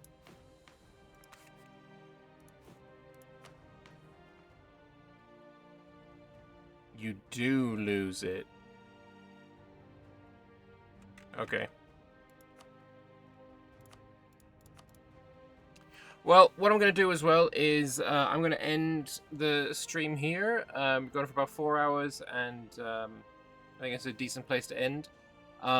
We've got some things that I need to look into, and you know, maybe I'll have a look deeper at the mission tree before we play again, which should be tomorrow or the next day. I'm not sure yet. I will keep you guys informed. But until then, thank you very much for watching. Hope you guys enjoyed it. If you're watching this on YouTube, hit the subscribe button. Come check me out on Twitch. There's links in the description and all that kind of stuff. But yeah, Umbral Covenant, the vile one. Let's kill her while we're here. Oh shit, we can't. Anyway, thanks all for watching, and I'll see you next time. Bye-bye.